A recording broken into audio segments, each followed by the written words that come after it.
Saturday, and it will be a 10,000 vote lead, and then it will be Sunday, and then it will be Joe Biden is up by 4,000 votes. And then it will be in Arizona, which we have a tradition of taking entire quarters to count votes, 90-day minimum. And it will just be that kind of 6,000 or 7,000 vote threshold where you just fall so short where you wonder if you could have done more. Same in Wisconsin, Arizona, or Georgia. If I'm terrifying you, I'm doing my job, because that's where we're on pace to land. 5,000 votes there, 6,000 votes there, 10,000 votes there. We outnumber the Marxists. And what we are committed to doing at Turning Point Action is playing to win. The Republican establishment has failed us. They will not do this. The Republican establishment will not do this. You know what? We have to do that. The people do. We're going to step up. We're going to do the tough but necessary work. And I'll tell you, they're afraid of you. They hate you and they're afraid of you. We have an opportunity to do something that will be unprecedented and historic. Have a people-led movement in defiance of all of the regime power, all the regime machinery. Corporate power, FBI, Department of Justice, and social media. And it comes down to who can get the most pieces of paper and put them in the ballot box. And then who can count them, and there's other things that involve there. But I'll tell you, I'm excited for these next couple of days. I'm excited for you to make an informed decision in our straw poll. And you're going to hear from the best candidates that want to show up and that think that you're worthy of it. But this is a clear call to action. Call to action to become a precinct committeeman if you are not already, and you can sign up at tpaction.com. I'll close with this, and we'll begin our speaker lineup, which just gets better and better and better as the night goes on. I get asked all the time, Charlie, what can we do? What can we do? What can we do? I feel like I'm losing my country. They are counting on your surrender. If you give up, they win. But what if we look back and we realize we were just inches away from victory, and that's when we decided to give up? I believe that this evil crime syndicate that has current occupation of our country are the most paranoid and fragile group of oligarchs running a nation in human history. And I know this.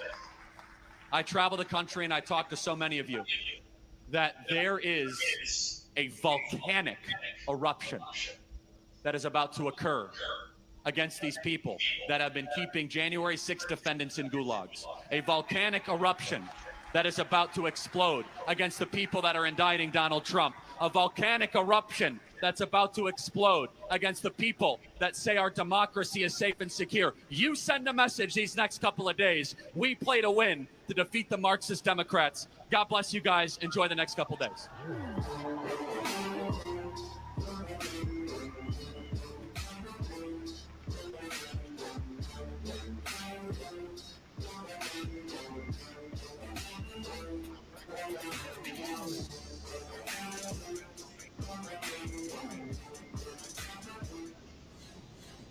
What has been opened here is a Pandora's box of politicized prosecutions being had in this country, and that's incredibly disturbing for confidence in the rule of law. And that shows you just how low they're willing to sink.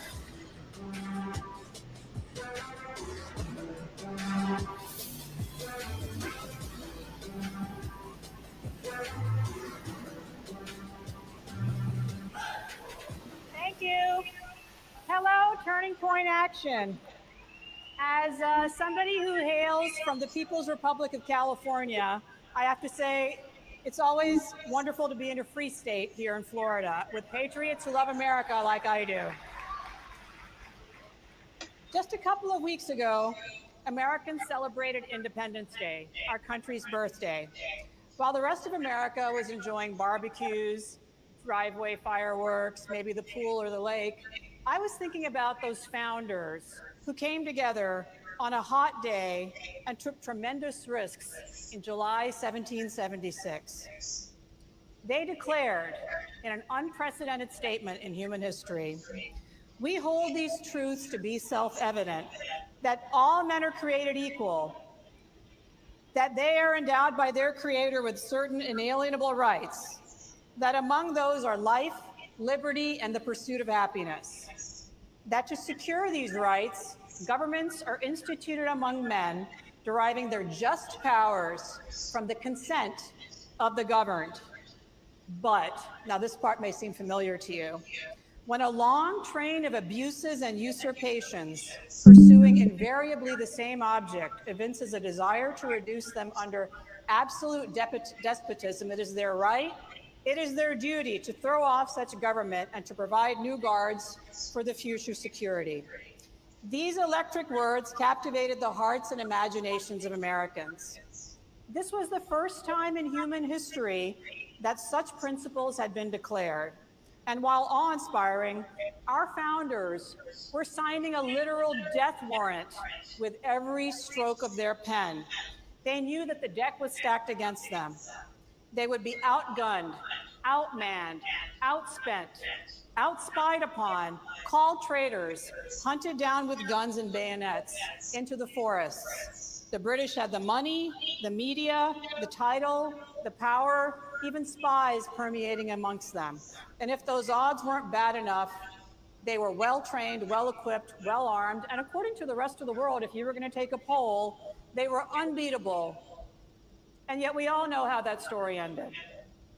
Fast forward to today. The odds on our present battlefield look a bit like they did for the founders. The elites have attempted to stack the deck against we the people. They're not wearing red coats, they're wearing blue suits. They're in the media. They're in Antifa, funded by those people. Whether it's the nonstop barrage of state-sponsored terrorism or censorship that controls and manipulates what you see.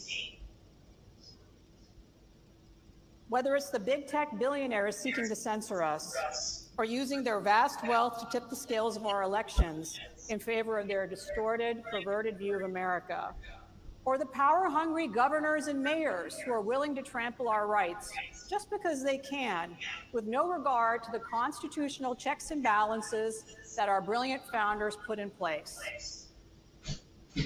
We, the grassroots, find those odds stacked against us. My friends, today we're engaged in a battle between good and evil. It's actually a war for our children, a war for our economy, a war for the very liberty that the founders guaranteed us and fought for, a war for our culture, a war for our faith. Would you have believed that I had to go to court 3 times, up to the United States Supreme Court, to secure the right for American citizens to get together to pray during COVID? I would never have imagined that when I was going to law school.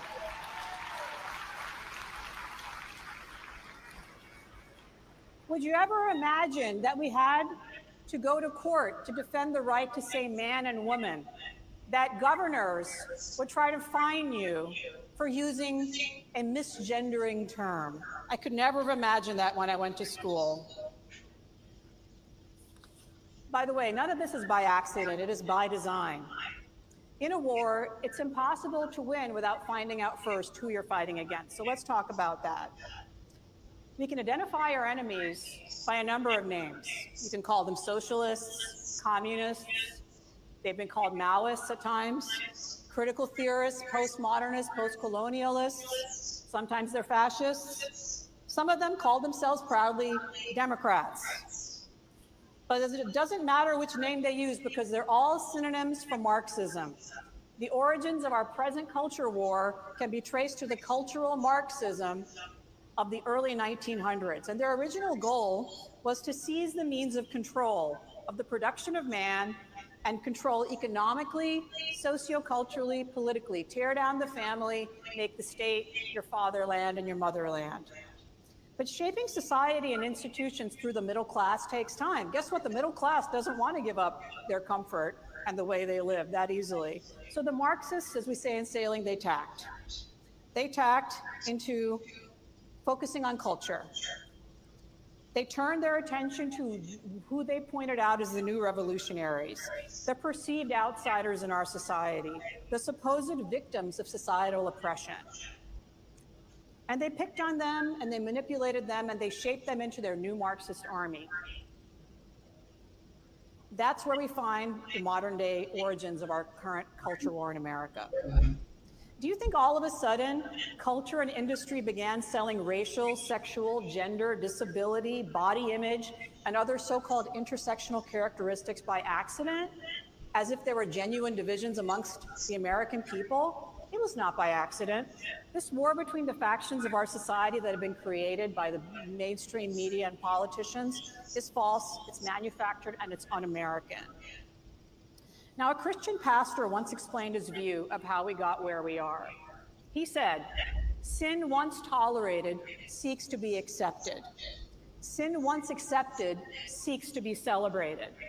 As many of you know, I've spent my entire career fighting for Americans' fundamental rights as constitutional and civil rights attorney. Every day, my team and I at the Center for American Liberty stand down and stare down oppressive government and keep it at bay, even if it's just for a little while longer. Every minute of freedom is worth fighting for. I'm going to share with you the stories of some of the brave Americans who I've had the honor of representing recently, because their stories are inspirational. Aurora Regino is a California mom whose daughter went to the Chico Unified School District. We're battling that school district that coached Aurora's 5th grade daughter to transition her gender, all while discouraging the daughter from telling her mom what was going on in the school. You think that's an anomaly? It's not. Schools across America are playing from the exact same playbook today. These schools are inflicting powerful psychological indoctrination on vulnerable children throughout the United States, telling the kids not to tell their parents what's going on. Not only is this medically fallacious, but it defies both common sense and nature itself. A federal judge this week in California ruled that Aurora has no constitutionally protected right to know what teachers and counselors in the Chico Unified School District are doing to her daughter behind her back. Can you believe that? We're preparing our appeal already. It's outrageous. Now, we had a happy ending in the case of Jessica Conan, another mom in California.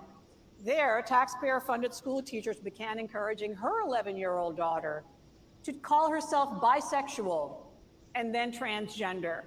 Months later, they told the mom, "Now it's your duty to call your daughter your son, and if you don't, you'll be in trouble." Parents need to wake up and hold the schools accountable. Do not fear the baseless attacks from the woke mob and the sick politicians who are inflicting this poison on our society. You know what's right for your children, not them. Those bent on indoctrinating your kids will never give up, and neither can the rest of us.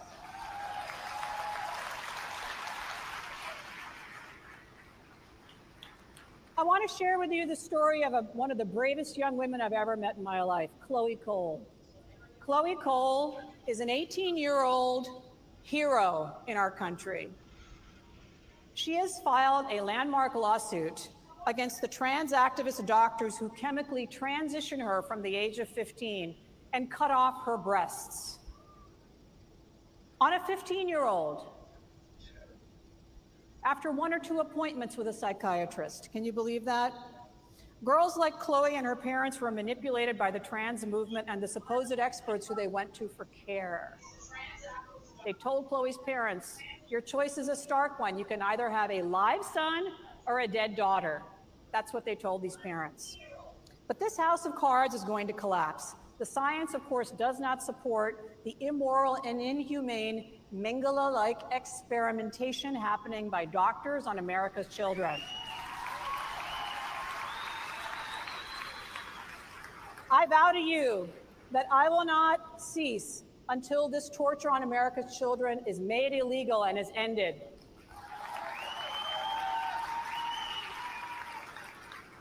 Thanks to girls like Chloe, who are not only standing up for themselves, but going around to legislatures around the country, they are making sure that the laws change and that we have better chances to hold these doctors, who I think should be really called criminals, accountable for what they've done to these girls and boys. I'm also proud to be representing journalist Andy Ngo. You remember Andy? Well, Andy made the mistake of reporting on Antifa in his hometown of Portland. They sought him out and severely beat him on multiple occasions. We just settled the case against one of these Antifa people, and we're going to trial against the others later this month. But let me tell you something. For every civil rights threat we challenge, another raises its ugly head. Unfortunately, there's never going to be an end to these challenges. So the action you can take here is to support the people who are doing this work. Now, make no mistake, our fundamental rights are under organized, sustained attack. And they're at risk of being lost forever if honorable and righteous men and women don't stand up and take notice. But fear not. If our founding fathers, including Jefferson, Washington, Franklin, Payne, Hancock, and the 52 other delegates to the Continental Congress faced seemingly insurmountable odds, if they could exhibit the courage to stand up and sign their own literal death warrants, we, from the comfort of our chairs and our air conditioning and our relatively secure lives, we can stand up too, and we must. Time and circumstance is calling the name of every patriot in this room. The pages of history are being written right now as we speak. And we are the ones who will be recorded as the leaders in the present battle. We will fight with words, ideas, and our votes, not with the violent mobs that have plagued America's cities. Conservative principles that we embrace have saved more lives, lifted more people out of poverty, and into prosperity, and resulted in more innovation and a better quality of life for billions around the world than the Marxists ever hoped to achieve. Thanks to your effort, the tide is turning. Momentum is building. Right here in Florida, thanks to the conservatives in the legislature and the grassroots who helped them, we saw more secure elections leading up to the most historic victory for Republican candidates in the history of this state. More corporations are paying the price. Bud Light is no longer one of the top 10 beers in America.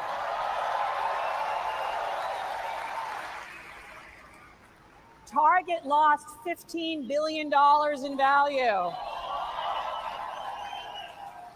Disney lost nearly $1 billion in its latest lineup of films. And the indie film, The Sound of Freedom, grossed $40 million in its first 6 days. But if we are to prevail against the cultural Marxists trying to destroy this beautiful country, we must reject the comforts and distractions that have pacified us for the last decades. We must reject the status quo, complacency, fear, discomfort, ostracization that divide us. We must also, as Republicans, reject the infighting, demagoguery, tribalization, and cults of personality within our own ranks. Now, many of you know that I ran for position of chairman of the Republican National Committee recently. That was hard.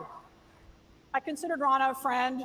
It was one of the biggest challenges of my life, but I couldn't stand by and see this division tearing us apart and seeing us lose at the polls time and again.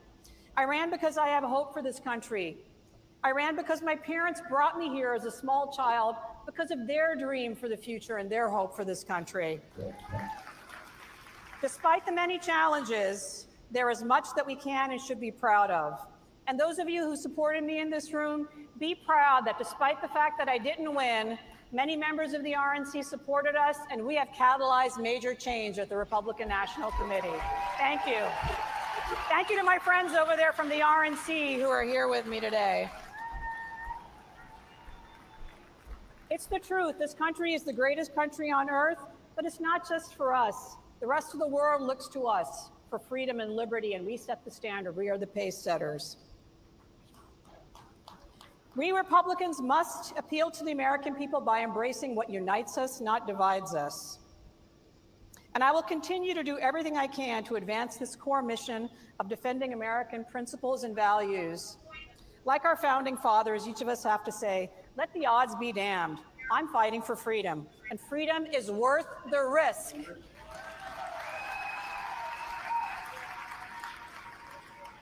Together we will step up, just like our founding fathers did so many years ago, to usher in the next 250 years of freedom for this greatest nation on God's earth. God bless you all, and thank you.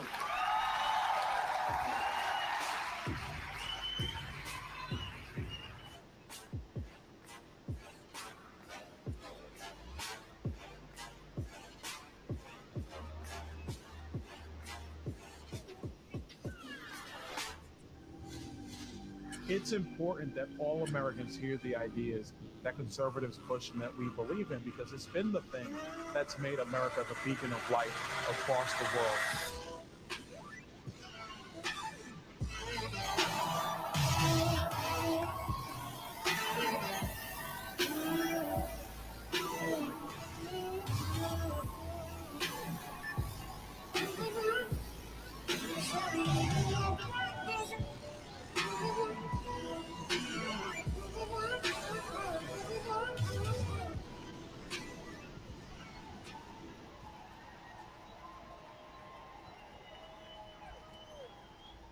You know,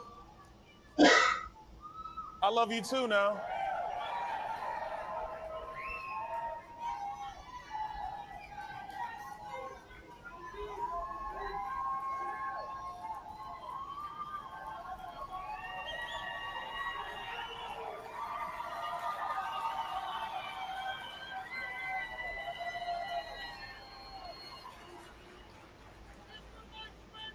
I don't know about you.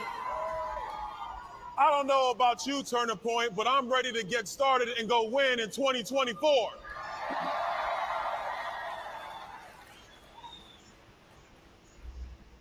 We've been working really hard in the House of Representatives the last couple months. We started a process with a couple of my colleagues who you're going to hear from a little bit to actually make the House of Representatives the people's house once again. And listen, in that process, we've had to break eggs. We've had to break some chairs. That's a joke, we didn't break any chairs. We've had to break some bureaucratic habits, but it's all designed with one goal in mind, and that is for America First policies, conservative policies, to actually happen in the House of Representatives. And while we've been in the middle of doing that, the radical left continues their culture war against us. They continue to want to drive a wedge between a child and their parent. They try to tell moms today in America that it's okay if your child changes their gender. We're just not going to tell you about it until it's too late. My mother would have torn their schools asunder if they tried to do that with me. And that's not a joke, that's a fact. My family's here, they know my mom, they know what I'm saying is the truth. These are the people who decided last year in the last Congress when Nancy Pelosi was Speaker. By the way, aren't you glad that we got rid of Nancy Pelosi as Speaker? But these are the people who wanted to spy on the bank accounts of every American. That was their policy. And the only reason they weren't successful is because even Democrat voters looked at them in the face and said, "Are you crazy? Get your hands out of my pocket." These are the people who've taken a southern border, which was secure under President Trump, and have eviscerated it. These are the people who watch fentanyl come into our streets day after day after day, killing so many of our men and women, and they don't even bat an eye. These are the people who don't even have the guts to go down to the southern border and see the effects of their policy. So that's why today, Turning Point, we got to get into effect mode of beating them back in 2024.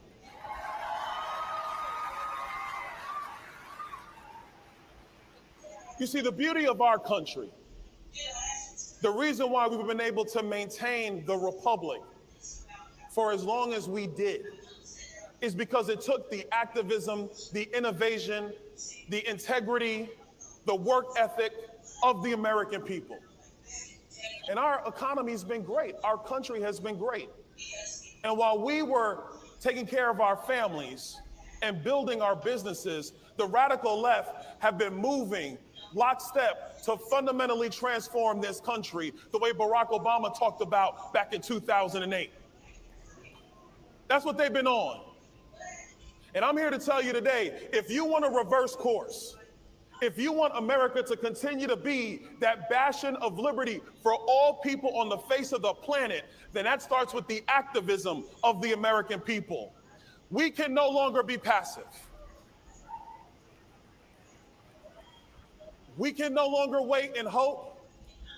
We have to get into the streets. We got to talk to neighbors. We got to talk to communities. We got to figure out the election plan in all these states. And if they're playing that game, we got to play it too. And we got to play it better than them.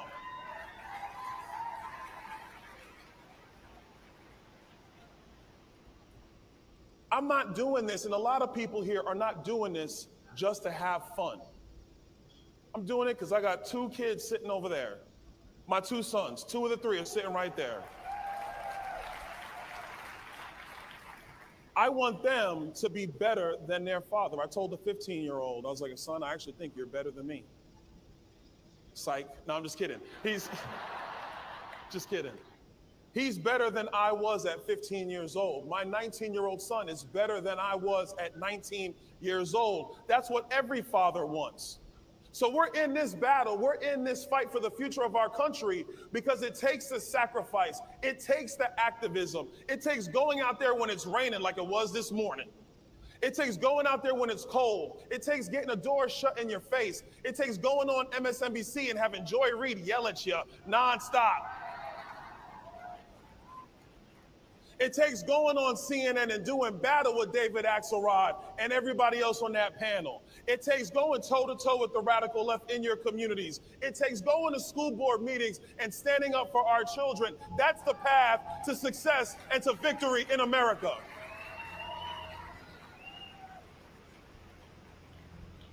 Let me get a little specific. We have communities around this state and around our country with voters who typically don't vote Republican. And the race card is played against them by the news media who suck. They suck, y'all. I'm telling you right now, I talk to them a lot. And with politicians who lie, but they never hear from us. It's about time they hear from us. That's built by relationship. That's a me and you situation, not media, not politics, not political dogma, not narratives that are a lie. That is person to person, American to American, black man to white woman, Hispanic man to black woman, talking, engaging, finding how are we going to get our country into a better spot. That's how we get to victory.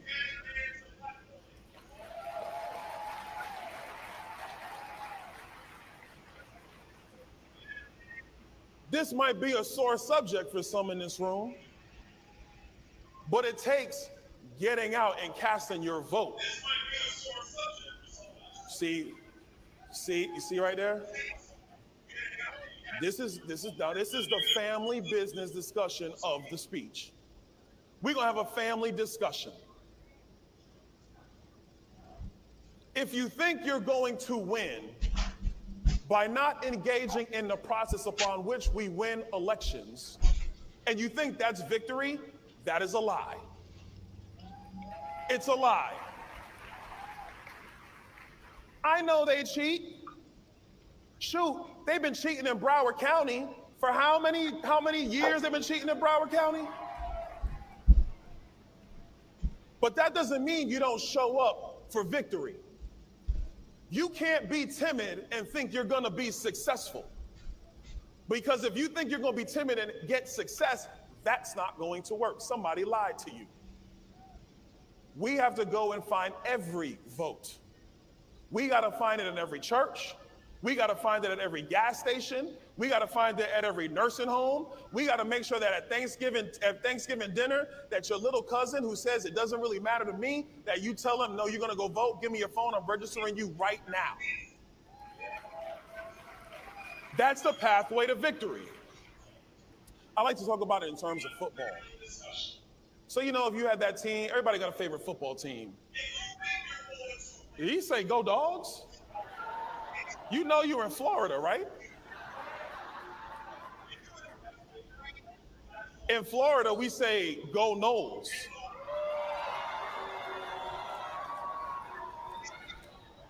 And the rest of you don't agree with go Noles, I don't know what to tell you. You root for a bad football team. Anyway, If you're playing football and you know you got a referee team that they don't really call pass interference, what do you tell your wide receivers? You tell them, hey man, just sit down, don't play no more. You tell your wide receivers, you better strap up. And if they're not calling pass interference, then you might have to put a forearm into the chest of that DB.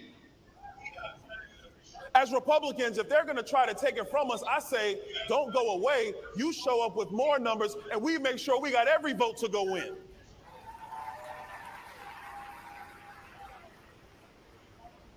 We're dealing with a president. Oh, Lord Jesus.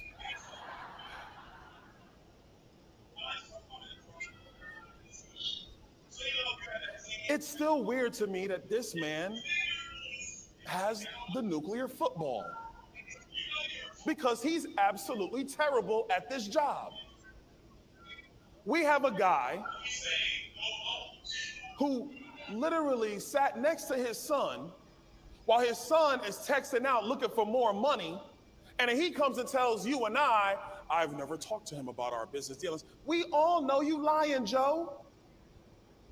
I got kids. You have kids. I know when my sons have to show up for practice. I know when the game schedules are.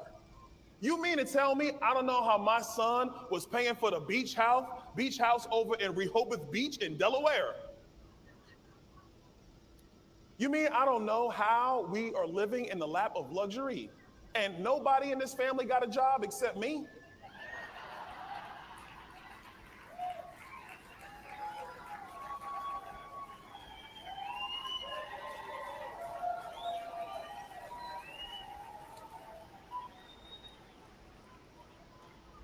To quote the 46th president, come on, man. We know you lying. Everybody knows you're lying. But that's not going to be enough. Because I believe we're going to go through our primary process over the next couple months as Republicans. And I believe Donald Trump is going to be the nominee for the president of the United States. And then I believe that the news media is going to come up with every story possible to make Joe Biden look like a nice old man who can't even remember that he's got 7 grandchildren, not 6. Don't get me started on that one, okay? That's just disgusting as far as I'm concerned. But then we're going to have to figure out what we're going to do.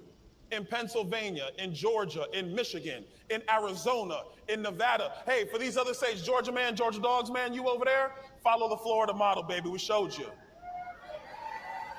Do what we do. It'll work out for you. But we're going to have to go win in 2024. We can win in 2024. We are going to win in 2024.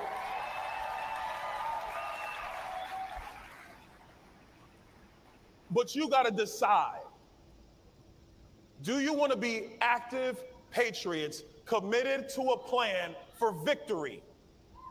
Do you? I don't know. Turning point, do you want to be active, committed for victory?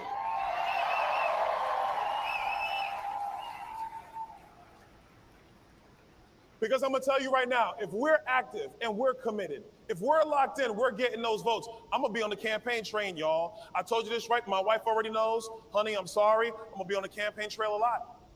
Because it's about winning. It's about victory. It's about getting back the radical left out of our schools, getting them out of our military, getting them out of our companies, getting them out of our energy system.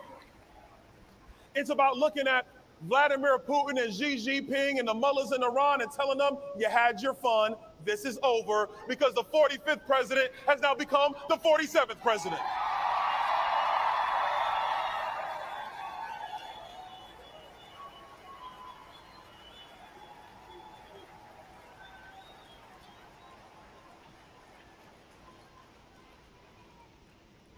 But it's about something even bigger than that. It's about saving this great nation. It is about preserving America. Yes, it's about making America great again.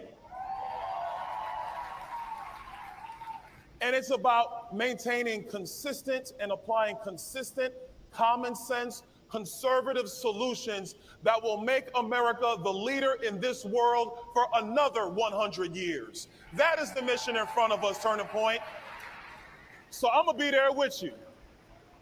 I know you're gonna be there with us. Let's get ready.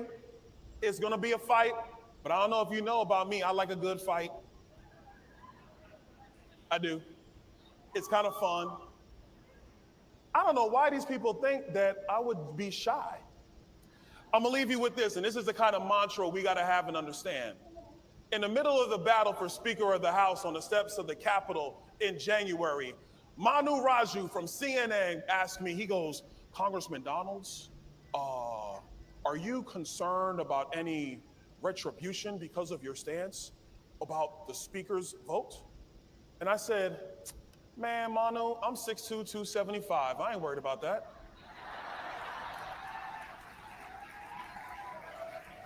Turning Point. That's got to be our attitude and our mission. Well, for some of y'all, don't be 6'2", 275. But we got to tell the radical left, we're not worried about that. We're not worried about them. We are here to save America, and we're going to get the job done. God bless you all. God bless America.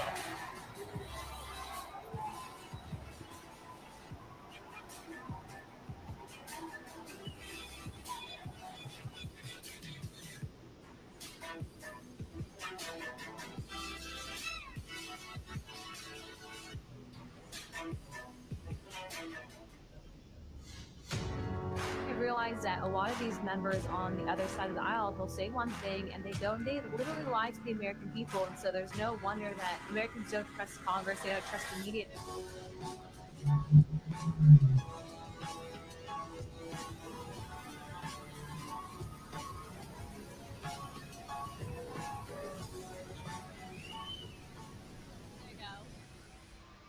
What is going on West Palm Beach? Very, very happy to be here. You know, only a few years ago, I was actually sitting where some of you were sitting today. And let me tell you about the power of not giving up. Okay, so some of you guys know my story. Real quick show of hands, who knows my story? I'm a Turning Point USA alumni. Thank you.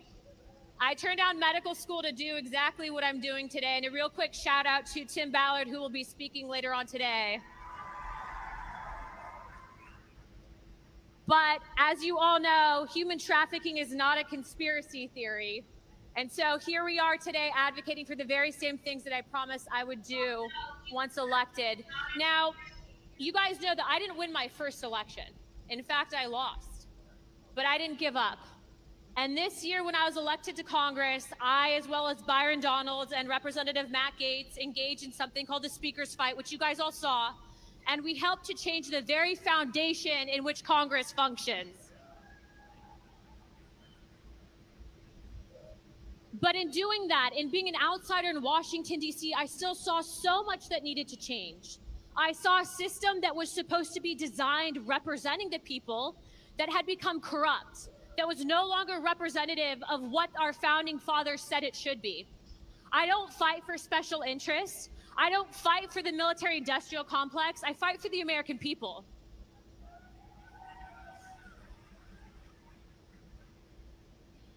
And so, you know, going up there, they're thinking, what is this, 7.5-month pregnant, tiny little thing gonna do up there? Let me tell you what I did.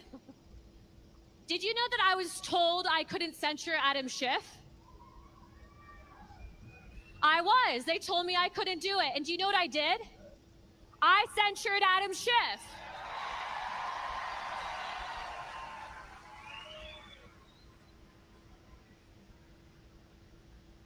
Which brings me to my next topic. We have a massive, massive fight ahead of us. What I see happening in Washington, D.C., again, is a system in place that's designed to work against the American people. I see candidates running for office in a primary that have no business running for office, right? That say that all of a sudden we should be supporting Ukraine because we don't want to disrupt the world order. I don't care about the world order. I care about the American first order.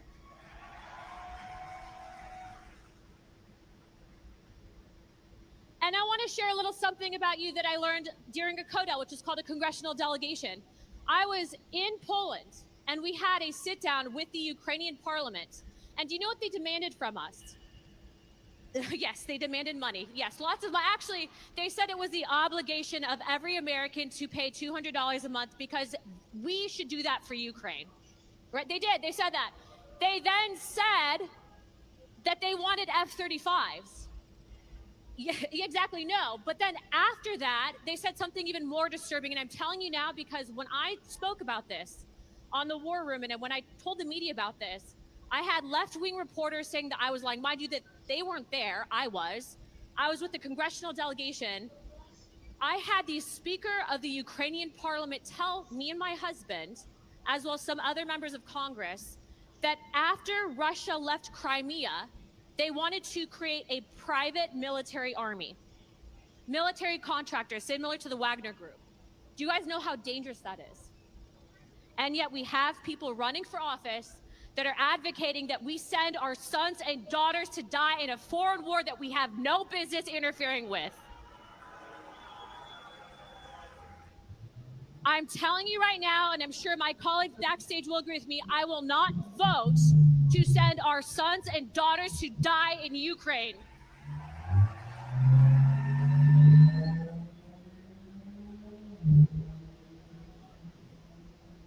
And I refuse to back any presidential candidate that will do that, which is exactly why early on I endorsed President Trump for president.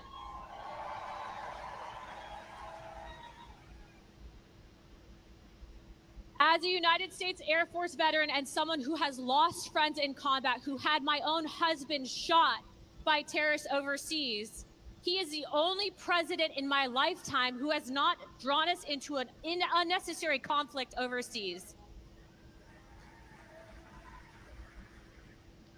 That is exactly the type of man that we need in Washington, D.C. And what else? We also need fighters. So just real quick show of hands, who here is considering running for office? A couple of you? Okay. Let me tell you something about Turning Point Action. When I was getting my face ripped off by the Democrats, they spent $12 million to 1. That's how much I was outspent. This organization came in and they stuck by me. They worked with me. Some of my, hey Penny. We were able to make over 90,000 phone calls and knock over 50,000 doors, and that is how I got to Washington, D.C.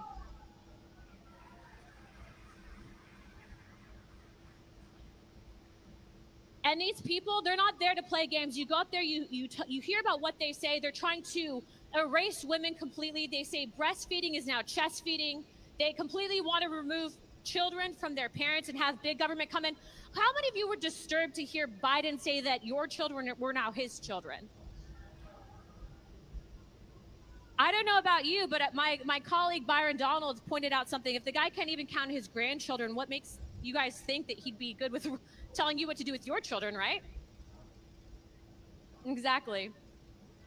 So when it comes time to get involved this next election cycle, which we're already in the thick of it now, I want you guys to remember something.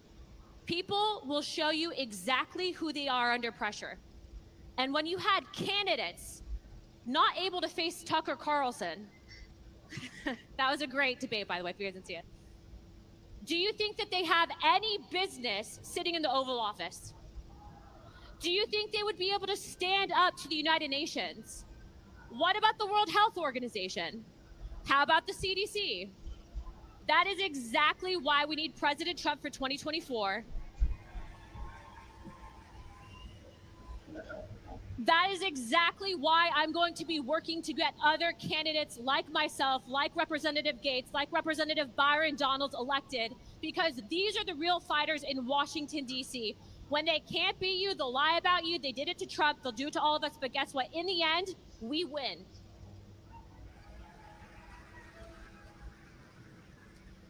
And with that being said, I just want to finish with this. I see a lot, I talk to a lot of people, and I've traveled the country and the world for that matter as a member. And what I can tell you is every single world leader that I've met with so far is waiting for Trump to come back for one reason. China. China is the biggest threat that we have right now on a world stage. If you guys aren't tracking what's happening with BRICS, you should be. They are trying to align against us. What he said. But it's a huge problem. And when I'm meeting with these foreign leaders and they're telling us we need Trump back, they're waiting for us to shine again, be the beacon of light and freedom in this country and on the world stage. I'm telling you right now, he's gonna win, and we're gonna be there every step of the way. Thank you. God bless all of you. God bless West Palm Beach, and God bless America. Thank you.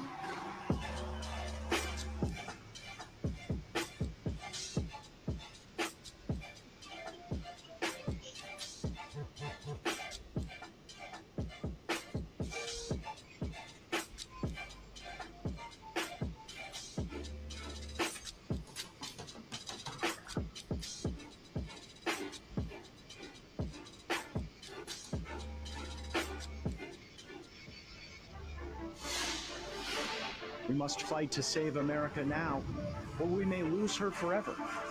We won't settle for decades of bad decisions by basement-dwelling Joe Biden.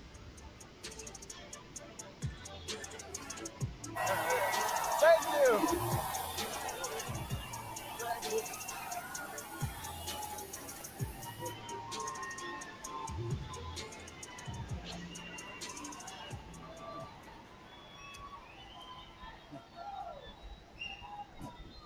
Words cannot express my love for Florida and for all of you.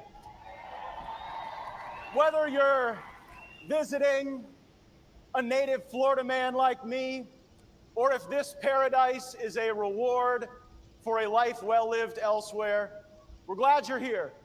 Some of you are future Florida women and Florida men.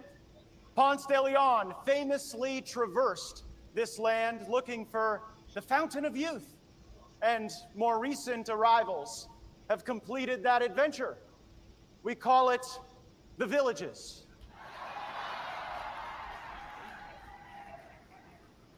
Seminole winds whisper through our river of grass, still home to swamp monsters like gator, bear, even the Florida panther, though a different breed of cougar does roam the streets of Palm Beach. Today, our young and bright minds build great companies, share life-changing innovations, and launch our best beyond the stars and into the heavens. In recent years, I've traded far too many days in the swamps of my beloved Florida for the swamp of Washington, D.C. And if you haven't noticed, I've directed a little sunshine into some pretty dark spaces. I don't think I'm going to be on Christopher Wray's Christmas card list, or John Durham's, and maybe not Kevin McCarthy's either. And you know what? That's all right with me. Earlier this year, we put the speaker and the world on notice. No more cheerfully presiding over American decline on our watch. No more messaging bills, no more press releases devoid of action. No more bluster and bullshit masquerading as bravado. The House of Representatives is the people's house, and the establishment has learned in vote after vote that the low energy, low IQ, low T husks of humans don't work here anymore. Now I roll with Byron Donalds and Marjorie Taylor Greene and Anna Paulina Luna and Lauren Boebert and many more. And of course, we ride or die with President Donald John Trump.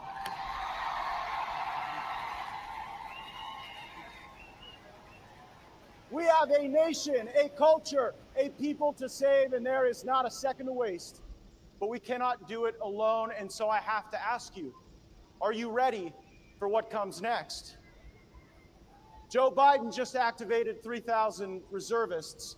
Sleepy Joe, who promised us that he was going to be like the national sedative, is now exporting cluster munitions to Ukraine. We are still demining cluster munitions in Laos 50 years later. It's a terrible thing.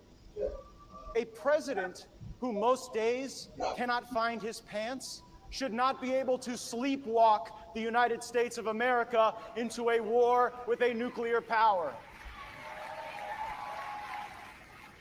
So I need you to help me get this nation to focus. Defeating Russia in the Donbas is not as important as ensuring that the dollar defeats the yuan for all of your future.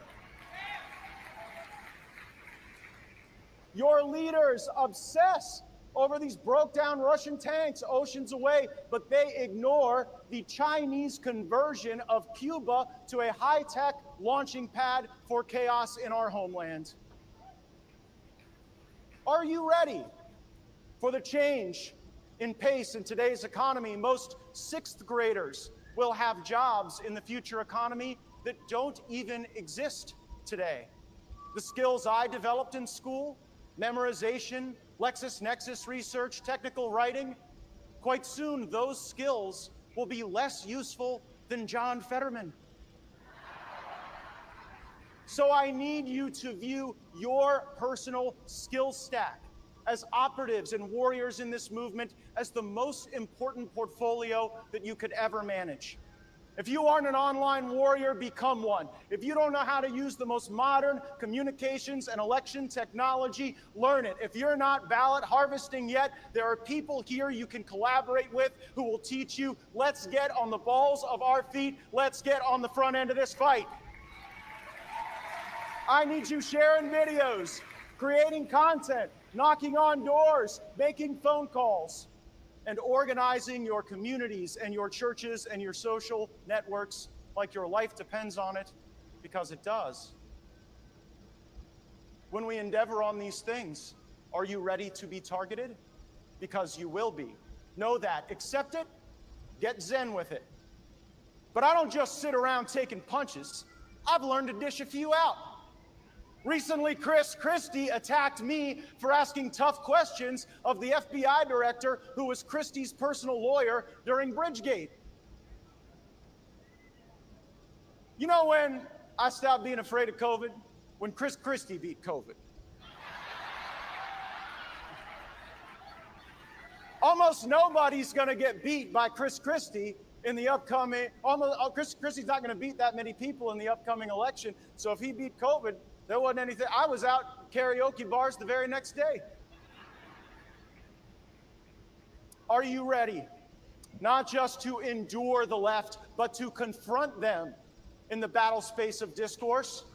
The left's ideas, their platforms, their candidates, heck, even some of their women just grow more sterile with every self-loathing iteration. Like, the way to respond to sterility is virality. This is an activist conference, so be active, be energetic, be useful, and tell people what you think as you mobilize. Everything right now is so dead and boring and lame and trans. Heck, even the trans want to change. And even though a bunch of you here aren't old enough to drink yet, you were not happy with that Bud Light Dylan Mulvaney thing. But look, in these days, he could have been the new Barbie. Speaking of which, there's this big online debate raging right now, and I just want to settle as one true north for the nature of truth itself. Margot Robbie is not mid. A 10 is a 10, even with Common Core math.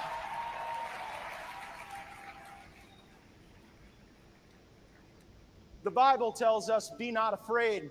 I know that part. Whether it's the ATF, FBI, DOJ, Christopher Wray, John Durham, I'm not afraid to ask the tough questions, to demand answers, and to show these people for what they are when they try to lie and cheat and steal away the promise of our beloved America. This is not the Lincoln Douglas Debating Society or the neighborhood civility brunch. This is a fight to save the greatest country that has ever existed. And so here is my charge to all of you, to all of my colleagues in the Congress. Join the ranks of the firebrands or get out of our way.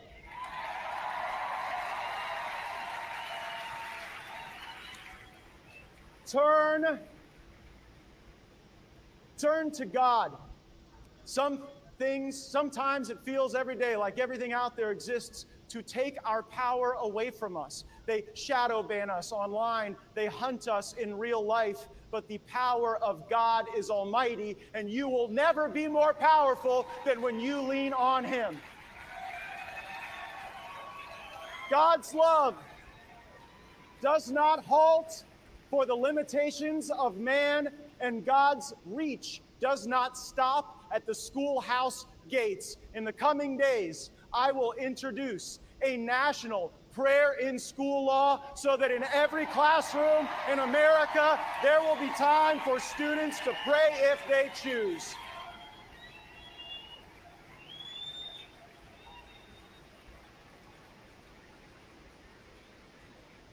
And you know what? This beautiful new Supreme Court that President Trump gave us just might uphold a constitutional law like that based on the values that this country was built on. In these fights, we must also turn to each other. We are one family, one movement, one nation, our brother's keeper. Turn to your country proudly with reverence and love. America is the greatest assembly of humanity in history. Don't you ever let some childish athlete or spoiled celebrity or socialist politician ever tell you otherwise.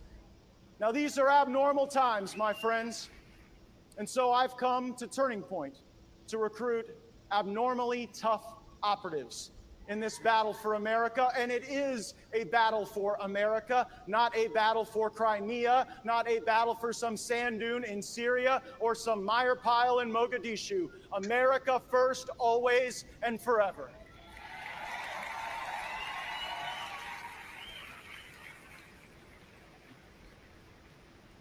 See, some say that America is a constitution or an idea, but America is not an idea. America is a place. America is our home, and we must protect our home. I know as we look out over the economy that Biden has presided over, the degradation of our energy industry, the unspeakable violations of our social norms that we can barely discuss in polite company. I know the present is tough, but take this to the bank, my friends. The future is ours. This nation will not be a gerontocracy much longer. I am ready to win again, winning so much that we get tired of it. After all, isn't that what you were promised? You better be ready. I'm ready to fight, and it is the honor of my life to fight for each and every one of you. I am the only Republican in the Congress that takes no lobbyist money, no PAC money. I work for you, not them. Come fight with me. Go to mattgaetz.com and let's go get them.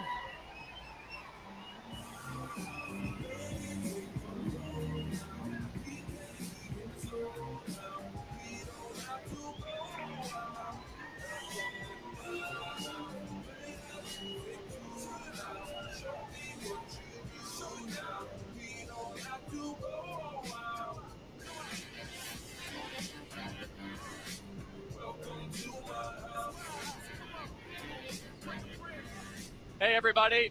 So, what do you think of Mitt Romney? Not a fan? I think it's time that we start to primary some of the Republicans that have been making some terrible decisions. Don't you agree? Our next speaker is a man who is primarying Mitt Romney in Utah, and we are endorsing him here on stage. Join me in welcoming Trent Staggs, who's trying to get rid of Mitt Romney from the U.S. Senate. Trent, come on out here.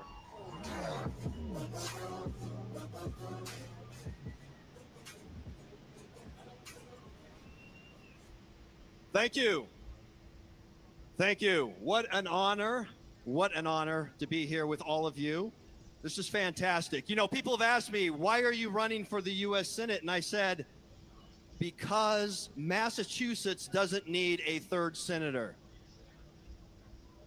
Utah deserves a conservative. We are a conservative state. I am tired of apologizing for Mitt Romney. You know, in 2018, Joe Biden encouraged Romney to run for Senate. I can guarantee you this. Biden doesn't want me anywhere near the Senate. We are going to hold him accountable. We are done. As Charlie said, the establishment, the Republican establishment has failed. And it is now, this is the turning point, pun intended. This is the turning point. It is now a grassroots organization. You've heard from Congresswoman Luna what this organization can do when you get behind true conservative candidates. We can make a difference. We will do that. We will hold them accountable. Thank you so much for all your support.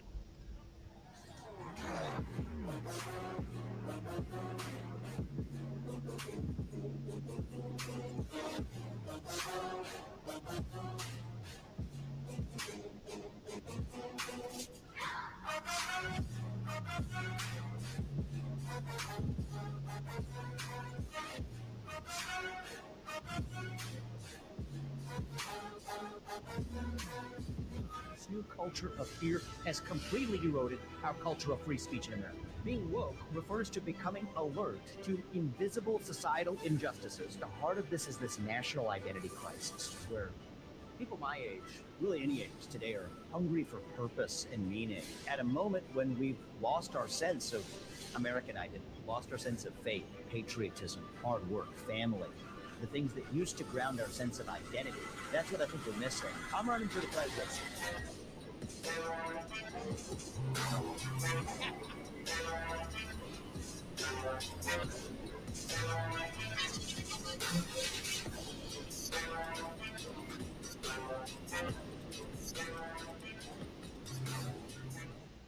Thank you. Thank you guys for the warm welcome. We're going to speak the truth. That's how we do it. I'm going to get right into it. We are in the middle of a national identity crisis. You take it from me, I'm 37 years old. I'm the first millennial ever to run for U.S. president as a Republican. And I will tell you, thank you. I'll tell you what's going on in our country. It's true in my generation. It's true of all of us right now. We are hungry for a cause.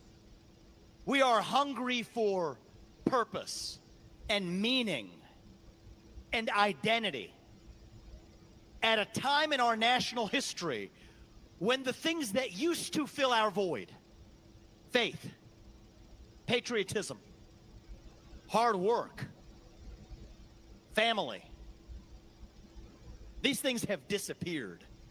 And that leaves a black hole in its wake. What happens when you have a black hole that runs that deep? The poison begins to fill the void. Wokeism, transgenderism, climatism, COVIDism, depression, anxiety, fentanyl, suicide. You think it is an accident that we see the same secular religions in the United States at the same time? It is not. These are symptoms of a deeper void in our country.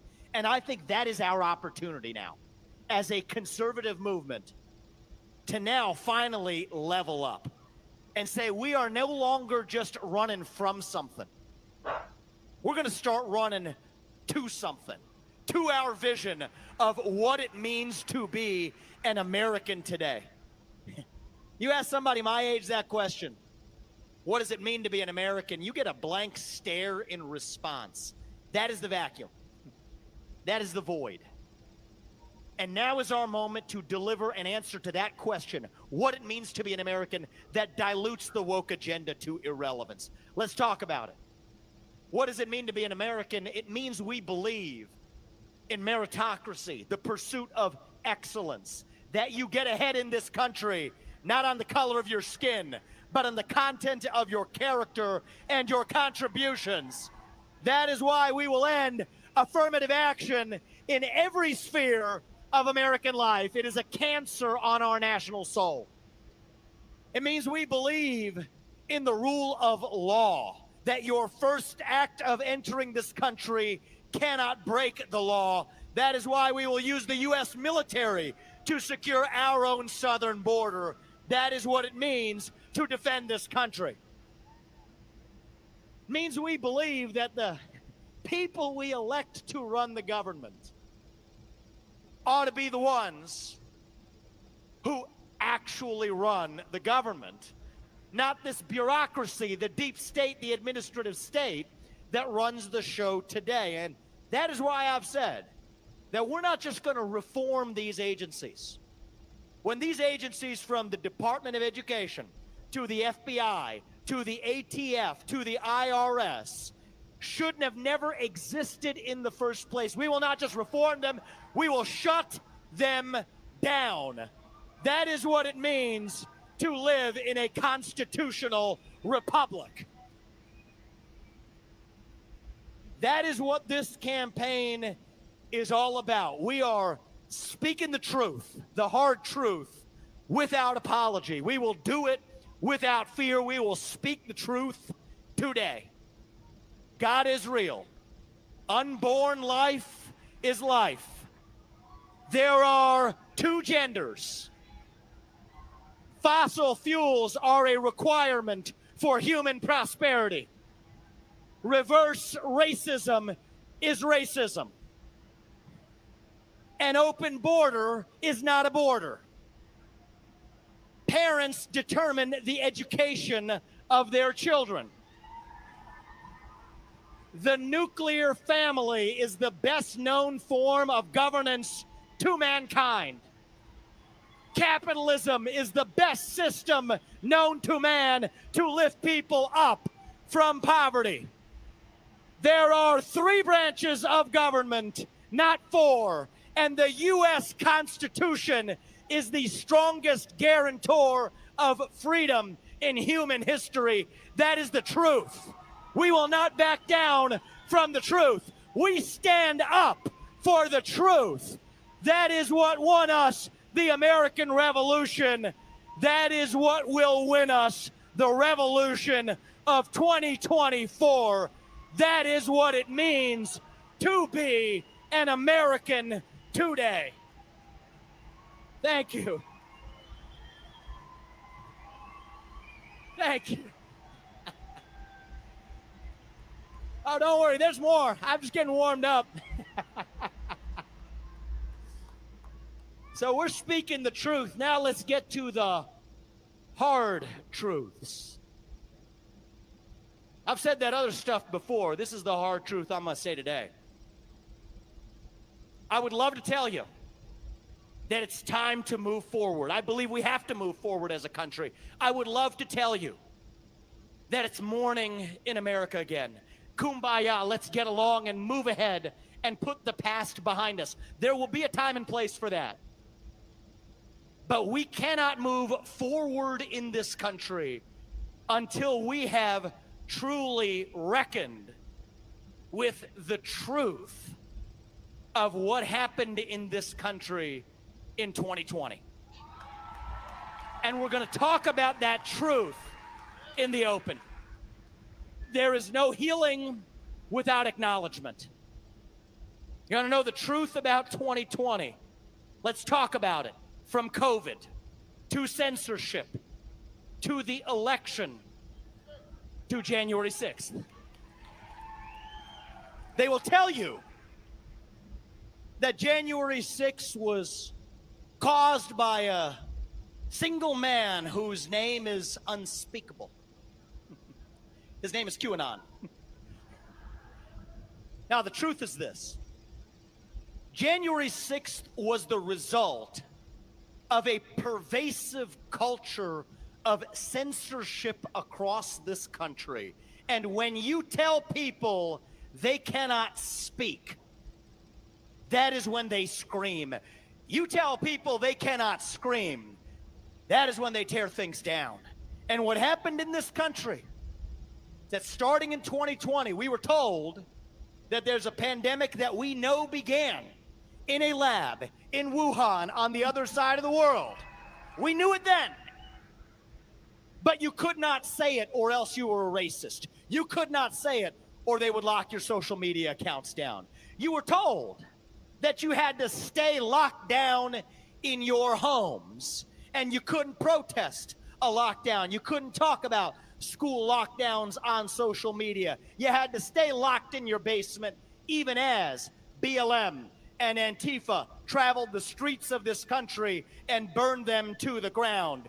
You were told that it takes somehow 10 years to make a new medicine or a vaccine, or else you can't take it unless it's safe for 10 years. And yet, they develop a vaccine in less than a year, and they mandate that you take it without asking any questions. And you were told that if you disagree with all of this, that if you don't like the direction of this culture of censorship and authoritarianism in the United States, that you have an election to set this right. That in our republic, you get one person, one vote to hold the people in charge accountable. And you were told that you had a chance to actually deliver it. And yet, on the eve of that election, a story is published about the Hunter Biden laptop story that we now know was absolutely grounded in truth, from bribes paid from China to, remember this one, bribes paid from Burisma, a Ukrainian company whose owner was on the board of the State National Security Council paying bribes to now the son of the President of the United States, that is now making good on that bribe by sending $200 billion of American taxpayer money to defend somebody else's border halfway around the world instead of defending our own border here at home. You were told that we actually had an election in this country, and yet, what happened? They did not let you send that story on social media. They shut down the account of the fourth largest paper in circulation in the United States, the New York Post, founded by Alexander Hamilton. That is how you get to January 6th. And so that is the truth, and we're not going to be able to move forward until we look ourselves in the mirror and ask ourselves deep down who we really are as a people. My rule is, if Vladimir Putin were doing it, and we would call it a threat to democracy, it is a threat to democracy when we do it here at home ourselves. That is the truth. And once we acknowledge the truth, then we can have a conversation about actually moving forward in this country. I grew up, I'll tell you about it, into a generation where we were taught to celebrate our diversity and our differences, so much that we forgot all of the ways we are really just the same as Americans. That's what we've forgotten as Republicans, as conservatives, as Americans. There are people in this race who are deeply upset with me for not criticizing my chief opponent in this race, Donald Trump. And I will tell you, I'm not running against anybody in this race.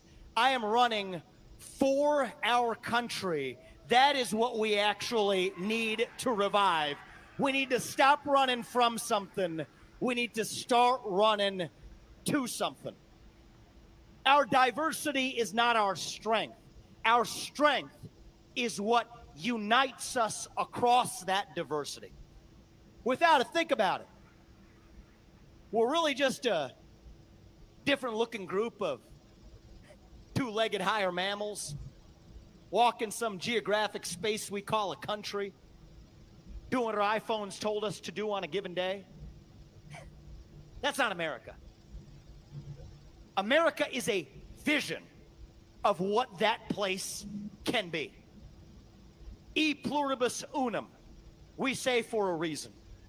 It means from many, one. That's what won us the American Revolution. That is what reunited us after the Civil War. That is what won us 2 world wars and the Cold War.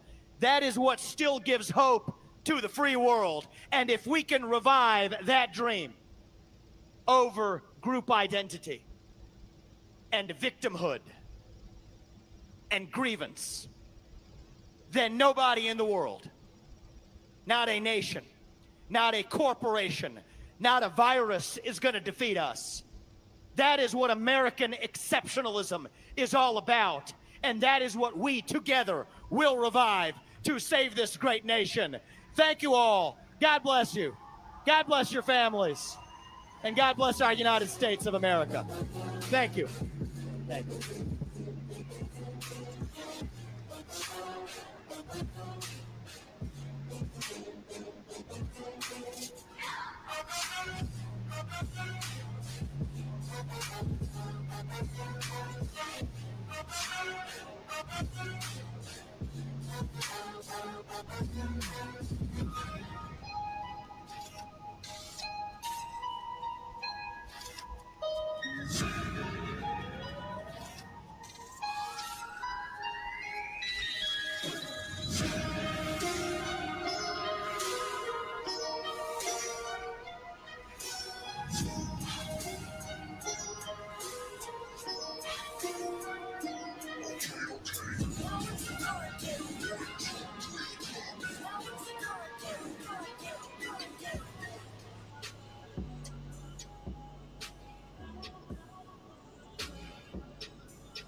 Biden truly might not make it. They're propping up this person who clearly should be exiting stage left. They have sicked so much firepower on Trump from the moment he got elected. To be caught with a can of Bud Light in America now is like being caught with your pants down. I used to think I was more liberal socially. The world has shifted and my opinions of it have changed accordingly. Somehow we have to get back to talking to each other so there's buy-in so people feel heard and we allow for disagreement, respectful, kindness.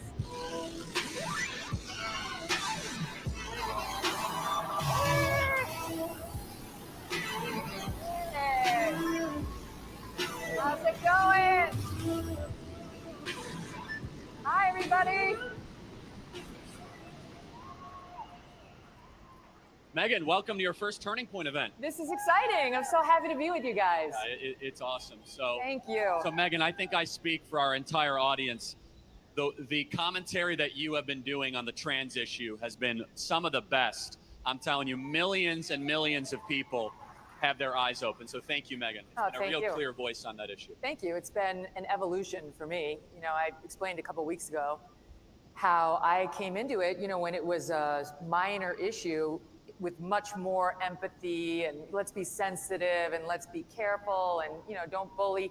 And I still am not in favor of bullying, but I've completely reversed myself on it's all about empathy. You know who needs empathy? Women. Women need empathy. And so, Megan, I have the toughest question that a Supreme Court justice can't even answer. What is a woman? An adult human female, period. It's not that hard. How should we think about when the regime says it's birthing people who can chest feed with a lactating hormone that might disrupt babies' heart rates? This is a real thing, everybody, by the way, and not a satire. What we should think is that we need to exit that room immediately because we're not with people who are sane. I mean, I just don't even think we should engage. There's no point in debating actually what a woman is. You're dealing with people who are dishonest brokers. I'm not going to debate that. It's obvious what a woman is. It's obvious that it's not possible for a man to breastfeed a baby. Chest feeding a baby is abuse of a child. We should be standing up against it and condemning, and there should be a healthy measure of ridicule. There really needs to be a healthy measure of judgment against people who would put an infant through that kind of behavior and who would invade a girl's locker room and who would parade around in their women's swimsuit while they have a penis. These people are freaks if they go in, and they're perverts, by the way, if they go into a female locker room And Megyn, you've had the courage to speak out, and the media calls you and anyone who says anything transphobic. Yeah. How should we respond to that? Okay. Whatever. Honestly, I've been called worse. I don't care about their names at all. I care about what's right. And that's just a tool that they use to shut us down on these genuine beliefs that are legit, that Democrats hold, that Republicans hold. Honestly, most Democrats are with us on this particular issue. This is not a left or right thing. So let them call you whatever they want. Who gives a damn? Yeah, and it's so totalitarian in that if you don't conform, we're going to force it forward with you. And, you know, Megyn, this is happening so fast. I believe we're living through a cultural revolution, a forced forward momentum moment where they're trying to remake fundamental terms and language. And if you disagree, you know, they slaughter you. But it takes truth tellers, takes people like yourself and people like you to willing to speak out and say, no, I'm actually not going to do that. No, I actually think it's wrong that Thomas won the NCAA championship as a biological man. Megan Rapinoe or Rapinoe? Rapinoe, right, soccer. Did you see this? Yeah, I saw it. She's absurd. She comes out and she says, it's not happening. Men aren't winning these competitions. Now, Megyn, that gets to the root of something. We no longer have differences of opinion. We have different realities. Where Megyn can't even acknowledge that the thing we're also seeing is a thing that we're seeing. Think of the gall of this person to have made millions of dollars off of us, the American people, out on that soccer field. She didn't have to compete against biological men. She did it all while she had a level playing field, playing against just girls. Now, Megan Rapinoe does not have a child. And so what does she want? She wants your daughter and my daughter to have to compete against a man out there after she's made her millions and she's safe. Well, no, because you know what? Not only is it unfair, it is unsafe. And you need to go no further than North Carolina to look at the young volleyball player, 17 years old, who came on my show, who was forced to play against a biological boy on the other team, who had to spike the ball in her face so severe she has permanent damage as a result of it. Megan Rapinoe can take a seat because she no longer has to take the risks.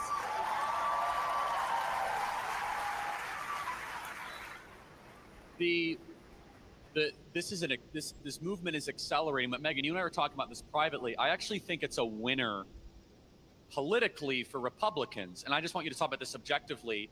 Do you think are Republicans forceful enough on this issue? Is there a little bit too much tap dancing on it? I mean, it depends on the Republican. I think Ron DeSantis nailed it. You know, he spoke with Benny Johnson within the past month and said explicitly, you know, this absurdity of pretending that a man can become a woman. That's not possible. That's perfectly clear. He's exactly right. You shouldn't be afraid to say that.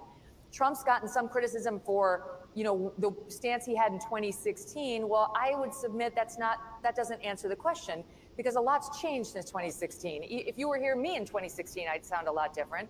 So we have to ask him how he feels about all of that today. But I think all of these GOP candidates need to be perfectly clear that a man cannot become a woman cannot become a man, and that while we can have empathy for people who have gender confusion, it's a hard no on boys crossing over into our sports or men crossing over into our spaces.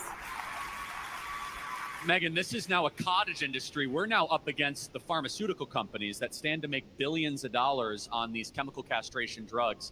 There are hundreds of these gender-affirming clinics. And Dr. Miriam Grossman, I'm not sure if you had her on your program. Yeah, I have. She's amazing. Yeah. She even says that it's in the standard protocol treatment of pediatricians where parents bring their kid in, and if they turn their back or if they walk out of the room, the pediatrician might ask an 8-year-old, well, do you think you're a boy? Do you think you're a girl? I mean, they're coming directly after the children, and it's beyond just, you know, kind of the going after the children element of it, but that's the most perverse and the most sick kind of element here. As a mother, Megyn, you know, I know you're leading this and other moms feel the same. It is time for ridicule and the drawing of the lines. And what I'm afraid, though, is that they've advanced so far that this idea toxin has gone into institutional high-level society. Mm-hmm. I think we're at that breaking point or around that.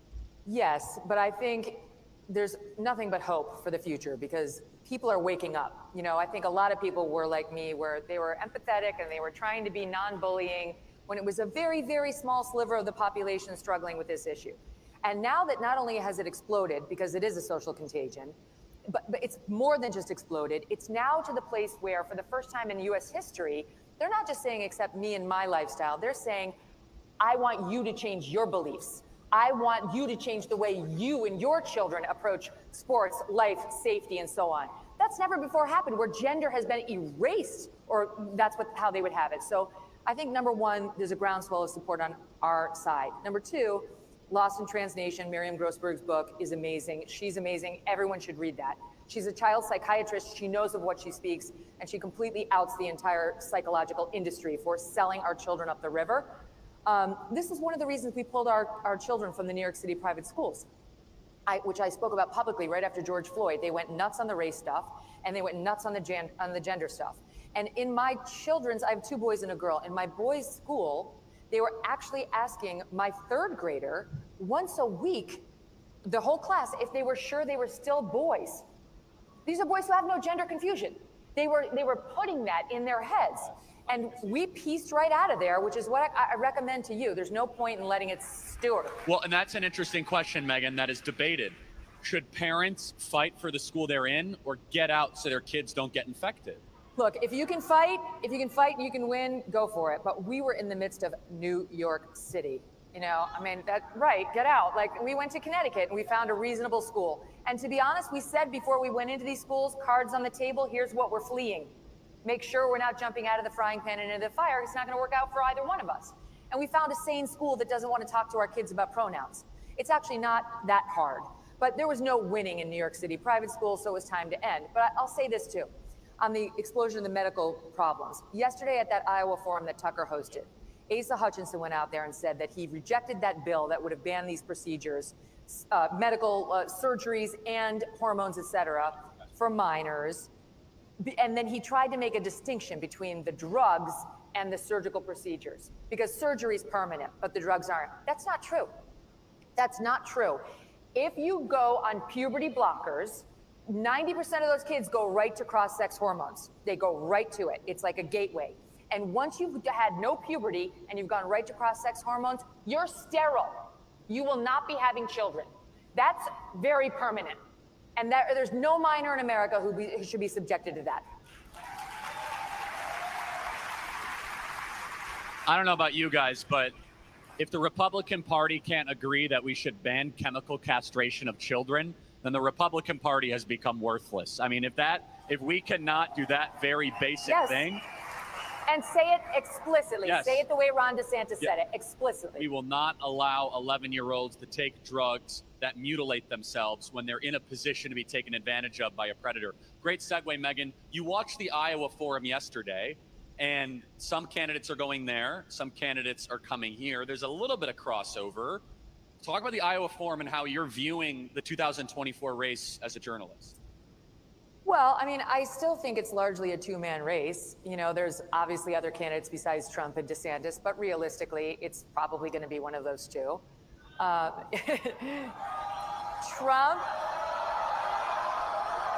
I'll tell you this. I think they like Trump, Megan. I really think they You're like. not alone. The vast majority of the Republican Party wants Trump. I'll tell you this. A lot of people say, like, you know, look back at 2015, Jeb Bush was in the lead. And I know, I was there. I remember all that. However, there's never been a candidate who's been 30 points up consistently going in, like, who lost it. There hasn't. So, you know, unless Trump, like, withdraws, like, I don't see, I want somebody to show me how DeSantis can do it. How? Because I call Trump the 800-pound gorilla. How do you get past the gorilla? I don't see it. And if you get past the gorilla as DeSantis, right? If you get past the gorilla as DeSantis, how do you get Trump's voters to get behind you? Because I've said it many times, a lot of you guys might know, Trump's core voters aren't even necessarily Republicans, they're Trumplicans. Yeah, no, they're in it because of him. Raise your hand if you feel that way. That's a lot of people. Yeah. Well, you're diagnosing it correctly, Megan. And so do you think, and I want to ask the audience too, the indictments, conventional wisdom, he's getting indicted, he's going to go down on the polls, it's been the opposite. I said the day before, or maybe it was the day of Trump's first indictment, maybe I got to count the indictments, the first indictment by Alvin Bragg in New York City, he should get on his hands and knees and pray to God that he gets indicted. Not from a legal perspective, obviously it's a massive headache, and I'm sure it is a little scary, he's only human. But from a political perspective, and sure enough, it happened later that day, and his poll numbers did this. If you look back in January, February of this year, DeSantis was polling within 10 points of Trump. Now that's a game. It's on 10 points. That's a game. Now 30 points. That's all post-indictment. The American people have had it, and it's largely about Trump, but it's also largely about this system that they want to give a middle finger to, and we all know who the best middle finger candidate is.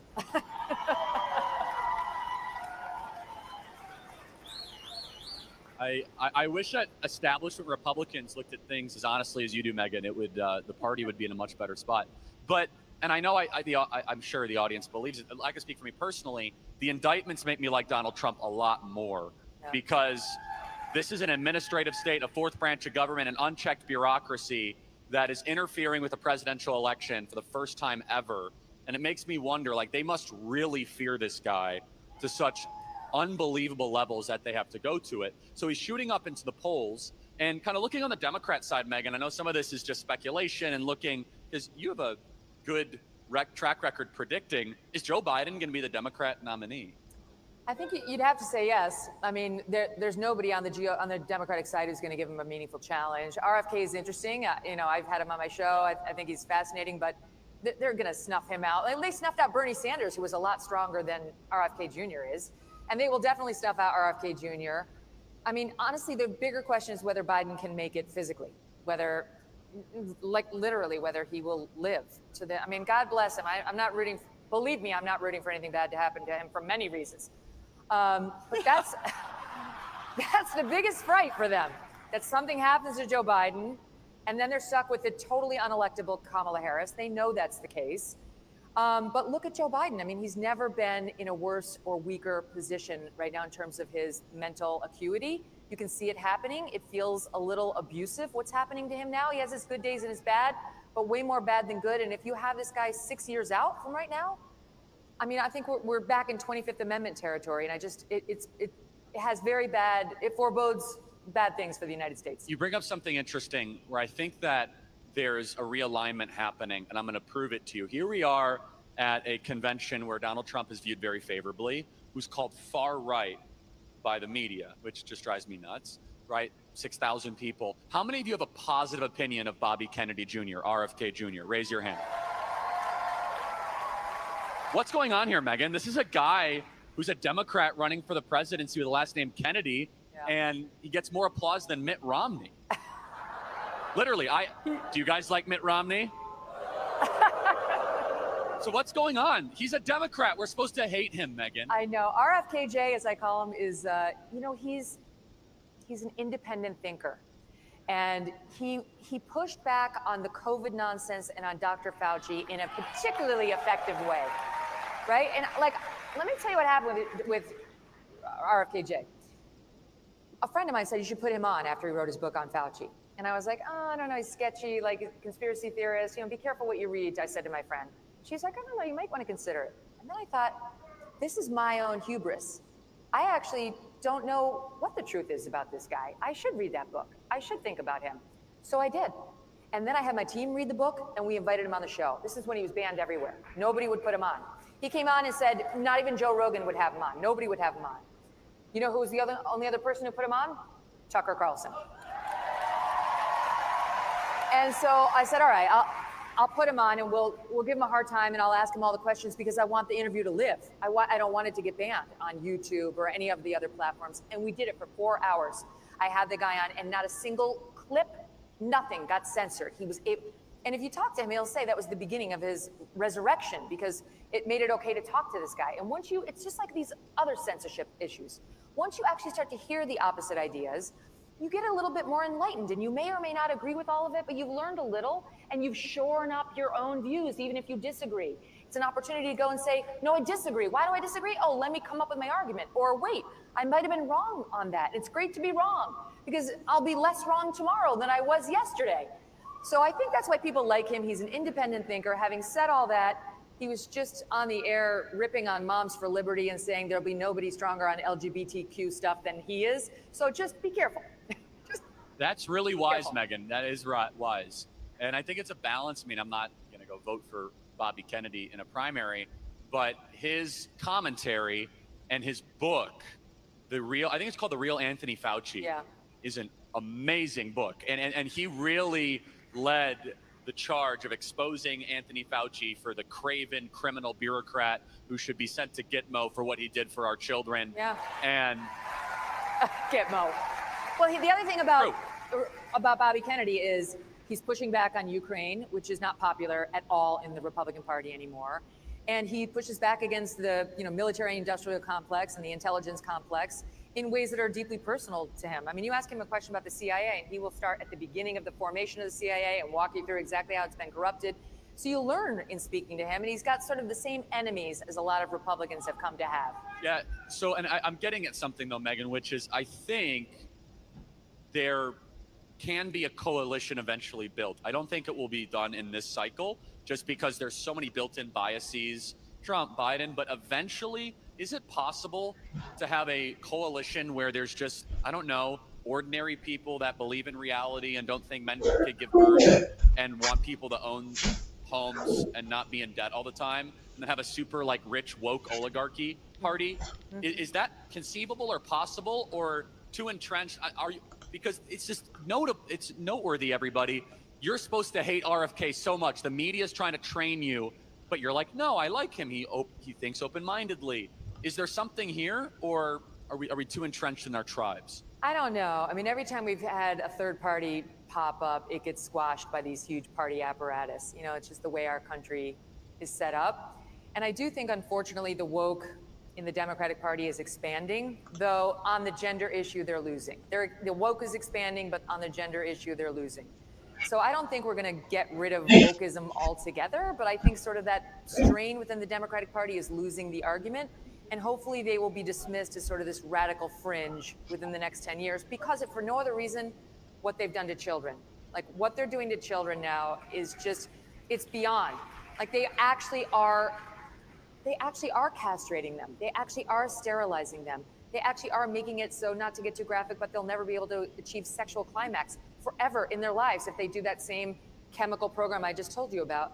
And so I do think as these kids mature out and start speaking out more, the so-called detransitioners, they can be able to ignore them now, but they're not going to be able to ignore them for long, and that's when we really slam the ball. So Megan, there's another topic I want to explore with you, which is one of the reasons why I think that realignment is going to be difficult. It's because of the media. Yeah. And we have seen some dramatic changes in media in the last 18 months. Elon Musk buying Twitter, Tucker Carlson surprisingly canned out of nowhere, ratings of cable news shows that are plummeting or tanking. Megan, what is going on with how people consume information? Because 2024 is a completely different media landscape than we saw in 2020 and 2016. Completely. No, I mean, on my show right now, which is a podcast, a YouTube show, and it airs live on SiriusXM Triumph channel, I crush everything you see on CNN and most of the stuff you see on Fox. So just by way of perspective, Ben Shapiro crushes literally everything on primetime on everything. So it's a whole new alternate universe. Your show's crushing it. There's just different places to go. And so when I was at Fox, Fox had the monopoly in conservative media. And if these candidates didn't go on Fox and kiss the ring, they weren't going to get very far in the Republican Party. No longer. And I'll tell you something else. A couple things happened. Number one, the greatest thing that happened in the media landscape in the past 10 years was Donald Trump. Because I like to say, it's not exactly that, he killed the media, but it was like he was the Kevorkian in their suicide. He helped them and they just did it to themselves. Because he exposed them, and it was a net good because people got to see for real that, oh wait, Wolf Blitzer is not an objective news anchor. Wolf Blitzer is against half the country. Okay, Anderson Cooper, this nice guy, the silver fox. No, wait, he hates us. Okay, good to know. So people who you previously thought might be independent, neutral journalists revealed themselves to not be, and that's better. That's good. It's good that you know that. So audiences started to gravitate and look for alternatives, whether it was Fox or digital media. And digital media grew throughout the Trump years, and now it's bigger than ever.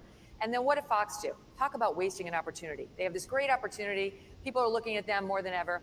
And what do? They fired their most popular star for no reason. Not even Fox claims that they fired Tucker for good reason or for cause. They just canned him. And we still don't know why. It was a disrespectful thing to do to him. It was disrespectful to his audience. And their ratings have not recovered since. They remain basement level compared to where Fox was. And it's not a boycott. It's not a boycott. The audience is just done. They're done. They were on the edge to begin with. They had already sort of turned on Trump because it's clear the Murdochs like DeSantis, which is fine. DeSantis is good too, but you don't get to decide. It's the audience that gets to decide. Be respectful to all the candidates. And they haven't. And then they made that disastrous move. And now Fox's ratings are but a shadow of what they were. And digital media continues to explode, including, Tucker's is the greatest cancellation ever. Tucker, I'm not going to name the podcast, but I listened yesterday. I watched his forum. And I listened to these podcast hosts who I happen to like. They're on the right, but talking about how Tucker's totally irrelevant now. I'm like, you guys are sitting in some studio by yourselves. And he is across from Ron DeSantis, so I'm, challenge. And now here he is tonight. Yeah, Tucker's Twitter videos also get 100 million views, which is... Oh, and now they're like, but there's been a dramatic fall off. I'm like, oh, you mean so now he's down at like 10 million? That literally dwarfs all the evening news, everything. Like, get some perspective. So, well, let's ask, how many of you are permanently done with Fox? Raise your hands. Are you guys done? So, Megyn, that's 6,000 people that are done, basically the whole room. What does that mean? Can their business model continue? It was already hanging by a thread, and they're doing their best to cut that thread right now. Look, cable news was already, when I was there, and I left in 2017, they were in a panic over cord cutters, people who are going more digital.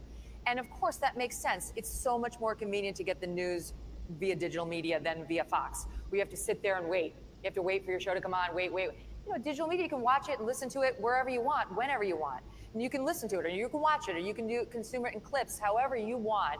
That's the wave of the future.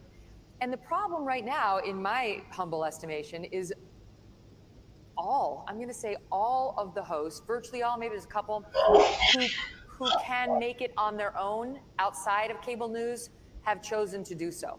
And so the only ones who are still there are what we call platform players, where you're watching them because you are watching the platform. But if they left to go independent, you wouldn't necessarily follow them. So now it's sort of like a war. Now it's sort of like the digital media, conglomerate of independent voices who are more independent minded. And we're also a bunch of middle fingers against the old school. Well, and so here's how I know the country's becoming more center right. If you go on Apple Podcasts, Shapiro's podcast is 1, Megyn Kelly's 2, 1, 2. It's 1, 2.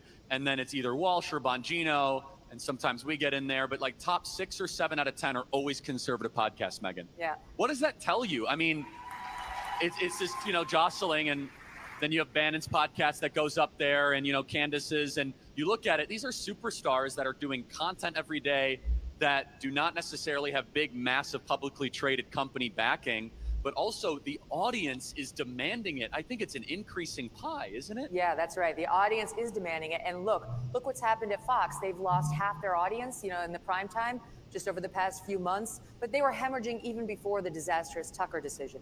So the problem is conservatives have had no place else to go. All they had was Fox. And when Fox was run by Roger Ailes, it was a meaningful place to go. Roger Ailes is no longer there, and God rest his soul. And they've struggled ever since to really understand how he steered the vehicle. And so now the conservative audience, understanding that the product, it doesn't feel the same. It isn't giving me the same thing. I don't feel the same way when I watch it. And you can kind of see the corporate levers being pulled, right, by the people who are now in charge to make you like this and make you not like this one. People say, no, I get it. And you know what? I have so many other alternatives. And in a day and age when fact itself is up in the air, who do I trust? This is the future. You will decide who you trust. It will not be a platform. It will be a person. You'll have a direct relationship with a news anchor or a personality, and you'll say, that person doesn't steer me wrong. That's where I'm going to go. It's not going to be the knee-jerk, I put on CNN because it's the only thing that's on all day, and I never turn it off. It's white noise if you're walking through an airport. I don't even think people in airports watch CNN anymore. They don't. So, Megyn, Elon Musk buying Twitter. I believe that we are beginning to win on some big issues because we can finally speak about these issues, where you could put What is a Woman by Matt Walsh up on Twitter uninterrupted, where Tucker can put his Andrew Tate conversation up there. Just kind of being in media and seeing Twitter go from really a Stalinistic Maoist platform to be liberated to now the closest thing we have with Rumble, by the way, which is excellent. You guys should all download the Rumble app, to being an online social media platform. Just talk about, are the bad guys are trying to shut it up. You have Threads, you have the federal government going after Elon. How consequential has the liberation of Twitter been in the last 15, 16 months? I mean, I think Elon Musk is emerging as the greatest free speech warrior in modern American history. Thank God for that guy. And listen, he's got the money to do it, but he's losing money on Twitter. Twitter has not been a money maker for him, but it's a public service in a way. I mean, think about it. Like, half the people who have been canceled were canceled because of Twitter, because the Twitter mob came for them and then corporate America bent the knee. That's no longer happening. And the woman issue is the best issue of all. Like, I haven't joined Threads, the new Mark Zuckerberg thing, but already the left is like wringing its hands about how are they going to do content moderation over there? How are they going to make sure those crazies over at Twitter don't come do here what they did over there? And I would love to join Threads. And if any of you are on it, try it. Tweet out a woman as an adult human female. Tweet out Leah Thomas as a man, and see what happens, because that's the stuff that the left was banning on Twitter that led in part to Elon's takeover. So yes, I think it was a huge, huge move that he took over. I think Mark Zuckerberg, who's been okay on Facebook, has been, largely a disaster elsewhere. I think his other forces are absolutely a force for evil. Instagram is actually leading directly, I think, to the death and suicide and depression of millions of American girls in particular.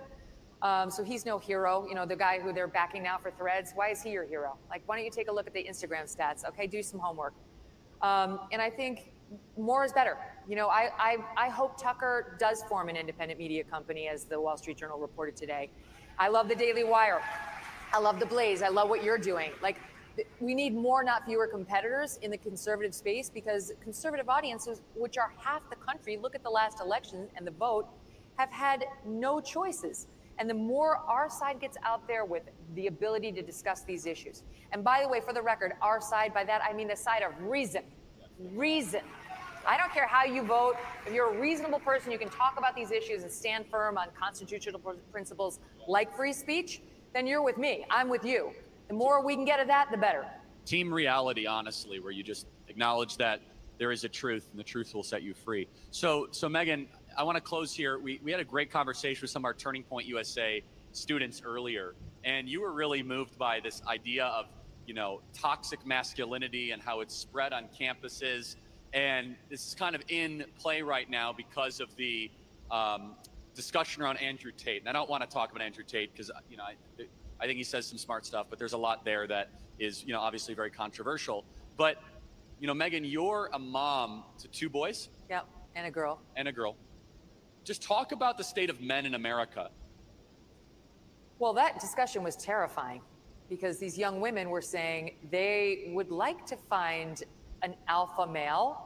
They would like to find somebody who's not prancing around the college campus with a man bun. And it's getting harder and harder. And his mandals, not hot. All right? I think I speak for most ladies when I say no. It's a no. So I'm worried.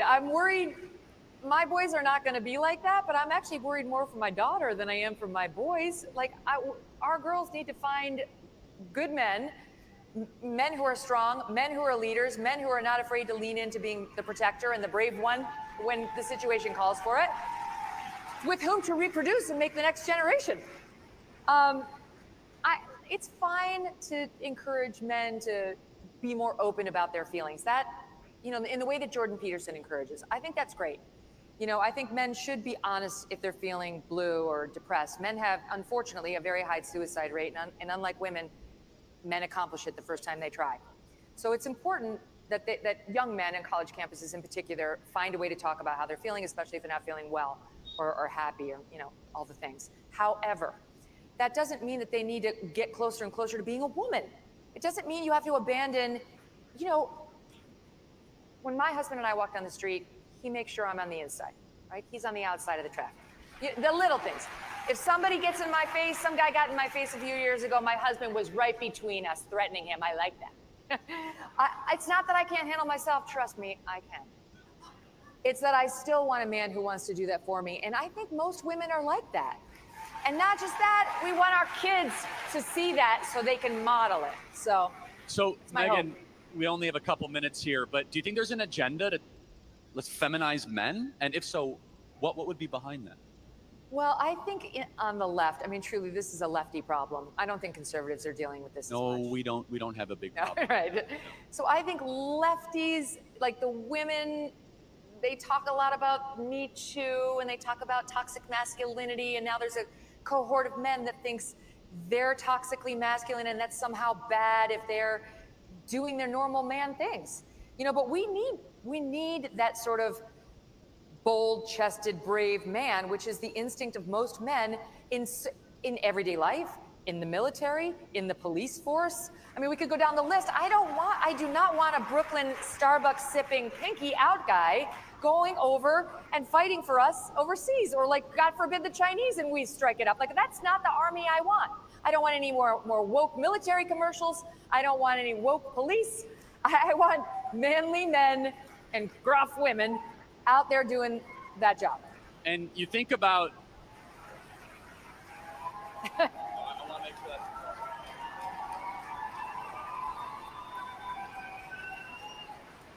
you think about who's celebrated, it's Dylan Mulvaney.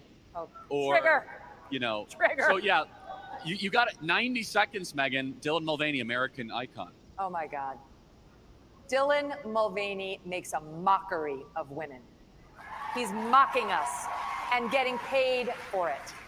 This person, I don't believe Dylan's transition. I think Dylan is an actor who finally found a way to make the cash he'd been trying to make and failing to when living as a gay man. So Dylan was first a gay man, and then he said he was non-binary, and then he said it was a little girl, then he said he was a woman, now he said he's a lesbian, now he says he wants to get impregnated by a man. Well, I don't understand how that's gonna work because he's a man. And we're supposed to go along for this ride and be respectful. No, I'm not respectful of him. He's not respectful of me, my daughter, all of you ladies who are out there. So it's a no for any company that endorses him, partners with him, and for him. Megyn Kelly, everybody. You crushed it. Thank you. Thank you.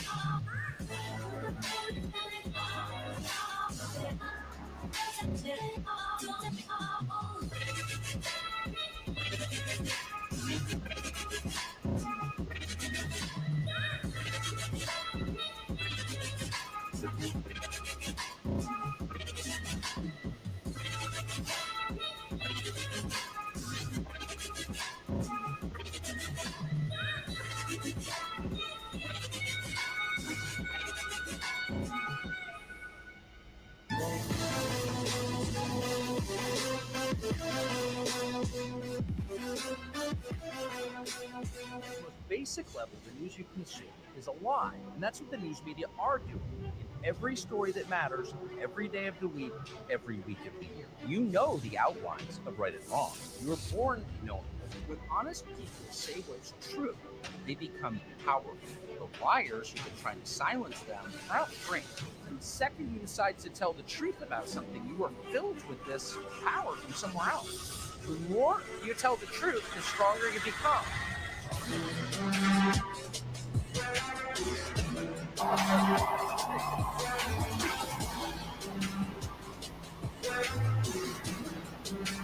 Amazing. Thank you. Oh my gosh. Thank you for having me. Yes. Thank you. The smoke machines are so affirming. Wow, this is, thank you for having me.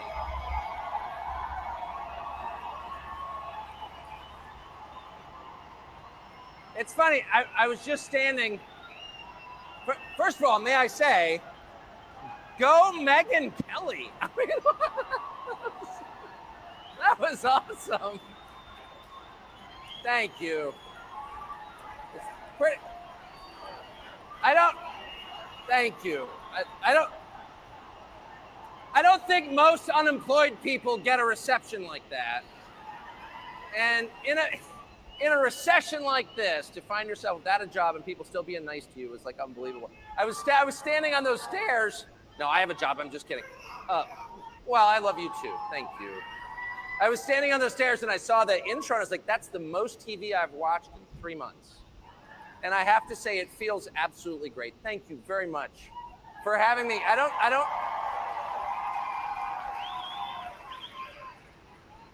Roger Stone, ladies and gentlemen. All the cool people are here. It's like unbelievable. Wow. Yeah, I haven't been around a ton of people in a while, but I never miss this event ever. And I meet the nicest people really that I ever meet at these. So thank you for having me. I just flew in from Iowa. Thank you.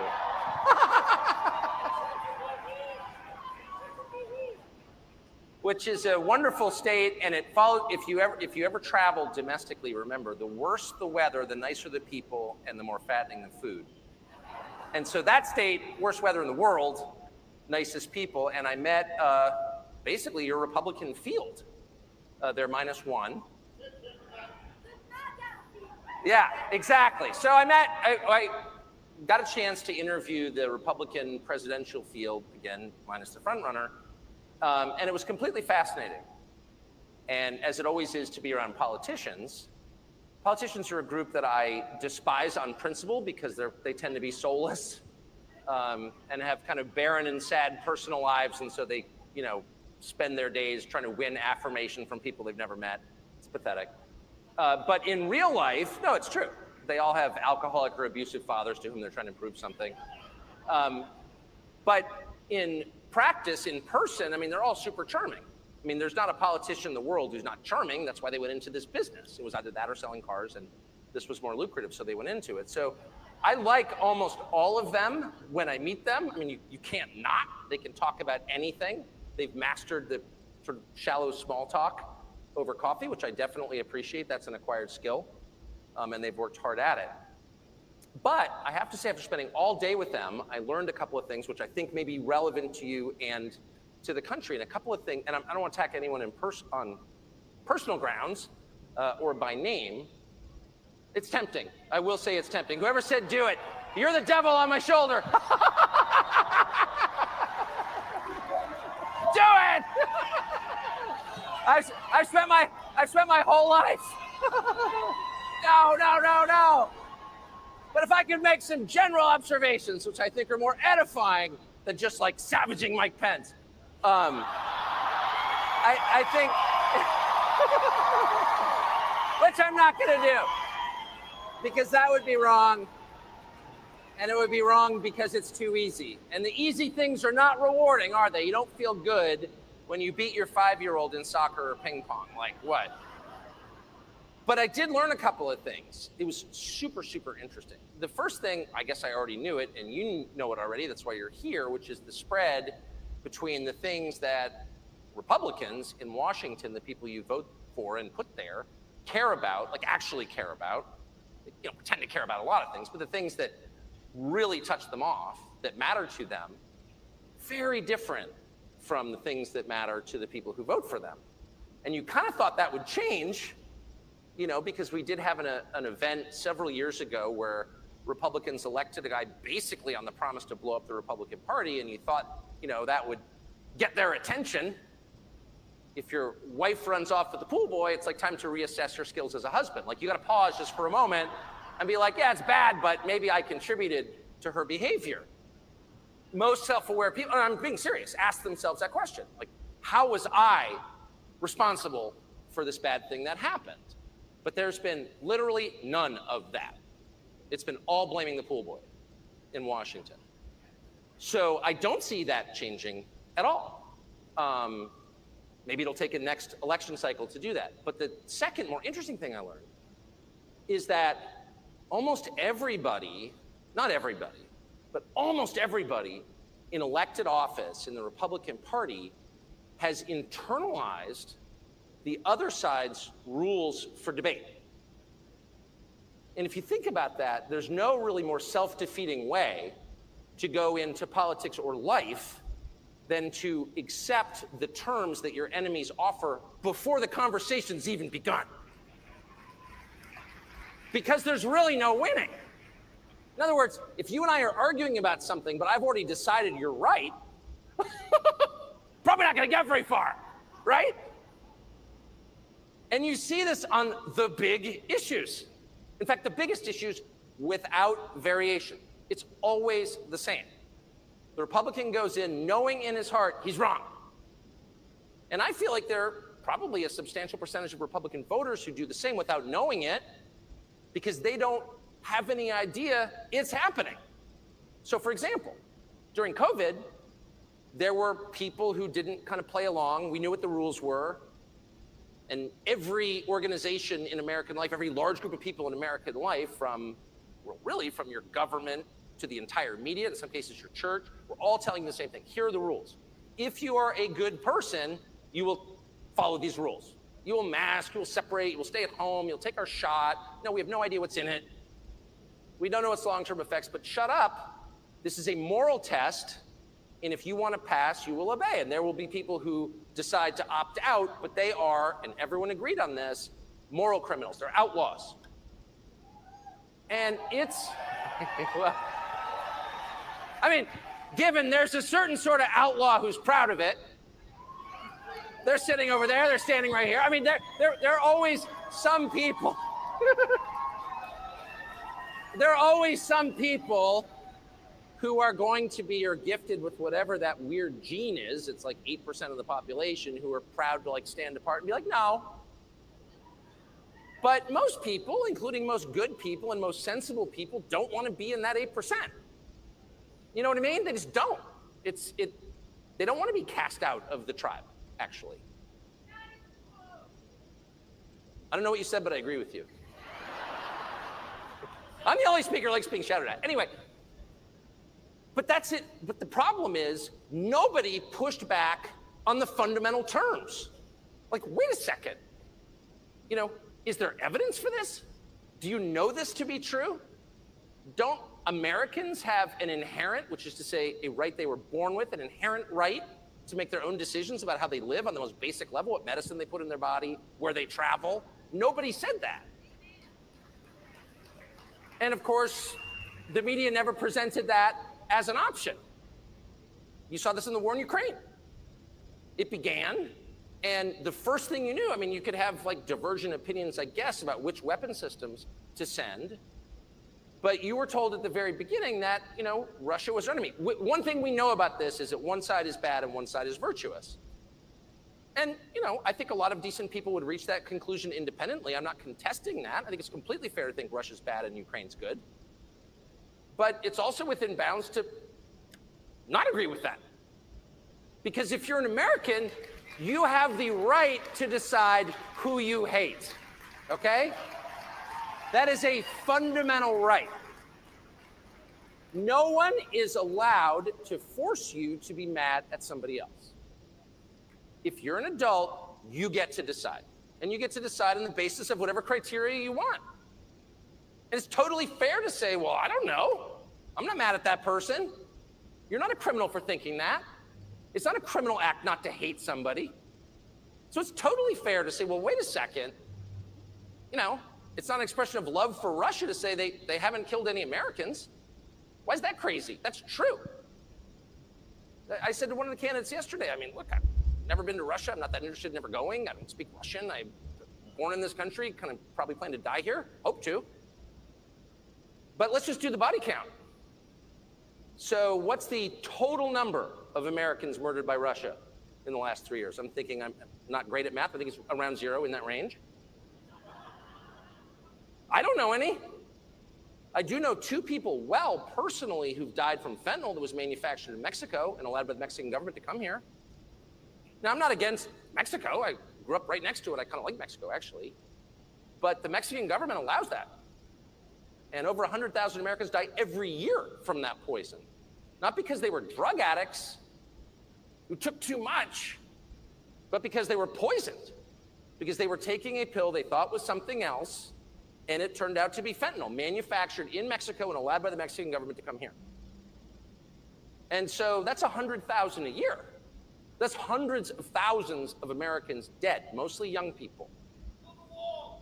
Well, or sure, or more, or more. So if you had a country that allowed hundreds of thousands of your fellow citizens to die at, say, age 23, and I'm sure every person in this room knows someone or knows someone who knows someone who's died. It's not some abstract epidemic. It's so big that everybody knows somebody. It was like the height of the pandemic. An outlaw I know, possibly my wife, said to somebody, how many people do you know who've died of COVID? And I was like, well, you know, a lot. Well, who are they? Well, like a friend of mine's, her grandparents died. What was her name? I don't know, his grandparent. How old was she? Well, you know, late 80s. Okay. How many people do you know who've been injured by the vaccine? Well, a ton. So, I don't know, at a certain point, you can draw conclusions from that. A scientific assessment? No, but it's not irrelevant. So on the question of Russia, if you begin the conversation with, this is an evil country that has hurt America and we have to go to war with them, well, then there's kind of no debate about it, is there? I mean, no one would defend Nazi Germany. They killed many tens of thousands of Americans. You can't defend them. No decent person would defend that. But in the case of modern Russia, you're not even allowed to think that. And once you're prevented from thinking something, you are completely controlled by the person who's convinced you of that. And the effects of this to me, just as an observer, I mean, in my life, I just try to stay unaffected by the propaganda. That's like the main goal of my life every morning. Just to stay unaffected, just to look around and try to assess things cold. What are we looking at here? You don't have to be a genius to do that at all. I'm not a genius, that's for sure. You just look out and like, what does this look like? Drive across America for 3 hours. Is this what you remember from 5 years ago? Does it look better or worse? Are there more people sleeping on the street? Is it dirtier? Is there graffiti? Graffiti? Ooh, graffiti. What is graffiti? That's not art, it's vandalism. And when it's allowed to stand, what does it say? We've given up, we don't care. We're allowing people who create nothing to destroy what we built, and we're not fighting back. Graffiti is like one step from total society collapse, period. What you're saying when you allow graffiti is we have no self-respect at all. We don't care enough about our civilization to keep it clean, to keep it pretty. Previous generations worked their whole lives, gave everything they had just to like put in sidewalks, just to put in gas lines, just to build concrete buildings, and we're letting someone who's never done anything of value for our society destroy it with vandalism, and we don't have a problem with that. Well, no, it's not a big deal. It's just graffiti. They're graffiti artists. No, this is a sign of the collapse of civilization, period. But you're not allowed to think that. So if you allow propagandists to set the terms, and if you're playing soccer against somebody and he's like, here, totally fair match, we're evenly matched. The thing is that when I score a goal, it counts, and when you do, it doesn't. Totally fair. Let's just agree to that. Probably not gonna win. But yesterday, I sat and watched. I kept my temper the entire time because it's not up to me who the Republican nominee is at all. I'm just an unemployed talk show host, so I thought I'm gonna try to keep myself out of it. But I raised the question, it was a completely fair question. There are clergy in Ukraine who are being thrown in prison. Convents raided, nuns kicked out, priests handcuffed, thrown in jail. So, I mean, on one level, you think, well, it's not my country.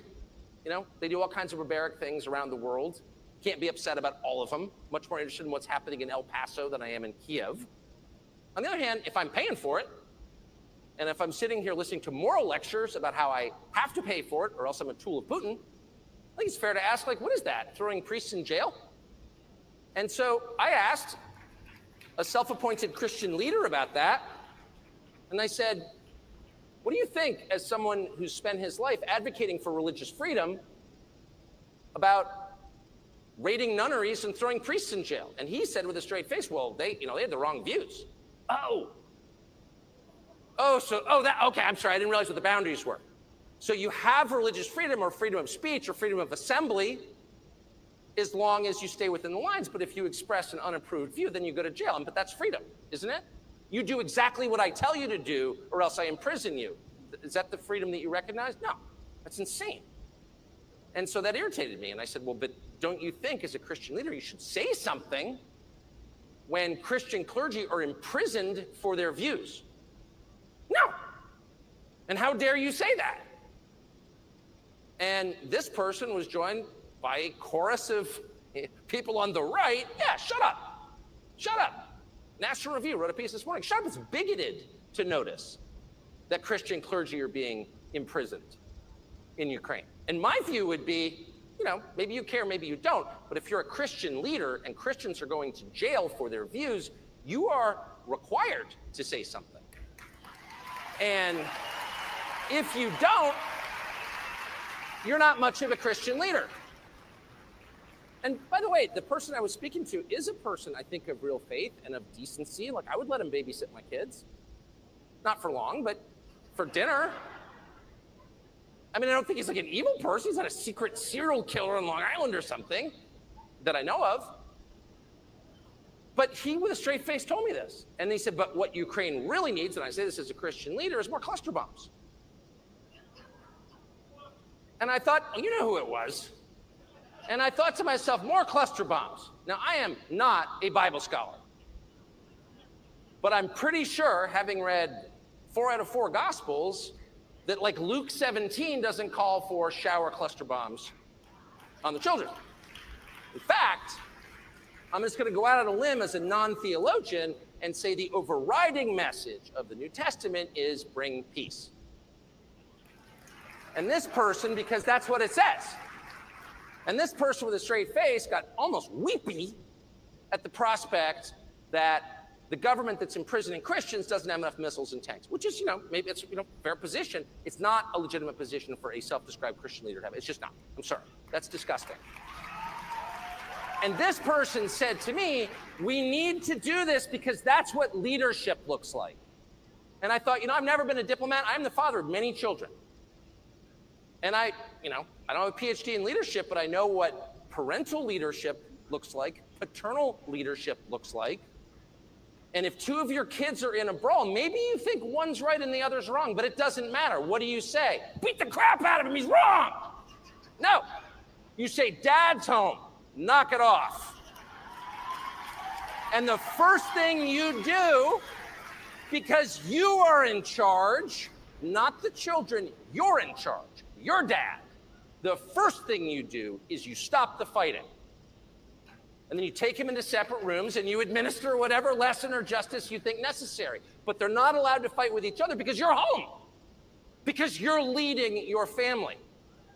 And there may be a way in which international leadership is totally different than managing a house of 4 kids and 4 dogs, but I don't know what that way is. If you're the leader, the last thing you do is sow more chaos. You stop the chaos. Leadership is bringing order and regularity and predictability to a chaotic scene. Wait till your dad gets home.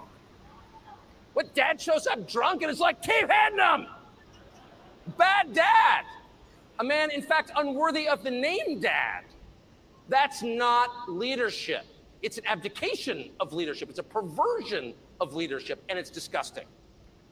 And that is exactly what, in the name of American leadership, this administration, with the full participation of the Republican Party, is foisting on the world. And it's insane. Yeah, well, I have to say, whatever you think of Trump, he's pretty clear on this. And they hate him for it, actually. They hate him for it. And if I can just say, the foreign policy stuff, which if you grew up in this country, once again, as I did, you're not really used to thinking about because it's literally oceans away. And they're like all these primitive people out there doing primitive things, tattooing their faces and being, you know what I mean? They're foreigners. Who knows what they do? I get it. I grew up like that. I was proud to be an ugly American, and to some extent I still am. I'll have the pizza, please. Amen. Amen, baby. I'll have the pizza, please. I'm an American. And by the way, I'm proud to order pizza in Paris and often have. So it's not, okay, but if you're an American, like, you don't think about it. And there is this sense in which foreign policy is like the one big thing that government does that's not subject to democratic, which is to say voter control. It's like, it really is about as patronizing as you can get. It really is, shh, men are talking. That's really what they're saying. I'm sorry, you a foreign policy expert? Are you? What do you know? How many years did you spend in the diplomatic corps? Did you go to Fletcher School? I don't think you did. Oh, well, it's my country, actually. And you're doing this in my name with my money and potentially my children. So whether you want my input or not, you're going to get it. But that truth, that democracy requires the public to sign off on wars, is totally alien in Washington. And that's exactly why they like it. It's exactly why they like it. If you were to try to get some, trans rights bill through the Congress, like, you couldn't get it through because people are watching, and they should be, and amen. And the democratic process works that way. Probably not going to pass a bill in the United States Congress, even if Democrats control it, that says, basically no more men's and women's bathrooms. We're all going to be in one latrine together, and we're going to like it. That's probably not going to happen because nobody wants to defend that. But sending cluster bombs to a government that's imprisoning Christians and stealing the money, I think that's kind of not your business, America. And so they can collude and do it together. That's the truth. And the fact that Republicans have allowed this, and that even now, and again, even if you think we should be supporting Ukraine militarily, which is, I think, a legitimate, I don't share that view, but I think it's entirely legitimate. And I think there are a lot of awfully nice people who feel really bad for the Ukrainians. I actually feel really bad for the Ukrainians myself. I think Russia shouldn't have invaded. I agree with that. But it almost doesn't matter where you are on this question. If you can't have an adult conversation about it, which begins with the very obvious question, why should I be mad at Russia? Like, why? Shut up! If the answer is shut up, or if the answer is to accuse you, an American citizen who loves your country, whose ancestors fought to defend it, of disloyalty to your country by people who care not at all about the United States? It's too much. It's just too much.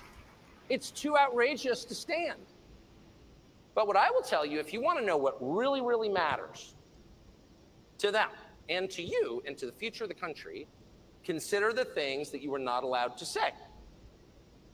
I noticed this right after January 6th. I'll never forget it as long as I live. As a very literal, not super quick, not highly clever person, I was completely content to believe January 6th was what it looked like to me on TV, which is a bunch of angry people who thought the election was stolen from them, who appropriately went to confront the people they thought stole it. So, like, George Floyd gets killed and all of a sudden they loot Foot Locker. What did Foot Locker have to do with it? I will say, in Republican primary voters' defense, they're mad at the Congress. They went to the Congress. They didn't loot any liquor stores. They just went right to the source. That's true. It wasn't like, oh, they stole the election from us. Let's loot Macy's. All right.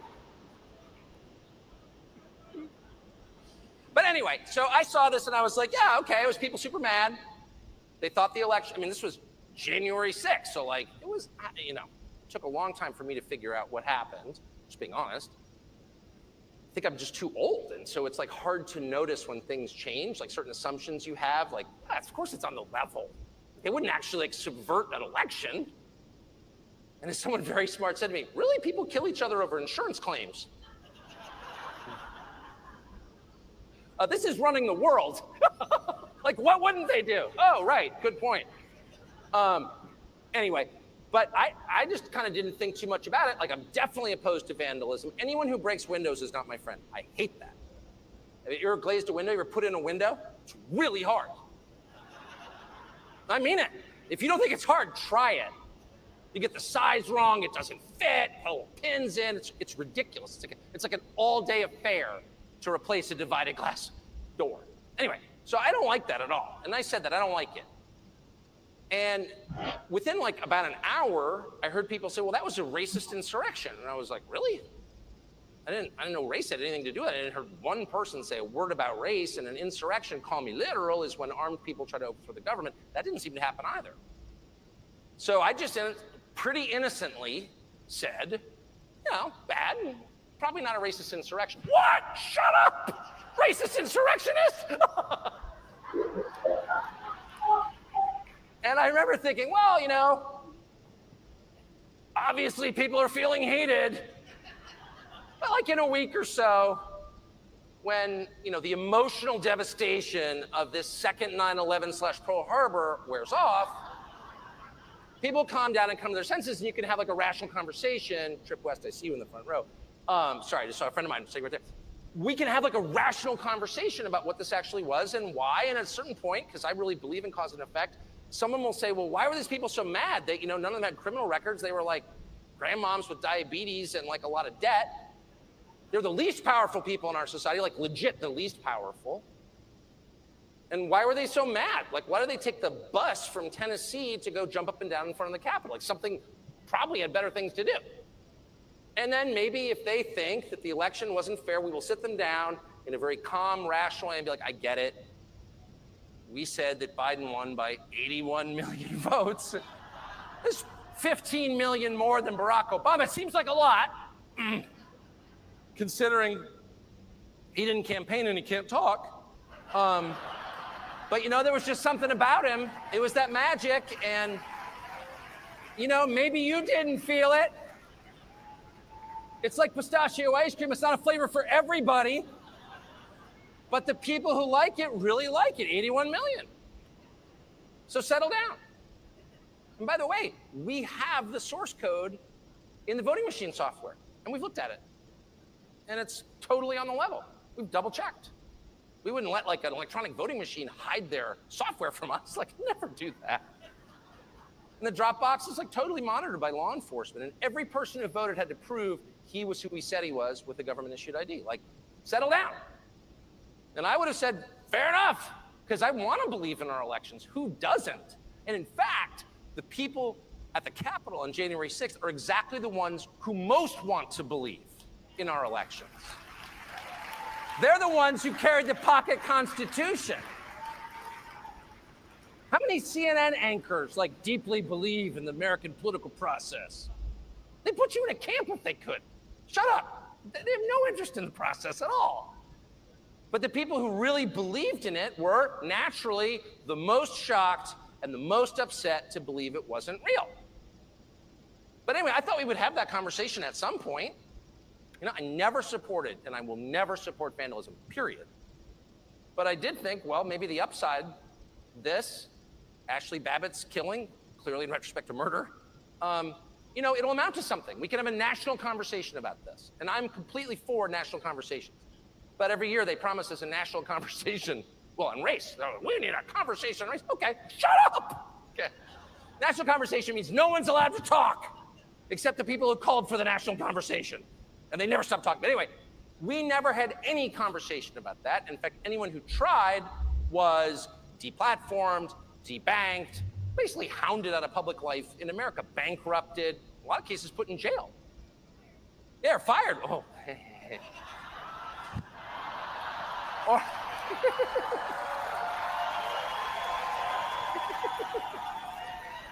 pretty funny. Anyway, excuse me. Sorry, I was so into it, I like lost all self-awareness for a minute. Sorry. But we never, not only do we not have that conversation was literally banned. Now it's in the guidelines of most of the big social media companies, you can't have that conversation. So I would make a couple of points. And the most obvious one is any country that doesn't allow a free discussion of the process by which its leaders are elected is not a democracy, by definition. A country without free speech is not a democracy. Free speech is a prerequisite to democracy. You can't have it without it. You can't have a dinner party without dinner. You can't have a democracy without free speech, period. So there's that. So whatever you tell me, and by the way, isn't it? It's so interesting, and narcissists are this way. The projection involved. It's like whatever it is they're doing, and I mean at a precise level, is exactly what they accuse you of doing. You're attacking democracy. Really, I like democracy. Democracy would give people without money and without a TV show some voice in how they are governed. Therefore, I'm for it. And they want exactly the opposite. So the middle class in America, which has been not the majority since 2015, an anniversary that nobody noticed, has less economic power than it's ever had. That's why Trump got elected, in my view. And now it has less political power than it's ever had. So if you are taking power away from large segments of your population, you are by definition attacking democracy. That's exactly what you're doing. There's no other name for it. So that's the first thing I noticed.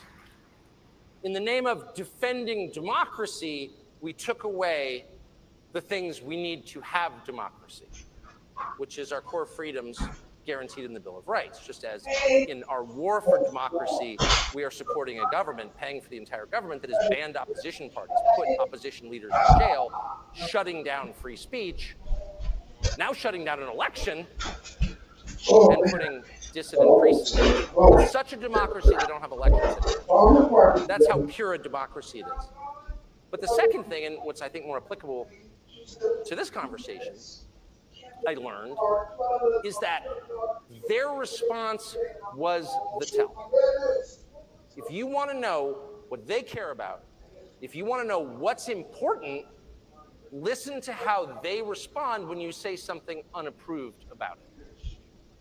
So if you were to, I don't know, write a post on Facebook tonight and say, I think Papua New Guinea is the most powerful nation in the world, you would get not a single response other than someone's been smoking weed again. No one would care. It's like demonstrably untrue. That's why the flat earth people have been able to cruise beneath the radar for so long. Because they're, and by the way, I'm not discounting that possibility for the record in case any are here, because I am an open-minded man. Present me the evidence of its flatness and I will amplify it. But the point is, when something is clearly or very likely untrue, it poses no threat to anyone. What's scary and what will elicit a response are true things. No one is punished for lying. People are only punished for telling the truth. You could literally wake up tomorrow, move to the Bahamas, start a fake cryptocurrency, defraud 1 million investors around the world of billions of dollars. I'm just saying you could do it, and I'm not recommending it. Note to the FEC, not recommending it. But you could do that, and you could get caught. People might have like a balanced view of you. He's really smart, good guy, got a little over his skis, as we say. But like, I'm not gonna hate on him. Right? We all make mistakes. Like, who here, raise your hand if you haven't defrauded 1 million investors with a fake cryptocurrency. Okay, there are some. You cast the first stone then. Those kinds of crimes, which is to say actual crimes, like burning down buildings, impoverishing people, starting totally counterproductive wars we can't win that kill a lot of our citizens, leaving the border open so 7 million people can walk across. Those are not small things. That's not all like forgetting to fold your napkin correctly at Thanksgiving. Those are like actually kind of world historic crimes. Never punished. What are the crimes that are punished? Thought crimes. Thinking the wrong thing, having the wrong beliefs, saying unapproved words. And those words are always true. They are always true. So when you hear somebody, and by the way, it's so hard to know what's true. I mean, often, to the extent I ever talk to people, which is fairly rarely, no, but like, going through an airport or something, I hate the news. It's all so dishonest. Where do you get your news? And I always try to be honest and say I don't get any news. I don't read any news. Are you joking? I haven't had TV in like decades. I wouldn't read the New York Times at gunpoint. I don't want that in my head. Do you know what I mean? It's like worse than porn. It's horrible. And it's just bad for you. You know, you don't put untrue things in your head on purpose. So how do you know what's true? Well, that's a great question. And in fact, it's like the only question really in life. And the honest answer is you can't really know because you're not God. And so I think it's super important to approach everything with the requisite humility, acknowledging that these things are very complicated and you can't really know. And at some point, probably the second you die, you will know. And that's definitely the upside of dying, in my opinion. But in this life, you can't, and you're never going to, and you're a lunatic if you think you can imagine the future or divine the precise truth about anything. Because you can't. And by the way, anyone who thinks he can is likely to become Mussolini. Like, that's a bad path. If you wake up in the morning and think, I'm the only person who possesses the truth, you are clinically insane. So seek help. But within the bounds of our abilities as people, you can get pointed in the direction. Where's the North Star? You can get there. And how do you know? And it's really simple. Who are the thought criminals and what are they saying? What are they saying? They're saying crazy things like the water's turning the frogs gay. What a crazy person. Let's make him pay $1 billion. Water's actually turning the frogs gay. That's true. It turns out. Years later, they tell us. It turns out it's true. Yeah, it's actually true. I'm not endorsing any specific person's theories about anything, but I am telling you that the people who censor your words and thoughts have this is one thing I'll say about them, they have a very precise and well-calibrated sense of what's important. They know. These are not frivolous people. They can smell like your dog can smell. Like your parents could smell in high school if you smoked a Marlboro. They know what's important. They don't waste any time in the unimportant stuff. And so I would honestly say a lot of the debates we have, and certainly a lot of the ones that I've engaged in, probably diversions from the things that really matter, honestly. And that may account for why every time I was out of the country last week and I came back and I felt like I've got a duty to be up on the news, read all these texts, and like everything I read is like a new height of insanity. I'm like, that is the Mount Everest of lunacy. It can't get any crazier than that at all. Breastfeeding men or whatever. You know, we're gonna give back Nebraska to an Indian tribe that no longer exists. We're not doing that, by the way. Omaha's safe. But I'm just saying, every one of these stories enraged me. And of course, that was probably the point. I really believe that the exponential growth of totally irrational claims by the other side, things that no sane person could, beginning with men can give birth, but there are 1 million of them, that these claims are actually designed to take people like me and send us off into a screaming fit so we don't notice that actually they're looting the country. I think that. I don't think there is a single member of Congress, except like maybe the dumbest, maybe Ocasio-Cortez or something, but the normal ones, or semi-normal ones, grading on a curve. I don't think there's a single Democratic member of Congress who cares at all about trans rights. I don't think there's a single one who thinks men can breastfeed, because like not one in history ever has. Quite a bit of evidence to the contrary on that claim. I don't think they believe it. I really don't. And by the way, it's super important to push back against them and to call them crazy, because they are. I'm not saying a retreat from these things at all. I'm merely saying if they throw a story in your face that's so nuts that you can only growl like a dog in response, they're probably doing that on purpose. And you should probably look around and ask yourself, what are the topics that no one's even pushing back on? What are the topics that their response is so ferocious that people are like, I don't want to deal with it? One of them is the war in Ukraine. Another's COVID. And of course, the third is January 6th. And you have to ask, why is that? Well, it's not by accident, trust me. There is a reason. So What'd you say? I don't know what, you know what? The thing about that story is just a mystery to me. No one was more shocked than I was. Are you serious? In the Biden White House, somebody left an 8-ball of cocaine in a public. I was like, I said to my wife, that just doesn't, it's just not in character. You know? I just don't believe it. It's clearly a setup.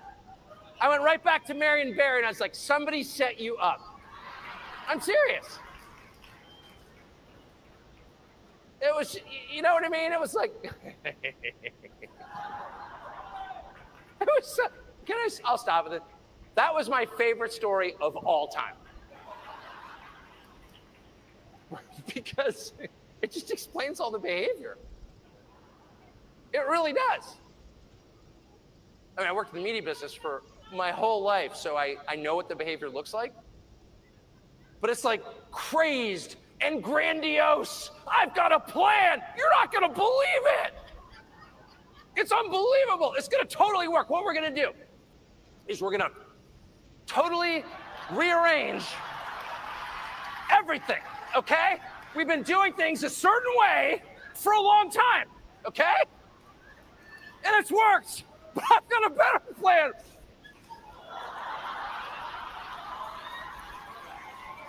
And that's their entire approach.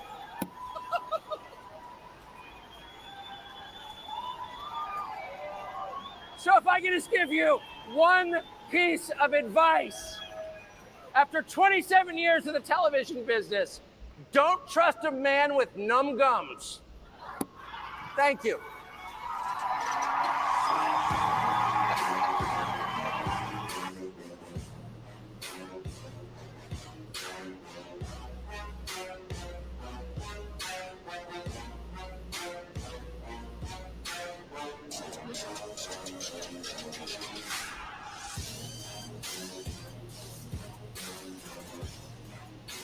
You're live at the booth here at Turning Point Action Conference. It's good to hear from Tucker Carlson. I love Tucker. I always have. I really do now. And you know, when he laughs, the audience laughs. He has this this personality that's just, you're just attracted to him. And the people went crazy when he came out on the stage. And he just had an electrifying speech that really resonated well with the crowd and for the audience at home. And yes, so good to hear and see Tucker. It's good to hear him. Okay, we're going to come up with our next guest here in just a second. But before we do that, we want you to be able to take advantage right now.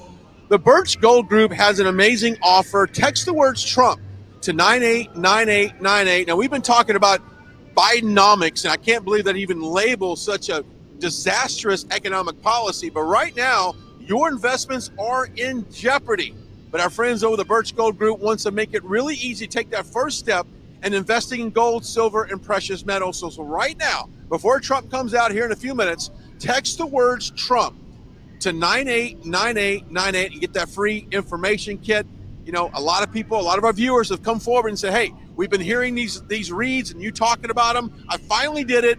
I don't have all of my investments in gold, and we're not saying that you should do that, but you can definitely transfer a traditional IRA into a gold-backed IRA. So our friends over at Birch Gold Group make it simple and easy, no obligation. Text the words Trump to 989898. And what about those Trump tumblers? I love the Trump tumblers. Yeah, limited edition. Those are now available for you as well. So go ahead and get yours tonight. Just $10 plus a small shipping and handling fee. These make great gifts for you, your family, your friends. TrumpTumbler.com, handing out limited edition tumblers today in you know, honor of today's event here at Turning Point Action Conference. So we really appreciate them. Laser etched permanent engraving. That just sounds cool. It just sounds really cool. Yeah. And I tell you what, they are heavy. They're made well, and they'll keep your beverage cold, hot, however which way you want to do it. Limited time though. We've been hearing these things sell out. So get your hands on it right now. TrumpTumbler.com. TrumpTumbler.com. I want to bring our next guest in. He is the host of Human Events Daily, the great Jack Posobiec. I'm going to bring you in here real quickly. There's so much we can talk about. Oh, well, here we are. Here we are. Here we are. It's good to have you on Right Side. Good to be back. Good to be back. It is good to be back. And we're big fans of what you do. You definitely are the tip of the sword on a lot of different things. Before we get into our topic, Tucker Carlson, we were just talking off camera. He just got off a long day of interviewing high level, I mean, what Tucker did, and Brian, you do this, like, for those of us that, when you're in media, when you're running interviews, a presidential interview is pretty much one of the hardest things you have to do, because in a presidential interview, especially in a debate, a primary forum, this is the time where you really can make or break you as a journalist to determine whether or not you have your credibility, your stature, your respect, and if you are able to understand, and Tucker, for every single one of those people that he brought up, I lost track of how many candidates it was. He had personal anecdotes. He had personal stories. He had actual quotes from them. He had actual position papers. He understood that, Pence had just gotten back from Ukraine. He knew everything about the history. He knew who Pence had met with on the visit to Ukraine and questioned him about this. He was extremely well prepared, 6 hours straight. I think at some points he was like going off and coming back on stage with his coffee still in his hand, as the interview was beginning. And then he flies from Iowa to Florida and does an incredible home run speech right here at Turning Point Action, this conference. And you're looking at a guy who is operating at the top of his game. And I say this as somebody who watches what he does, and how can you not have nothing but respect for that? I agree. A lot of respect. I agree. One of the hardest working men in the game. We agree on that. Okay, so much we can go over real quickly. Ukraine, we talked about this earlier. Biden calling up 3,000 reserves to kind of be on call, I guess, for the conflict in Europe. Yeah. What's your thoughts on that, and where do you see that going? Well, and to piggyback off of what we just said, this was obviously the centerpiece, I would say, of Tucker's questioning, because we are involved in a proxy war with the largest nuclear nation in the world. And I understand that for most voters, it may not be the most important issue. Let me assure you that if that thing goes wrong, it will become the most important issue very quickly. And especially involving 3,000 U.S. reservists being called up, sent over to the region. Keep in mind, to the theater. Now, not being sent to Ukraine, but they're being sent next to Ukraine, right? This is an example of something that we talk about in the military called mission creep. You saw this in Afghanistan, you saw this in Iraq, where it started with an invasion to knock out a regime, and then it turned into nation building and democracy building, capacity building, all of these various missions that were not part of it. I also remember when advisors were sent to Vietnam, a couple hundred advisors. We said, they're just an advisory force, they're not going to be involved in combat. So when you combine the two pieces of information that we have over the past couple of weeks about Ukraine, we have to and America's potential involvement. Lindsey Graham and Richard Blumenthal returned home from Ukraine, but while they were there, they put together essentially a promise to the Ukrainian Rada, that's their parliament, in saying that when they came back to the U.S. Senate, they introduced a resolution which would invoke NATO's Article 5, and I'll read, and the exact words of this are, in the event of a nuclear incident in Ukraine, a nuclear incident. This comes at the same time that Zelensky and the Russians, the Kremlin, are pointing out the potential for an attack on the Zaporizhzhia nuclear power. It's the largest nuclear power plant in all of Europe, 6 reactors, not 3, 4, 5, larger than Chernobyl was. And Lindsey Graham is basically saying that he wants to commit U.S. forces in the event of a nuclear catastrophe. Then 2 weeks later, we get Joe Biden calling up 3,000 reservists, sending them to the region. I'm just saying you're creating the conditions for something to spiral very, very quickly out of control. And I worry that, and I appreciate Tucker for making such a big deal of it and making it such a highlight, because this could potentially become a war that the United States find ourselves embroiled in the same way that we found ourselves embroiled in all those other conflicts I just talked about, without a single vote being cast. And it doesn't make you concerned too, because we follow this, it's our job and our passion to follow what's going on. But like you mentioned, the average American may not see this on their top priority of what's wrong and going on in our country, but we really need to pay attention to what's going on with America in Ukraine. And again, many Americans aren't even aware. Just misinformed or not informed at all. Well, and I get it, right? Because, you know, for most Americans, they're living through this terrible presidency, this administration, which has turned economics upside down, and they tried to the point where they try to tell you that bad economics is good, and they try to tell you that a bad situation is actually better. Gas prices are up, but no, that's good for you. Here's why. And people are having trouble with inflation. They still are. Traveling is down. And as much as I want to say that Disney World tickets are down, or attendance is down Right. because of the wokeness, I think it actually has more to do with the fact that people are traveling less. Yeah. And then America as a country, we're rapidly declining. We are becoming a second world country. You see it every time you try to fly somewhere. You see it in prices. You see it in just the lack of service, the lack of care in all of these major industries, our infrastructure falling apart. And we see crime and criminality in our cities that is now spilling out into the suburbs. Yeah. And I don't care if you're in the Philadelphia area, the Baltimore area, Washington, D.C., Detroit, San Francisco, LA, you know the list, right? That it is now spilling out and becoming complete. Milwaukee, by the way, where the RNC is having their event later next year, the RNC is going to be held.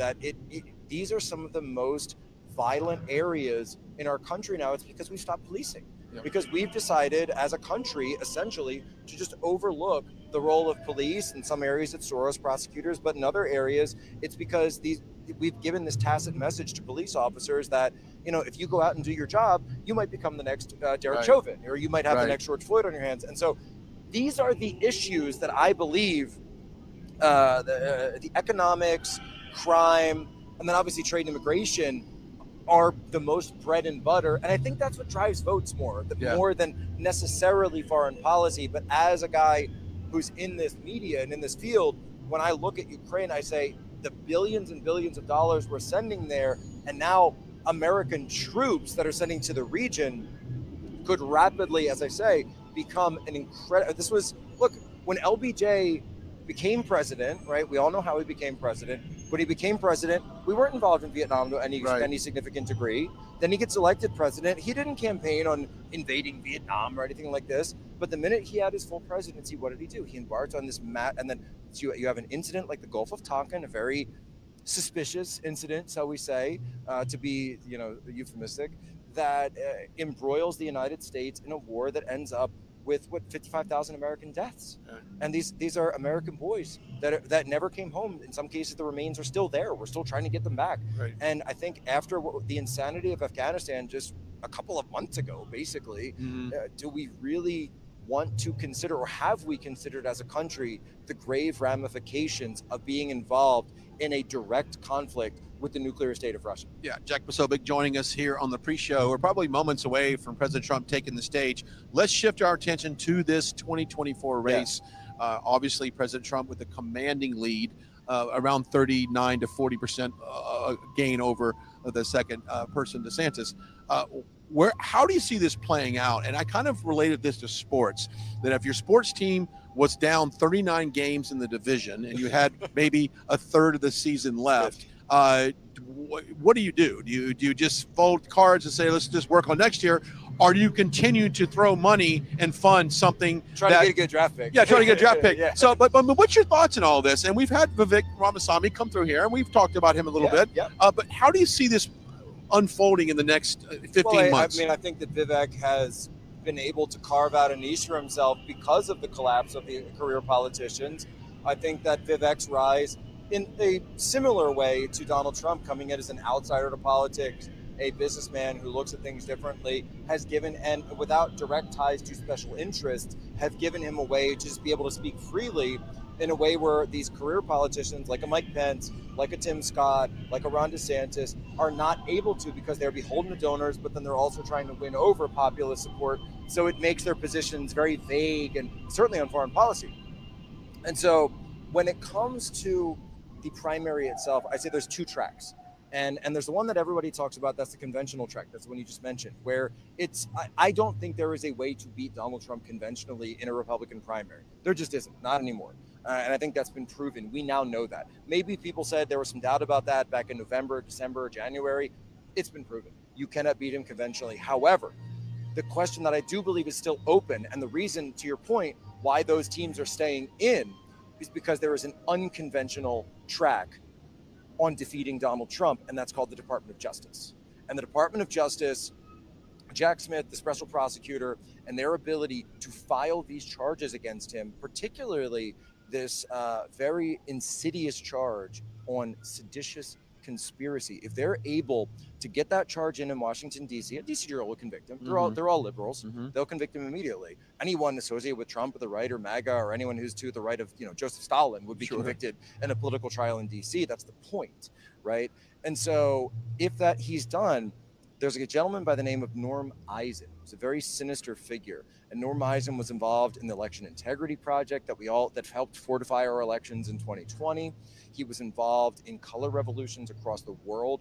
And now he's writing new legal journals talking about how if Donald Trump is convicted of seditious conspiracy, that they want to do the same thing to him that they attempted with Marjorie Taylor Greene, with Madison Cawthorn, to trigger the disqualification clause of the 14th Amendment to the Constitution, which states that if you have been convicted or you participated in a rebellion, an armed rebellion against the United States government, that you can no longer hold federal office.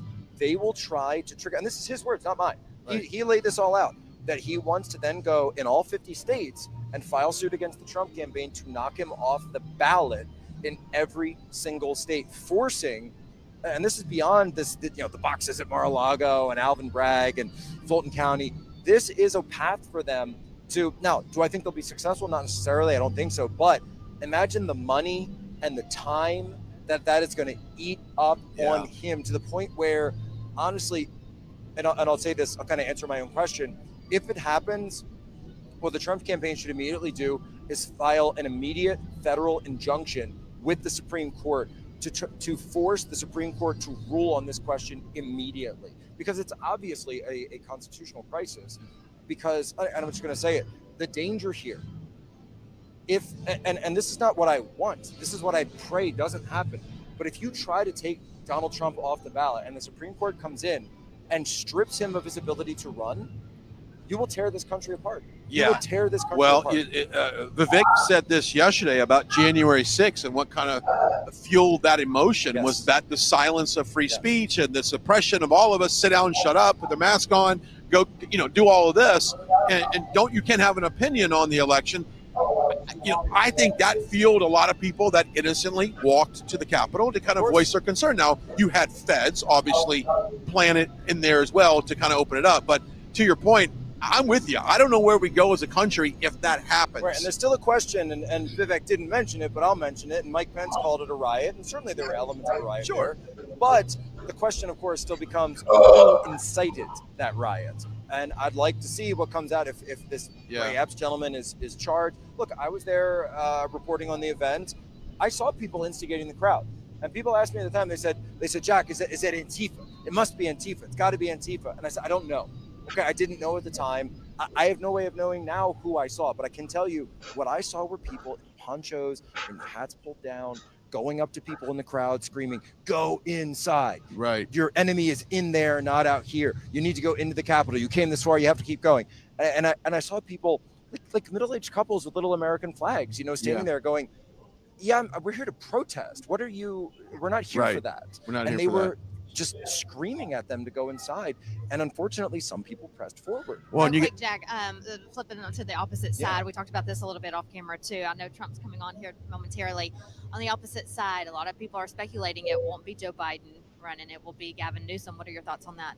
Look, I know there's a lot of people that have put that out there, and certainly Gavin is chomping at the bit. The hair gel Hitler of San Francisco himself wants to be president of the United States. But I think what he's doing is different than Ron DeSantis, because what DeSantis has done is thrown his hat in the ring and say, I'm going to run against Trump, where Trump he's not the current incumbent, but he sort of functions like an incumbent in terms of the primary and the Republican electorate. Whereas as Biden, as a current incumbent Democrat, it would be tough, obviously, for a sitting governor to run against him, it being of the same party. So I think he's being smart in staying out of the race, but also letting people know that he's willing, raise the hand, put me in, coach, if you need me, right? If you need me.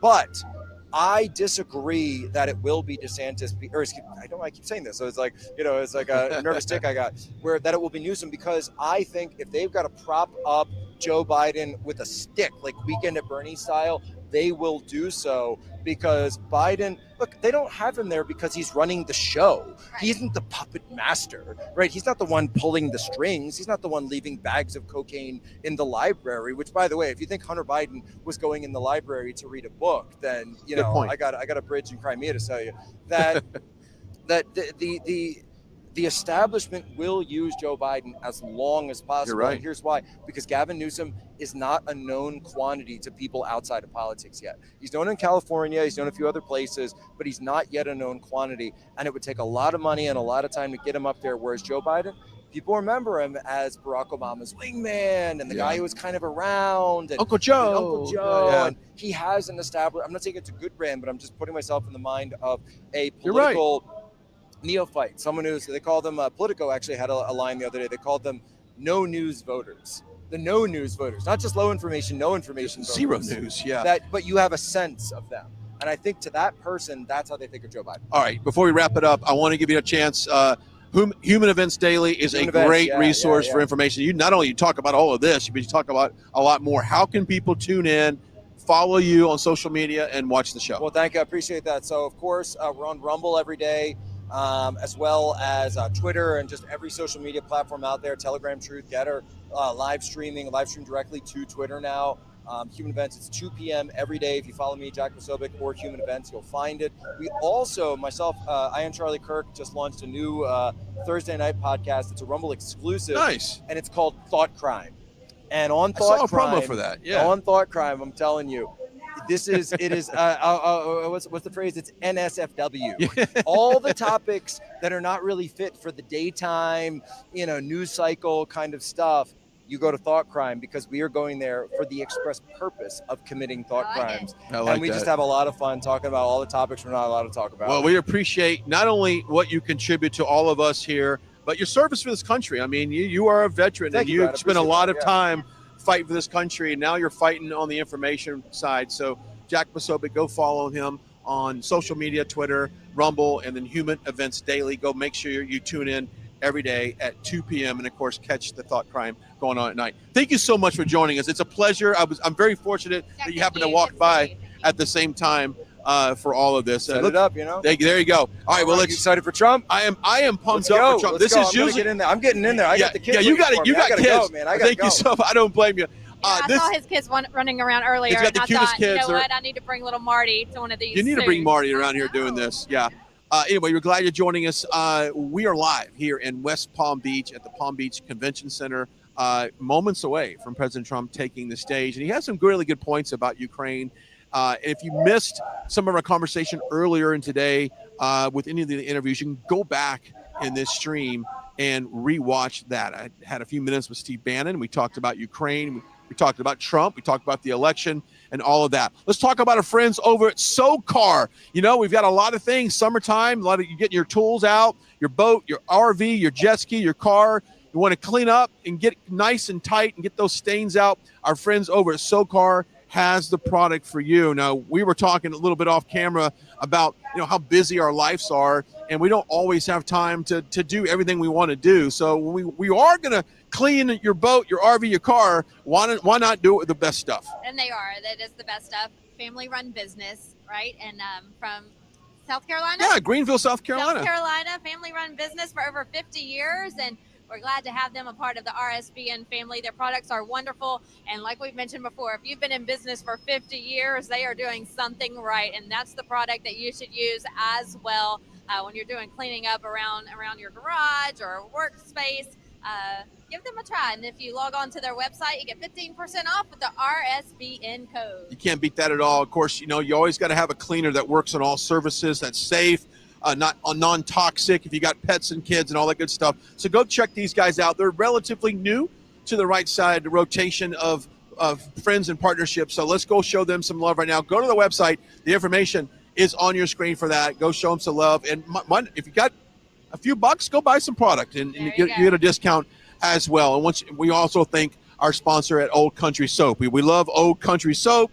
We love that it's natural. It's made in the USA. It's got none of the chemicals. Go check these guys out as well at oldcountrysoap.com. We were looking at the reviews online earlier. I was reading some of those off. Wonderful reviews. It's amazing. You know your product is valuable when someone's willing to take the time to give you a review. Yes. So Absolutely. it means a lot. So go check it out. Lavender is one of my favorite scents. Go check that out as well. Plus the Trump tumbler, we have that. It's a great product. And then lastly, we can't forget about our friends over at the Birch Gold Group. So we got lots of partners, but our partner right now is you, as we're live here in West Palm Beach, moments away from President Trump taking the stage here, delivering what, from what I've been told, is a different kind of message. I actually have an excerpt from the speech that it was given to me, and I'm just going to maybe scroll through it, maybe give out some PowerPoints here before we get started. Yeah, so let's see. And while he's looking for that, I just want to let you know, looking at this crowd here today, they are energetic. They are ready for tonight. They were excited to see Tucker just moments ago. They're excited to see President Trump. A lot of these people stood out in the Florida heat, almost triple digits for 3 hours, over 3 hours, waiting to get inside today. The lines were long, wrapped around parking garages and buildings, and the people did it because they wanted to come into this conference and see some of the country's top conservatives take the stage. And we're going to do it all again tomorrow as well.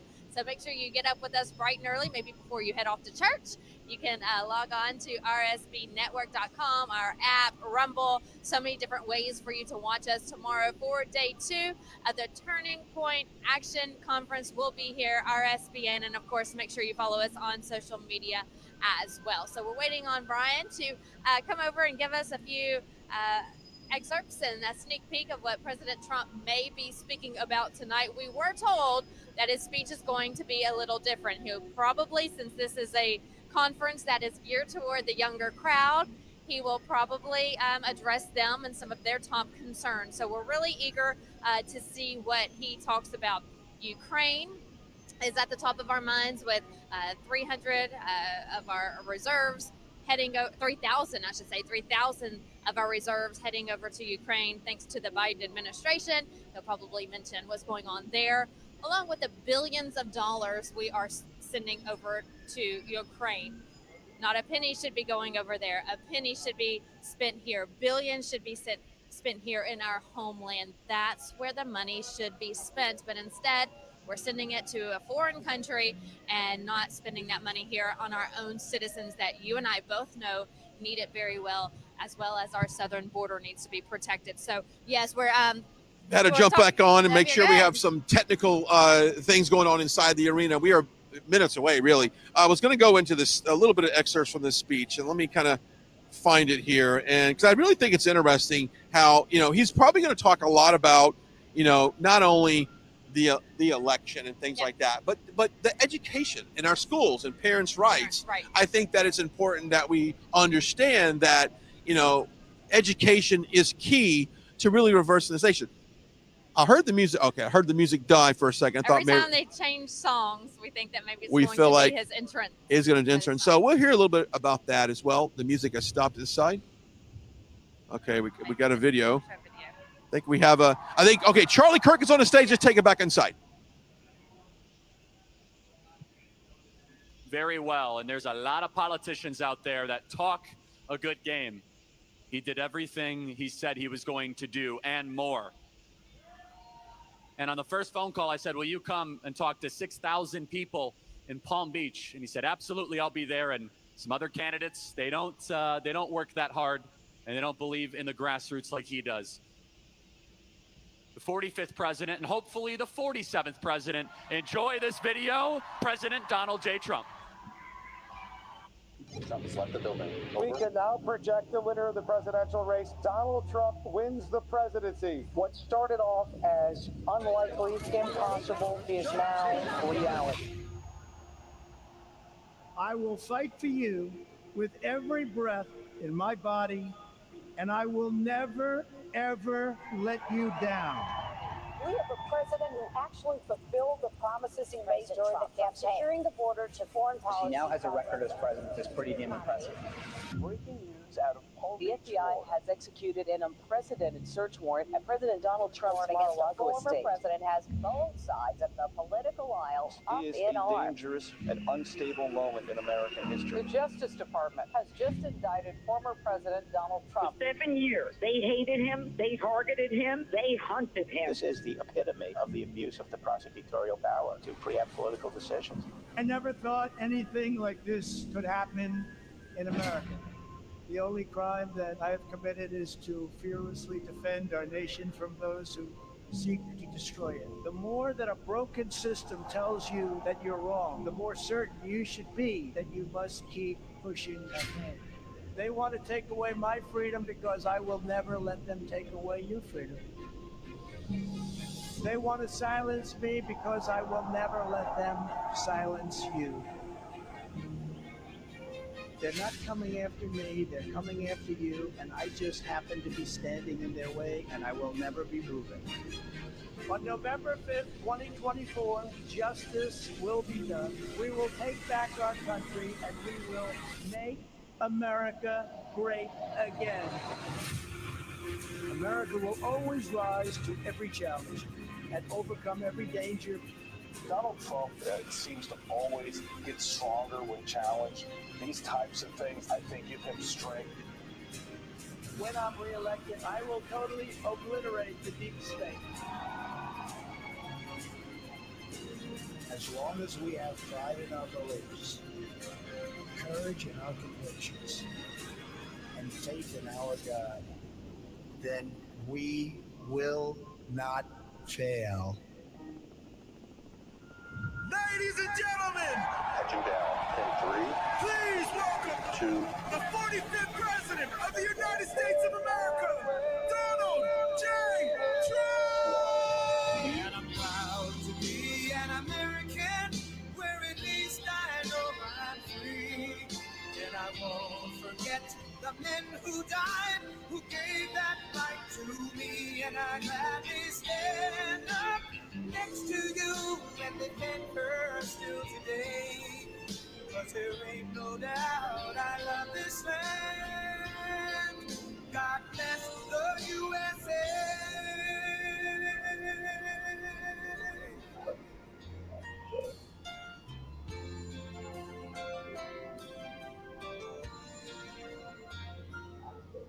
From the lakes of Minnesota to the hills of Tennessee, across the plains of Texas, from sea to shining sea, from Detroit down to Houston, and New York to LA, where there's pride in every American heart, and it's time we stand and say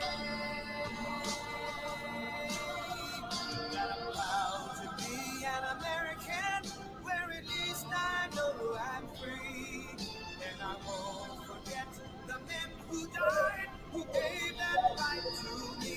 And I gladly stand up next to you and defend her still today. 'Cause there ain't no doubt I love this land. God bless the USA.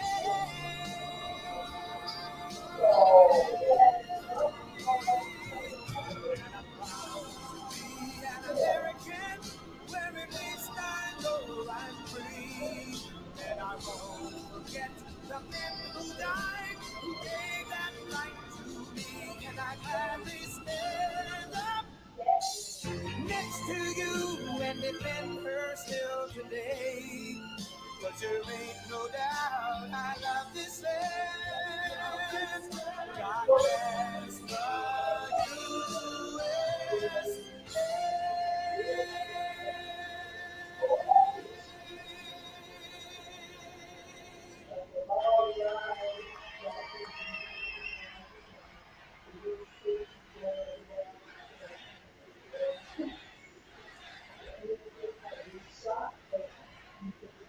Well, thank you very much. Thank you very much to Charlie. I'm thrilled to be back with the proud young conservative patriots of Turning Point Action and Turning Point USA. And I want to thank our good friend Charlie Kirk for everything that he's done to build Turning Point. It's incredible what he's done in a very short period of time into one of the most powerful grassroots organizations in the entire nation. It's really timing couldn't be better. Do you agree with that? His newest project for mobilizing early voters will be a difference maker in the next election, and it's going to make it a much more difficult job to cheat because we're going to swamp them. You know, when you start swamping them. But they cheat. They cheat. They'll do anything they can because they don't have policies. Open borders, no voter ID, high taxes, high interest rates. The only way they win is by cheating. We're also delighted to be joined by Representatives Matt Gaetz. Where's Matt Gaetz? I love Matt. Where is he? He's great. Thank you, Matt. Thank you, Matt. Oh, I'm glad you stayed, Matt. I'd be very disappointed. Now, he's a great gentleman and a brave man, too. I will tell you that. Ana Paulina Luna. Ana, thank you. Very great job. I watched those speeches. Another man that is going places, and he's going places fast. Spectacular person, friend of mine, Byron Donalds. Byron. Thank you, Byron. I can't miss him. I can't miss him. Big and strong. A man running as a candidate, Republican candidate. I think he's going to do very well, too. A state that we won by a lot twice, and that's the state of Ohio. We love Ohio, and we love Bernie Moreno. Bernie, where are you, Bernie? Bernie Moreno. Bernie, I hear you're doing well. A man who's gone through hell, but he's kept going, and he's smart, and he's strong, and people love him. Not everybody, but people love him and respect him. Roger Stone. Where's Roger Stone? And another man, I say maybe I shouldn't be introducing him because he's a consumer man. He's not really a political man, but he turned out to be a very good political man. He understands what's happening. And every time I introduce him, he gets a tremendous applause. Mike Lindell. Mike. Good, Mike. He never lets us down. And speaking of fighters, this is a true fighter. This is a real fighter. This is not a fighter with the lips, the mouth, the teeth. This is the real deal. He's a champion fighter, UFC. He's got a huge fight coming up, one of the biggest. I don't know how the hell they do it, 400, 500 shots to the head. And he's smarter than hell. I mean, how does that work?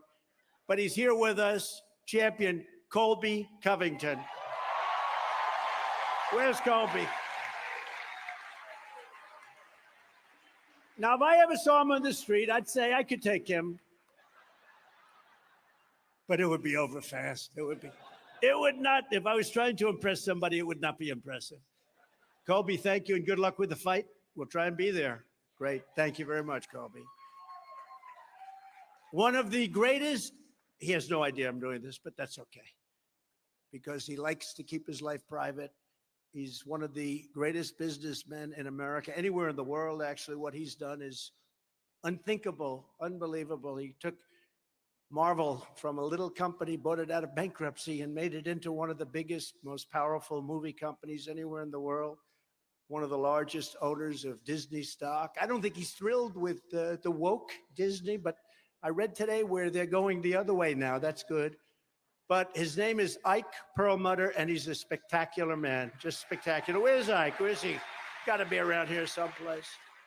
He wants no adulation either. He just loves working and employing lots of people. But he's done many, many companies, and he's been one of the most successful businessmen on the planet.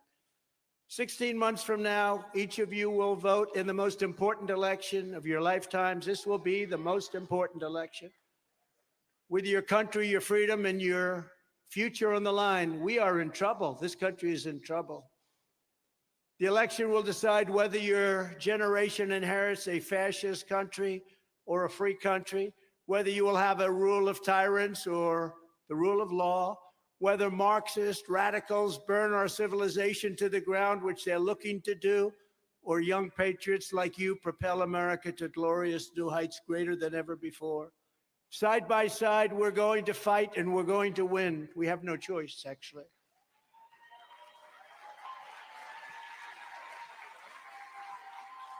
We're going to evict crooked Joe Biden. You know, I took the name off of Hillary.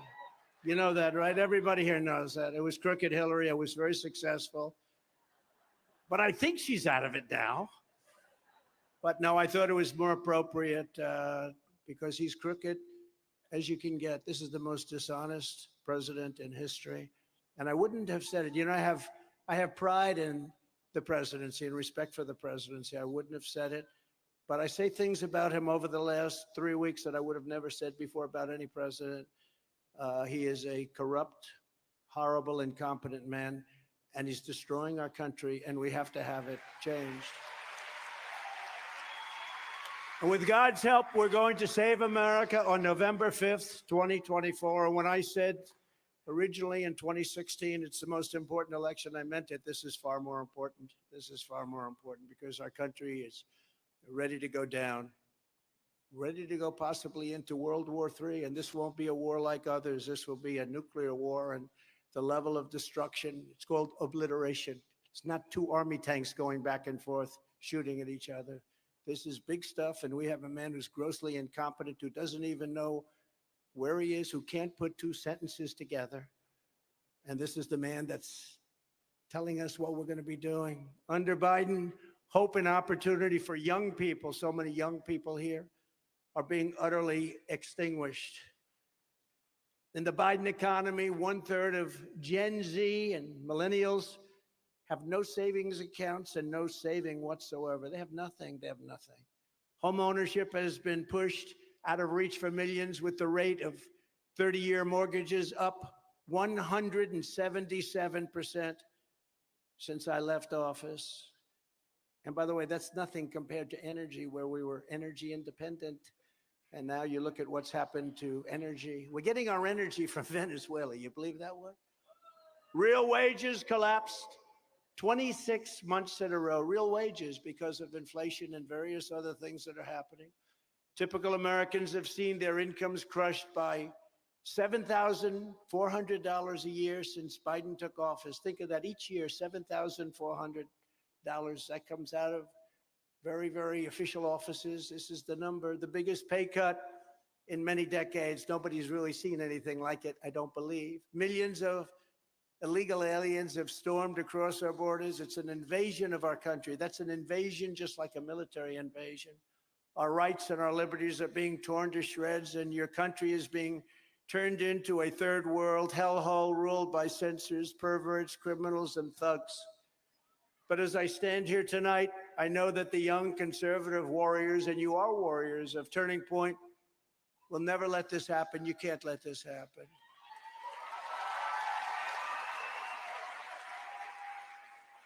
Every day you defend our values, and you never yield, and you never will yield to the radical left.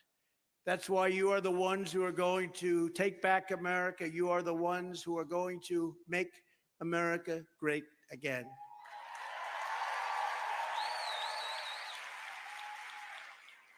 From the earliest days of our republic, every generation has been called to defend America. You always have that defend, but people say it not with the bravado that they say it now, because now they really mean it. We're in big trouble. Today, the greatest threat is not from the outside. The greatest threat is the sick, sinister, and evil forces trying to destroy our nation from within. If you have the right leadership, China's not a problem.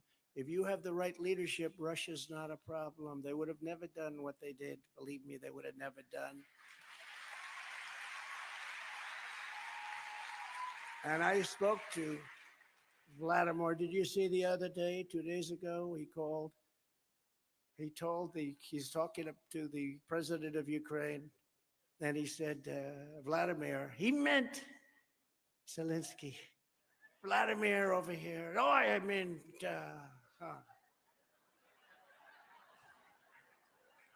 That was one of the good days, too. Vladimir, I'd like to thank you for being here.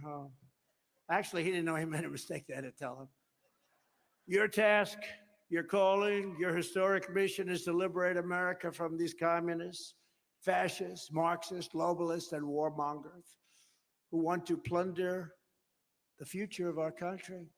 And that's exactly what we are going to do together when we all together become the 47th President of the United States of America.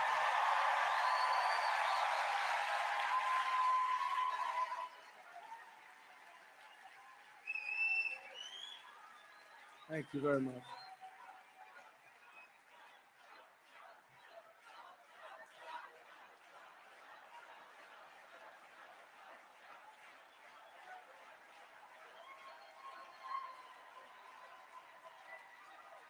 And by the way, Charlie told me this is the biggest crowd they've ever had, and they had a larger room because a lot of people outside that filled that. This is the biggest crowd, and I think you loved our 4 years, but I also think you've watched the last 3 years, and you draw a comparison, it makes it even more so. But I do appreciate it, but it's a record crowd, and that's great, and I'm very happy for Turning Point and Charlie and everybody else. They've come a long way. They've come a long way. I will quickly stop Joe Biden's inflation nightmare, worst inflation in many years. They really don't know how many. They say 52, but I think it's much higher than that. Restore energy independence and bring down interest rates so that young people can once again afford to buy a house and a car, the basic American dream. The American dream is dead under Biden. We will have the American dream back very soon. We will rapidly rebuild the greatest economy in the history of the world. We had that, we did it twice. I did it the first time, and then we had COVID come in, a gift from China. And that came in, and when I gave it up, we had a rigged election. And when I gave up the reins, so to speak, we had the stock market was higher than it was before COVID came. The day before COVID came, and we had a higher stock market, despite the hell that the whole world had to go through because of what came out of the Wuhan labs. And I used to say that the Wuhan labs, they used to censor me. They used to say, oh, that's terrible. It turned out to be, we were right. We were right about a lot of things. We're right about almost everything, maybe everything. But we'll do that once again.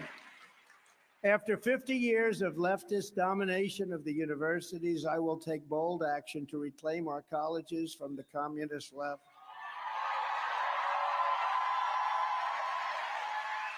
Anti-American radicals will no longer be given a free hand to dominate our institutions of higher education.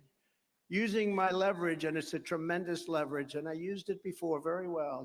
We put penalties on them if they wouldn't let conservatives or anybody speak. Big penalties. All of a sudden, everybody was invited to speak. I don't know if anybody knows that, but you sort of felt it. But it was very good. But it was somewhat artificial because they were doing it because they would have had huge monetary penalties. But at least we were getting the word out. Everybody should be able to speak. But using my leverage over college accreditors, we are going to choke off the money to schools that aid the Marxist assault on our American heritage and on Western civilization itself. The days of subsidizing communist indoctrination in our colleges will soon be over. And, I will say this is I would say, very largely conservative group. I call it common sense group because I think a lot of conservatism is common sense. When they ask you for a definition, it starts with common sense. But I tell them very often that you will be shocked to see colleges, even the ones that you hear are most liberal. We have tremendous numbers of people out there. I think even more. They don't speak up as much, but they're starting to speak up. When you see Bud Light and when you see all of the things that have happened, I mean, you take a look at that. They're down 37%. The company is, nobody's ever seen it. And the radical left has always used that. They've used their buying power. They'd sort of name a company, go after a company. We've never done it. That just happened by osmosis, actually, but it's also happening. I heard Target mentioned today and various others. And we have tremendous power to make sure that our country goes down the right tracks. We're going to smash the Marxist diversity, equity, and inclusion bureaucracies that are driving up tuition costs and sticking you with crushing debt. And for any universities that want federal student loan dollars, we will also require them to offer real job placement and career services, as well as options for accelerated and low-cost degrees. These institutions have gone up. The pricing has gone up more than just about any industry. You look at their costs, and they drive them up because the federal government gives loans to everybody. So it's more expensive, but somebody has to pay back that loan, except under Biden. But the Supreme Court decided that that wasn't going to happen. My administration will strictly enforce last month's landmark Supreme Court decision to move our country forward with a merit-based system of education. In other words, if you get great marks and if you've worked hard and you did all of the things, you're going to get into that college. Somebody with half of the energy and the marks and all of the things necessary to get in. That's what we have to have. We have to have our absolute most brilliant people. This is such a competitive world. We have to have our most brilliant people going to the most brilliant schools and universities. And now that's what we have. These are some of the things that we've done for this country, and they are big. And a lot of them people didn't think would happen.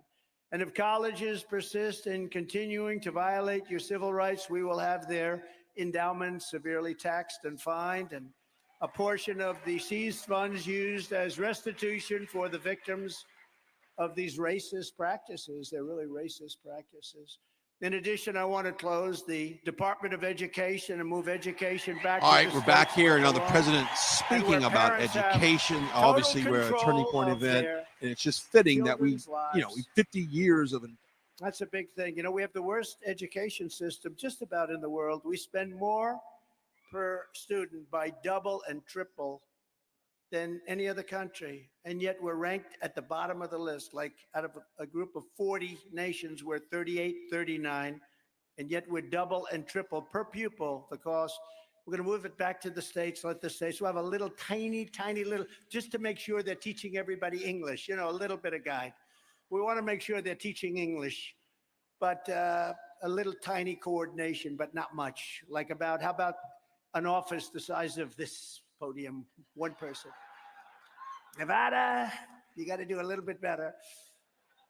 No, we're going to do a job. We're going to do a job, and we're going to have great education. And, it's much more pinpointed this way also, and the parents can be much more involved. It's not this big bureaucracy. And then we'll be able to sell all those buildings that are occupied right now for so much money.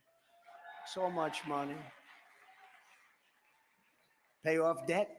Pay off a lot of the debt, and we have plenty of it. Under my leadership, we will bring back free speech in America. Just last week, we've had some amazing rulings, you know that. Just last week, in a historic ruling, a brilliant federal judge ordered the Biden administration to cease and desist from their illegal and unconstitutional censorship in collusion with social media. In other words, the election was rigged. That's just another way of saying. That's just another way of saying it.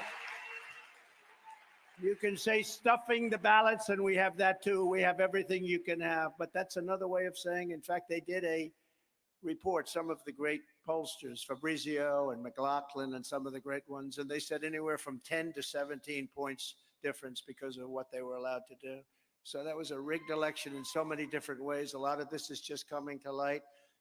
If you saw the FBI Twitter, if you saw what happened with Facebook, DOJ, terrible, terrible thing.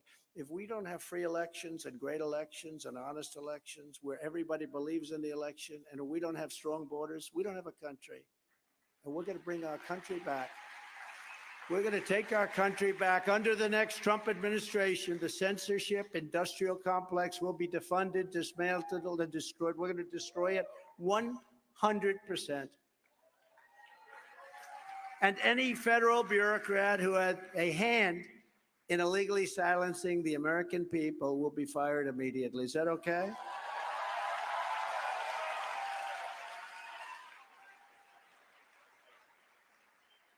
This is just the start of what we will do for America's young people. We have to do it for the young people because the young people want to have a great country. As they get older, they want to have a great country for their children and their grandchildren. It's no surprise that we're very big in the polls, very, very big. We have been like a rocket ship. It's been very nice to watch. I'm pleased to report that I heard you weren't too happy with this particular network, Fox. But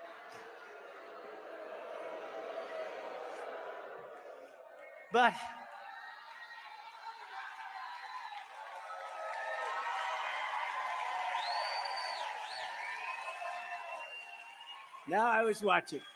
Now I understand you exactly, but not exactly friendly. But in the Fox poll that was just released, which makes it even bigger if you think about it, we lead the field by 50 points among young voters. Think of that.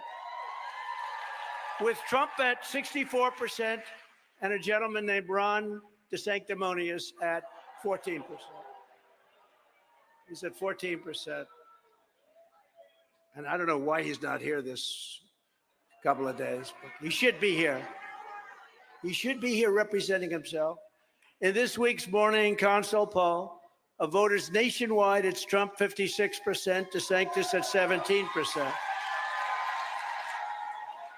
In Ohio, we're ahead by 44 points.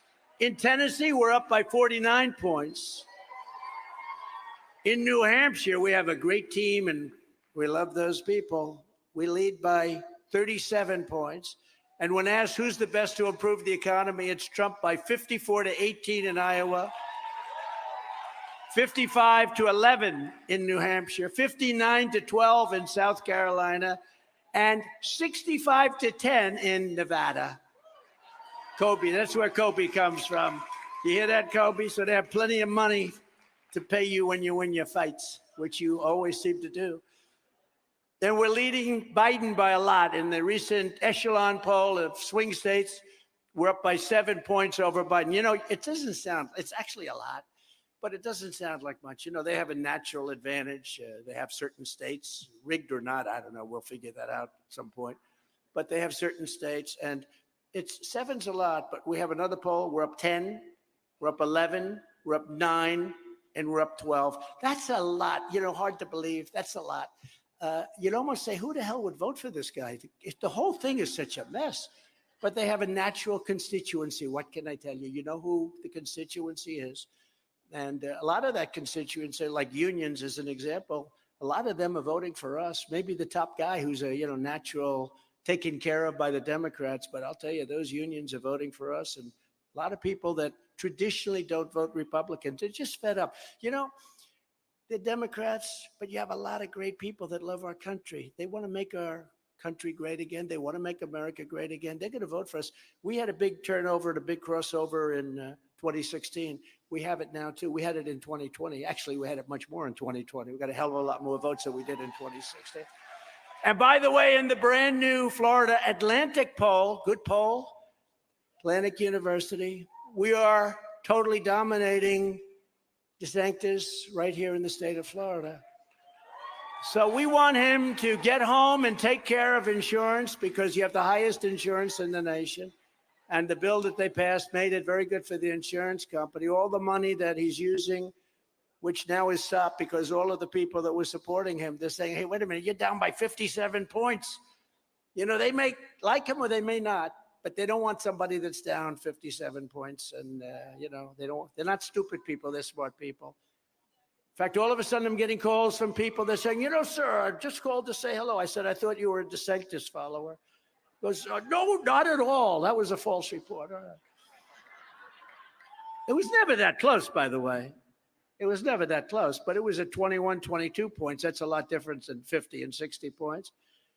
But running for a hopeless cause is election.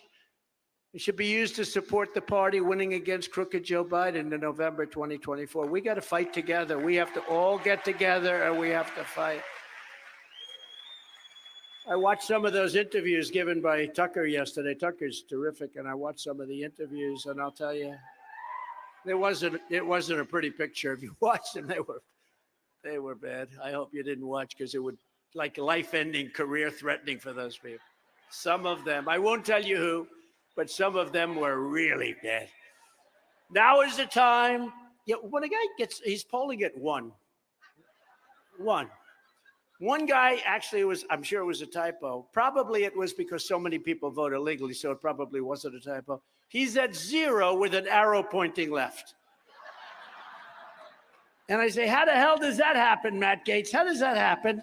And you know what happens? It's zero. That's because you have more than one voter. So, you know, you have a family that votes 19 times instead of 2 times.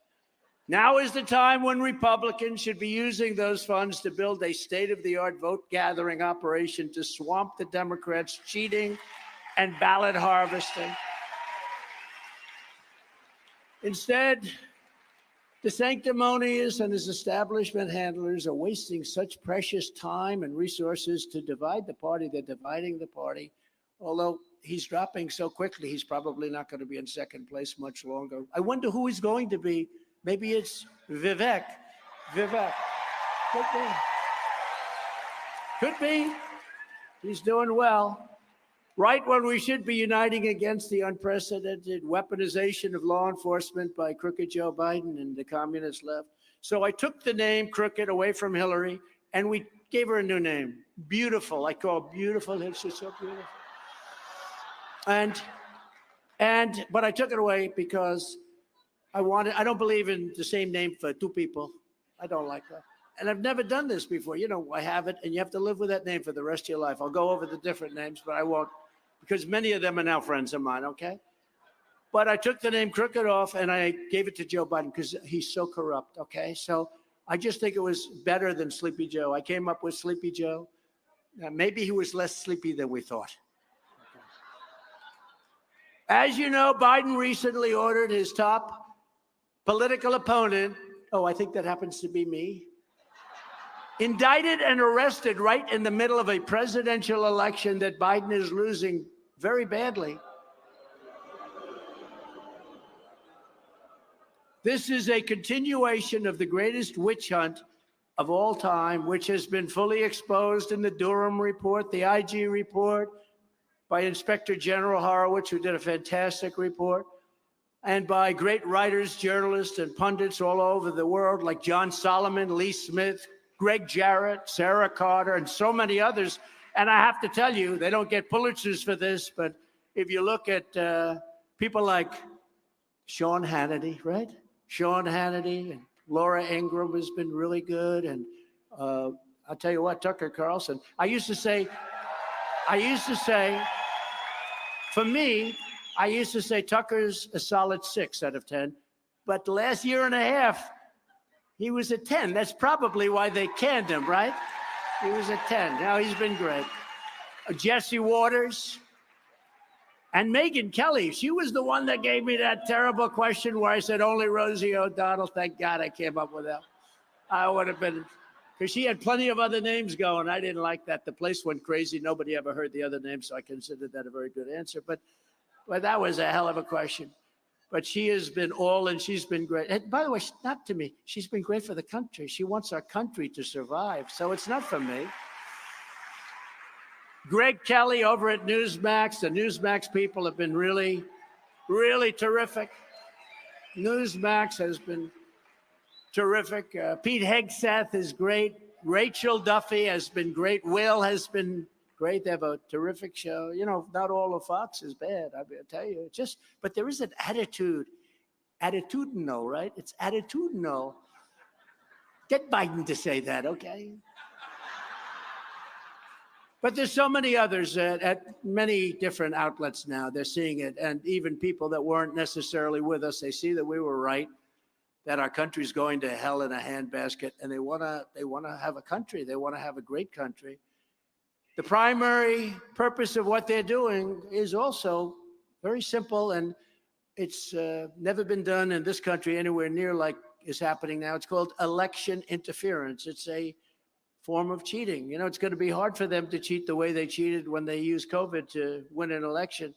This is election interference. It's indicting people, making people go through hell, destroying their families, doing things that nobody ever thought was possible. And this is really how low they've fallen. This is an attempt to win the 2024 election. And so far, and I hope it continues, but so far it's had the opposite effect. I mean, it's really lifted us to new heights because people know it's all bullshit, okay? They know it.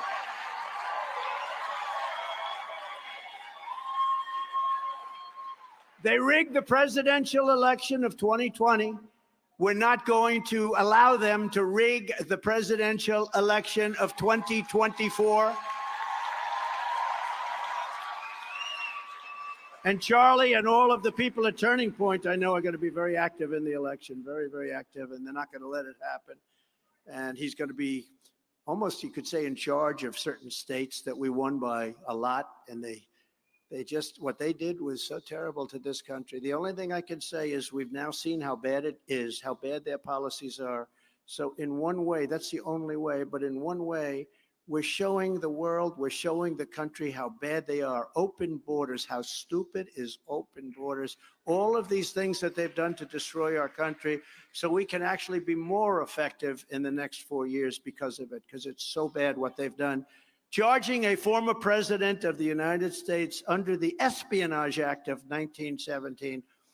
This is meant for developing a nuclear weapon in your basement, is one of the most outrageous and vicious legal theories ever put forward in an American court of law. It's considered one of the meanest, most vicious acts. It's a very, very unfair and horrible act that was passed in 1917, and for many, many years in Congress, they've been trying to get rid of it because it's so heinous, it's so horrible. And by the way, Biden has 1,850 boxes of documents. Many of them are classified, and he's not allowing them to see it. University of Delaware. He's got boxes in Chinatown, D.C., Chinatown. He's got boxes at Penn, the Penn Center, where China gives tens of millions of dollars a year and where he makes a lot of money. And he's got boxes under his Corvette on his garage floor with a garage door that you can cut open with a scissor. We know those doors. You lift them up. They advertise them. You lift it up with one hand. This is the protection. And where Hunter lives, I believe that's where Hunter lives. And these are documents. Now, why hasn't he been charged under this act? Why hasn't he? It's probably 30 times the number of documents. And I had the protection. It's not the protection, it's the law, but I had the protection of the Presidential Records Act. And they don't. It's never been used. This act, this heinous, horrible act, has never been used before for this, anything like this. But it shows you how nasty and horrible this administration is. These are nasty, horrible people. The espionage. Think of that, the word espionage. The other is called the Presidential Records. That's what it is. It tells you exactly what you have to do. And basically it says the president makes the determination. And it's a civil act. It's not a criminal act. It's a civil act. And it only pertains to the president. So it wouldn't pertain to Biden because he wasn't president when he took all those documents. But why isn't he, think of it, why isn't he charged with espionage? It's really, we have a two-tier, but the people of the country will not stand for it. Under the Presidential Records Act, again, not a civil, this is civil, not a criminal law. It had every right. As president, you have every right to have these documents, personal belongings, and whatever else there is. Joe Biden didn't have the right. Mike Pence, and let's let him go. He had a couple of documents. Let's let him go. Let's let him go. But he didn't have the right either because he wasn't president. It only pertains to the president. They were not covered by the Presidential Records Act, but these scoundrels and thugs, they all come after Trump. Let's go after Trump. You know why? Because we're leading. If we were down in the polls, or if I was not running, if I was in a nice location somewhere getting a beautiful suntan saying, isn't this a beautiful world? But I'm fighting for you. That's all I'm doing. What? What a life. But I enjoy it because we created, prior to COVID coming in, and then what we did to get it back was incredible. But prior to COVID coming in, created the greatest country ever in history. We had never, African American, Hispanic American, Asian American, women, men, people with no diploma, people number one in their class at Harvard, Wharton, MIT, the best schools. Everybody had a job. And even people on the left were calling me, let's get together. Success can bring the country together. We had the greatest success. That was the most successful period in the history of our country. And when people ask me, you know, because we talk about the left, we talk Marxist, and we talk all this. Do you notice how many people, and they're on my side, so I don't want, but do you notice I started using the Marxist and all of fascist. I started putting in certain words into my talks and speeches. Do you notice how many people are now using those words? I noticed coming into the plane, everyone's talking about the Marxists. We've got to stop the Marxists and the fascists, but I don't care if I'm copied because they're right. We got to stop them because they're bad. But I will tell you, during this period of time, I was getting calls from people that we would consider to be Marxists and fascists and others, people that you would not believe, and they wanted to get together. They had never seen anything like it. Everybody was working. We were energy dominant, really. We were getting ready to be, we were going to sell energy to Europe and to all parts of the world. We were at a level that we've never seen. We had $1.87 gasoline. We had everything going. I had Anwar approved. Even Ronald's friend and some of our people, Roger, as an example, big fan of Ronald Reagan, but he tried to get it done. Anwar couldn't get it done. The Bushes, of course, couldn't get it done. They didn't come close. But everybody wanted Anwar, bigger perhaps than Saudi Arabia in terms of liquid gold in Alaska. I got it done. And the first thing they did is canceled it. And they canceled the Keystone Pipeline. And then energy started to go up, and then everything went to hell. And that's what caused the inflation. And we're going to be drilling, and we're going to be doing all sorts of things. And inflation's going to come down rapidly. And the interest rates, therefore, will follow. And we're going to have a country that I think it'll be unprecedented. The one thing we have to do is we have to get a lot of the criminals that have been allowed to come into our country. We have to get them out because we have some bad ones. The crucial legal precedent is laid out in the most important case on the Presidential Records Act ever on this subject, known as the it's Bill Clinton socks case. You know why socks? Because he took it out in his socks. I didn't take it out of my socks. I had boxes piled up in front of the White House, and everybody's taking pictures of them because I wasn't hiding anything. He took it out in his socks. After leaving the White House, Bill Clinton kept 79 audio tapes in his socks and in his sock drawer. That's why it's called the Clinton socks case.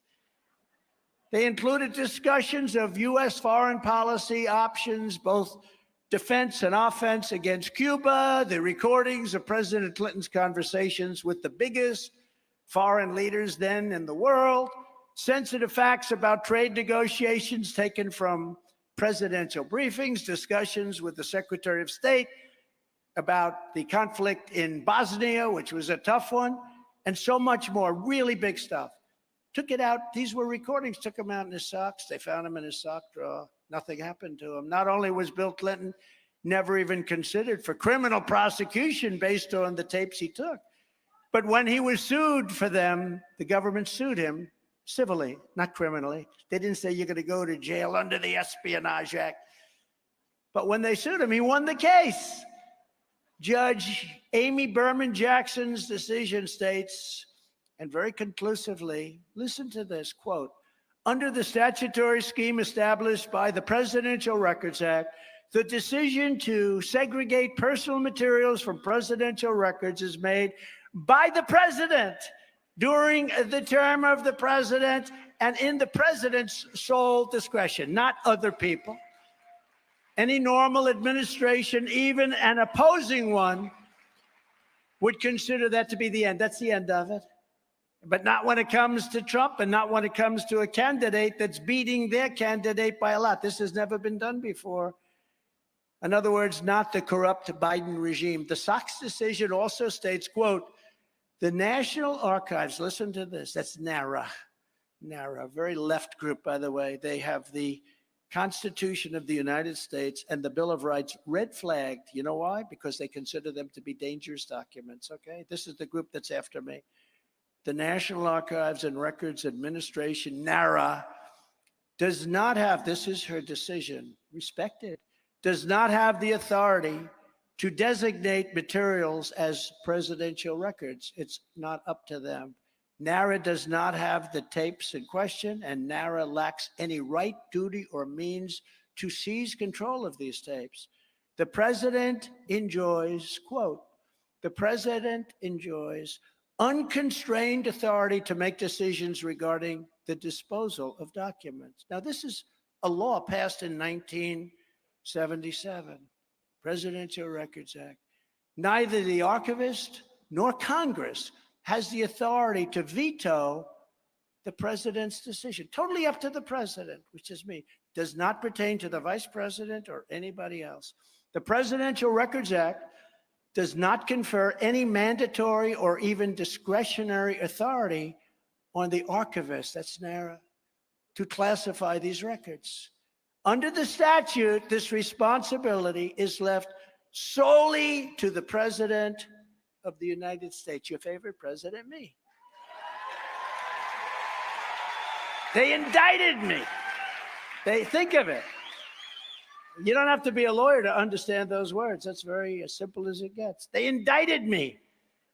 In other words, whatever documents a president decides to take with him, he has the absolute and unquestioned right to do so. This is a law that was passed and signed.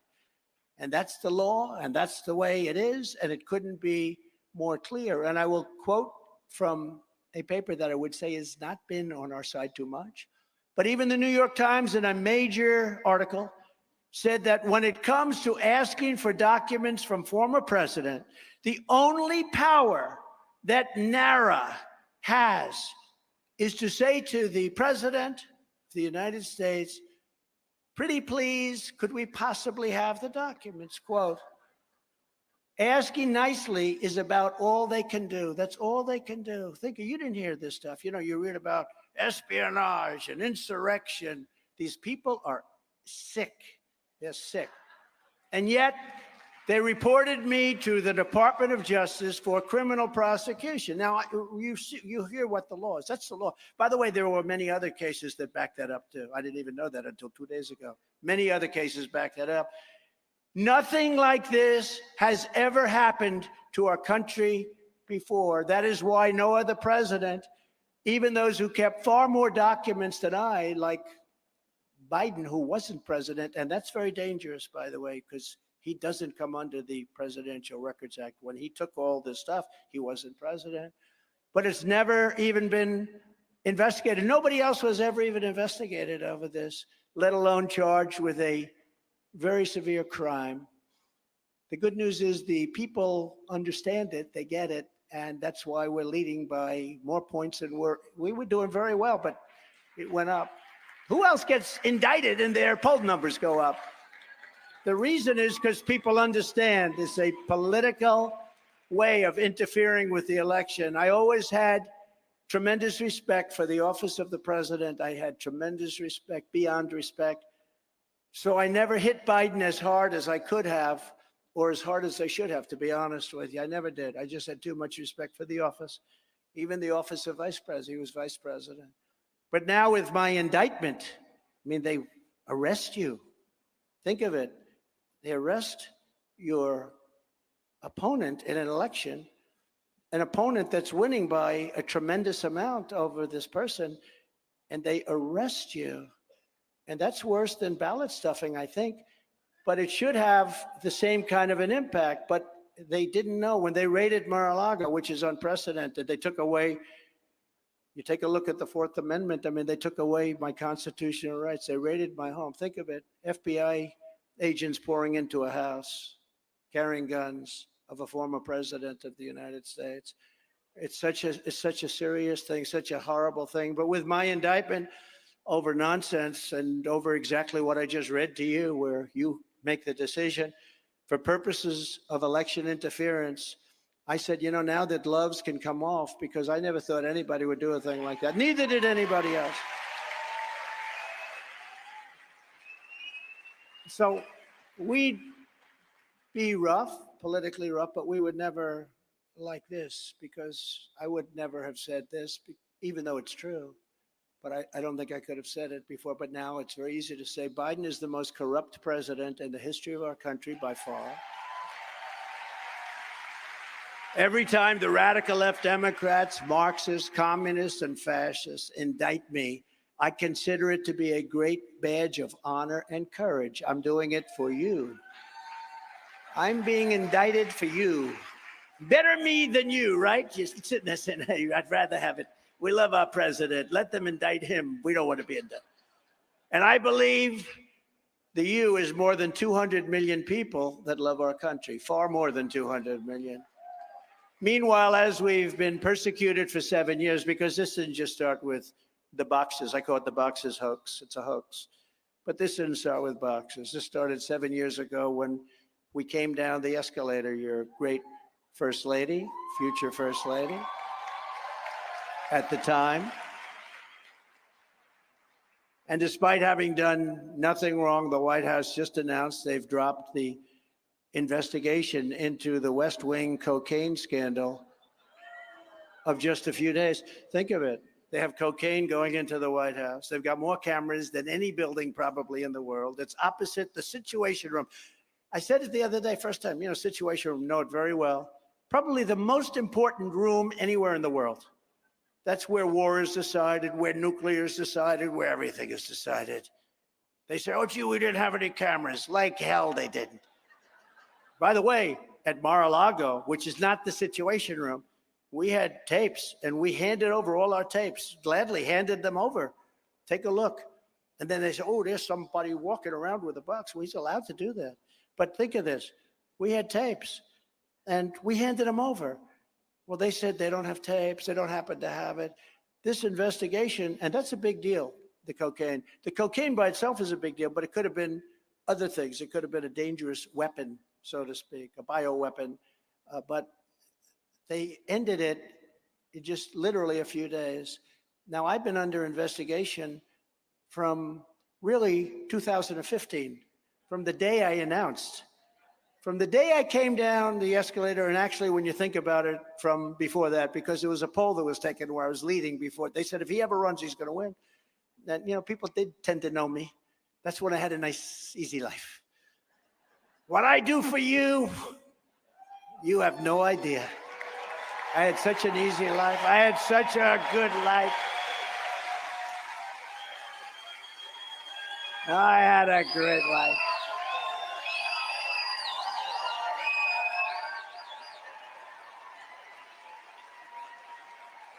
But I'm very glad I did it. Somebody asked me the other day, with all we've been through, thank you very much. I appreciate it. But somebody, very, very successful person, man, who's one of the most successful people, said, I don't know how you take it. I said, do I have a choice? Because these are scoundrels. He said, no, I don't know how. Could I ask you a question, President? Well, if you had it to do again, would you do it? Because I did have a great life. If you had it to do again, would you do it? I said, without even a question, because we did something that nobody else could have ever done. What we did during that period of time was incredible. And more importantly, now we're going to do it again, and we're going to do it even better. So it's never even a doubt. Not even a little doubt in my mind. And I have to say, because with all the fake news back there, if I said, oh, gee, I think there would be headlines, he wished he didn't do it. No. I'm very glad I did it. And more importantly, what's coming up is going to be greater than ever before. I promise you that. But never forget, our enemies want to stop us because we are the only ones, and that's all of you and me, all working together, who can stop them. We're the only ones that can stop them. They want to take away my freedom because I will never let them take away your freedom. It's very simple. They want to silence me because I will never let them silence you. Then in the end, they're not after me, they're after you, and I just happen to be standing in their way. That's true.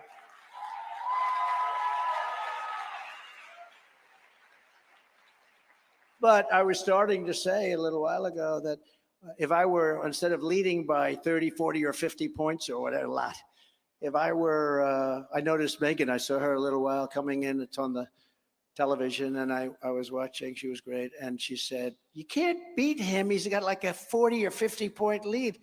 But, if I didn't have a 50, let's say I was losing, or let's say I wasn't running, none of this stuff would be happening. None of it would. If I were down by 20 instead of up by 50, maybe I'd have to be down by 30 or 40. But if I were down in the polls, or if I wasn't running, if I didn't do this, I would not have any of this stuff. They've mobilized the AGs and the DAs. And they actually, in the New York DA, they actually took their top man out of DOJ. And they put their top man. Do you know this, Byron? They took, Byron's such an incredible guy, by the way. He made a good speech, too. He made a good speech. He's got a big future. All of those three that I introduced have an incredible future. But what they did is something that you just can't do. What they're doing is something that is just not permissible. And people were shocked. Even the fake news was very surprised. I promise you this, that if you put me back in the White House, their reign will be over and America will be a free nation once again. It'll be free. I ran twice. I won twice. I did much better the second time than I did the first. It's true.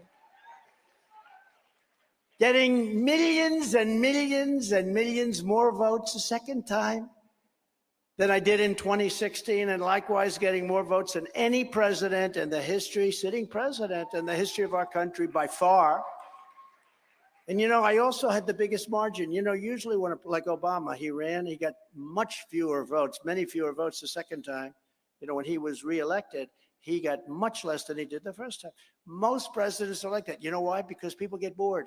They get bored with their president. You're never going to get bored with me, I promise you. That'd be so insulting. That'd be very insulting. But from a voting standpoint, no president has ever gone up that much. I went from 63 million. We got 63 and we won. I was told by the pollsters, if you could get close to 63 again, you're going to win in an absolute landslide. Well, I didn't do that. I got close to 75 million, but that's what was reported. We got much more than 75 million, and we didn't win. So explain that one, but we won. And now we're going to do it a third time, and there are going to be no mistakes. We're going to be watching that. We're going to swamp them. One way you really, when you swamp them, you get so much. There's only so many ballots they can produce. And you know what I mean by that. So we're going to swamp them. And I've never seen spirit like this. We've never had, you know, we had great spirit in 2016 and would have rallies with 25, 30,000 people. We had a rally the other day in South Carolina where we had over 80,000 people coming on just a few days' notice. It was incredible. And we had great support. You know, again, we got many millions of more votes the second time. We had tremendous support, tremendous enthusiasm. We have never, ever had enthusiasm. Even look at this crowd. We've never had enthusiasm like we have right now. And a big part of that is you see how bad they're running our country, how incompetent they are, what China's doing to us, what everybody's doing to us. The country is laughing at our leader. They think he's a gross incompetent, that he doesn't know what he's doing, and he's totally corrupt. Other than that, he's doing a wonderful job, isn't he? It's such a sad thing for our country to be represented by this guy. I was watching his recent meetings over in Europe, and he doesn't know where the hell he is. He's on a stage, and he wasn't too sharp 30 years ago, okay? He was not the sharpest one in the pen. Just think of what we already accomplished in 4 incredible years. We delivered the largest tax cuts and regulatory cuts in history. And likewise, we built the greatest economy ever in the history of the world. China was going to catch us for 20 years. 2018, China was going to overtake us. We were doubling up. We were so far ahead of them, they never had a chance. And if we had a smart president, they would never be able to take us. We achieved energy independence, and energy dominance was going to be there right around the corner for the first time in about 78 years. I think probably more than that. I don't think we were ever dominant. We created the most secure border in U.S. history, built nearly 500 miles of border wall. I hear this sloppy Chris Christie guy. He said, Trump only built 47 miles of what? Not before. Then they checked with the Border Patrol and the people that do that. Almost 500 miles of wall. And remember this. Remember this. I said, Mexico is going to pay for it some way. They gave us 28,000 soldiers free of charge. That's more than any wall. That's more. And they did that for years because while I was building the wall and Congress fought me tooth and nail, including some Republicans, they fought me like Mitch McConnell. They fought me tooth and nail. And I ended up taking the money out of the military I took the money out of the military because I considered it an invasion of our country. And we built almost 500 miles of wall. And then I said, we completed that job. And I said, you know, we're going to need some more because people are coming around other areas. So we ordered 200 miles of additional wall. It was ready to be installed. Could have been done in 3 weeks. It was all there. It was all built. The hard part is getting it there and building it and getting it there. And they didn't want it to go up. And that's when I first, I guess, believed that they actually want to have an open border. It's so crazy. With people coming in, the likes of which you don't ever want in your country. But we got Mexico to give us 28,000 soldiers free of charge. And that was hard. I like the president of Mexico. He's great. He's a socialist, but you can't have everything, right? But he's a great guy. And they laughed at me when I said, I want you to supply 28,000. That's what we need, soldiers along the border while we're building the wall. And they said, why would we do that? I said, you just have to do it. Please do it. I would appreciate it. We will not do that. I said, well, are you sure? Then they sent a representative to see me at the State Department with a woman that was very good. She worked on Mexico for 25 years. She said, sir, they'll never do that. She'll never do that. They'll never do remain in Mexico. They'll never do catch and release into Mexico. They'll never do any of these things. I said, yes, they will. No, they won't, sir. They won't. I said, yes, they will. You watch. The guy comes in, the top representative comes into the office. I said, we need you to give us 28,000 soldiers for our border, please. He laughed at me, thought I was a fool. And I said, no, don't. If you're going to give me those soldiers. No, we cannot do that, sir. We cannot. How foolish a request. I said, no, you're going to do it. You're going to do it. And if you don't do it, on Monday morning, we're going to put a 25% tariff on every single product coming out of Mexico, including cars, 32% of which you stole from the United States. You know, they took 32% of our car manufacturing business by stupid presidents that allowed it to happen. We didn't allow it to happen. Now it's happening again. I hate to tell you, Michigan and all the states that are so good, it's happening again. They're taking the car business. The electric cars are not going to be built here. They're going to be built in China mostly. But I said to him, I said, I'm signing this, 28,000 soldiers. And what's the story? Sir, I'd like to be able to make a call. Do you mind if I come back? So I told him about the 25% tax tariff. And he comes back about 3 minutes later. Sir, we'd be delighted to supply you with 28,000. We would be delighted to give you all the soldiers you want. Please don't do that to us, sir. Please, I beg you. No, he said, we'd be delighted. It would be my great honor to give you 28,000 on behalf of the Mexican government. And these were very good soldiers. They were not politically correct either. They were said, you cannot come in. And we had the greatest numbers anywhere. We deported also illegal alien criminals like MS-13 gang members that kill people for fun at a number nobody's ever seen before. Thousands and thousands. I never got enough credit for that whole deal, but we had the safest border in the history of our country. Now we have the most unsafe border, I think, in the history of the world. No country would allow millions of people to just walk across the country. We have no idea who they are. I fully rebuilt the United States military, created Space Force, defeated ISIS, something which they all said you couldn't do. I did it in 4 weeks because we have great generals. We have great generals. We have not the ones that you see on television, the real generals that we have. And we have great generals. And we brought our troops back home. We got them back home, but we defeated ISIS. And I was the first president in decades who didn't start a war. I didn't start a war. We had peace through strength. As I was building that military, we got more and more bravado going, but they respected us. We did a great job, but we have great soldiers. You know, it's very important for you to know that we had a case with ISIS. I was told it would take 3 or 4 years to defeat ISIS. And we had I wanted to see, because I couldn't understand it. You know, they're great fighters, by the way. And I said, I want to go and I want to see what's going on with that, because we wanted to go and do ISIS and we wanted to do the Taliban in Afghanistan. And so I went to Iraq and I landed at this big, beautiful Air Force base, cost billions and billions of dollars to build. I landed in the dark of night. Sir, would you please turn off your lights? 21 years I have to turn off the lights to Air Force One, would you please? And we actually came in a tanker. And I'm saying, you know, with all the money we spent, 21 years, we're flying in on these planes at dark. And, you know, I tell the story. Should anybody want to hear the story? So I get on Air Force One and we're getting ready to land in Iraq. And they come, we're about an hour and a half out. Sir, we'd like to turn off all lights in the plane. Oh, why? Why do I have to turn off lights? Sir, we want the plane to be totally dark. We're going to be landing in an enemy zone. I said, we've been fighting them for 21 years. We got the best weapons. What the hell is the enemy zone? But we know, sir, we're landing in an enemy zone. So I said, all right, close it up. Then they come in, sir, we're going to close all the blinds. We're talking blinds, this. I mean, there wasn't a light in the plane. I couldn't see where the hell I was. I had a meeting with some people. I couldn't even see them across the desk. It was just great. But I said, I want to go up and I want to see the landing and I want to go. I have great respect for these pilots. They look better than Tom Cruise, okay? These guys, they are the most handsome human beings I've ever seen. I don't like being with them too long because, you get an inferiority complex to crew car. Yes, sir. They're perfect people. The top 10 people, whatever, fly Air Force One, the best people you've ever seen. So anyway, I wanted to stay with the pilots and, because I'm hearing about this landing.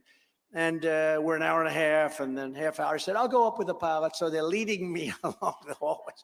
It's crazy. Think of it. We can't control that. It's so terrible.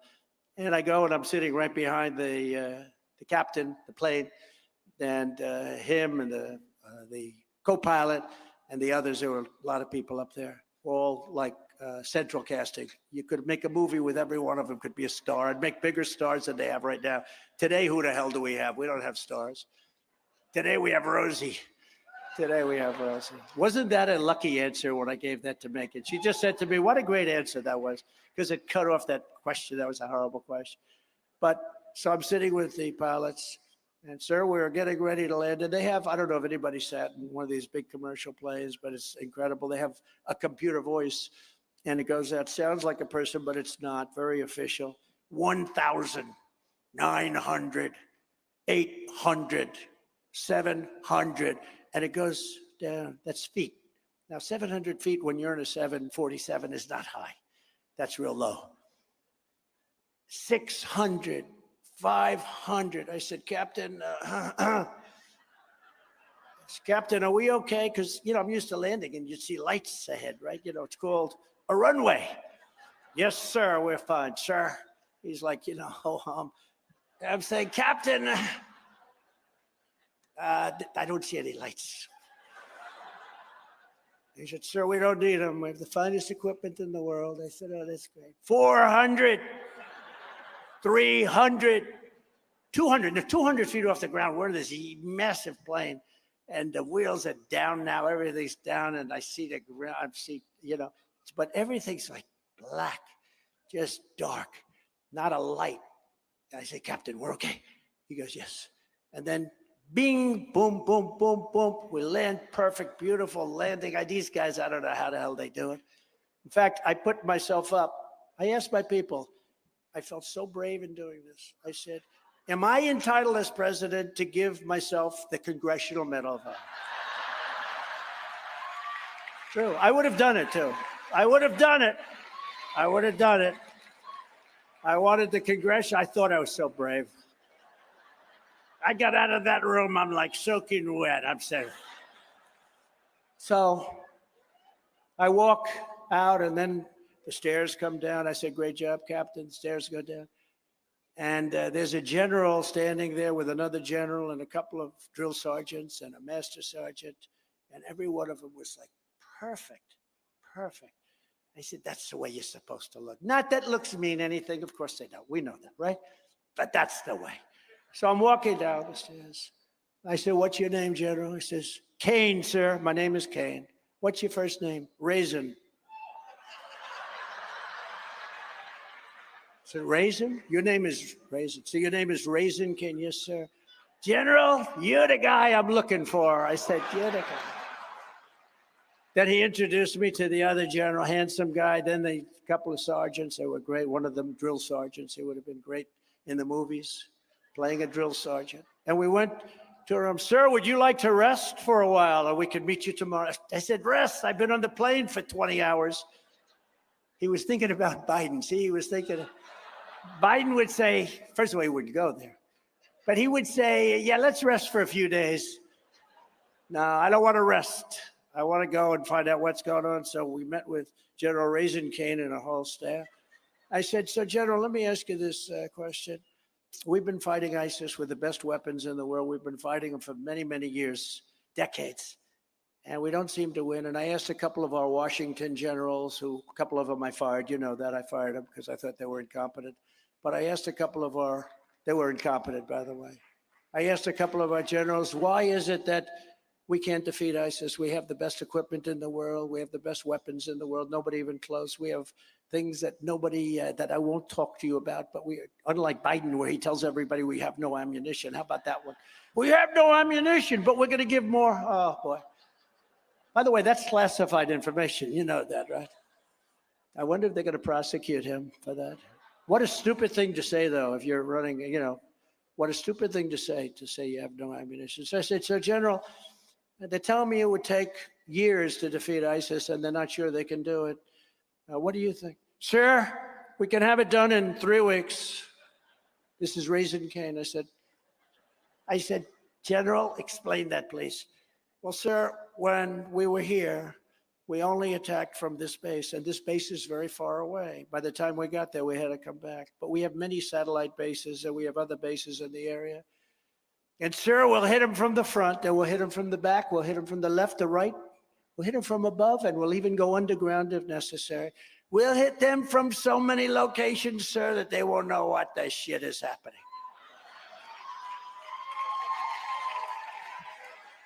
True. And I said, how sure are you of that? He said, sir, 3 weeks, maybe 4, but you'll have time left over. Now, you have to understand, I was told in Washington this thing would take years and years. We've been fighting it for years and years. That's why I went to Iraq, to find out, why can't we win? Why can't we do this? Why can't we defeat ISIS? Okay, the ISIS caliphate.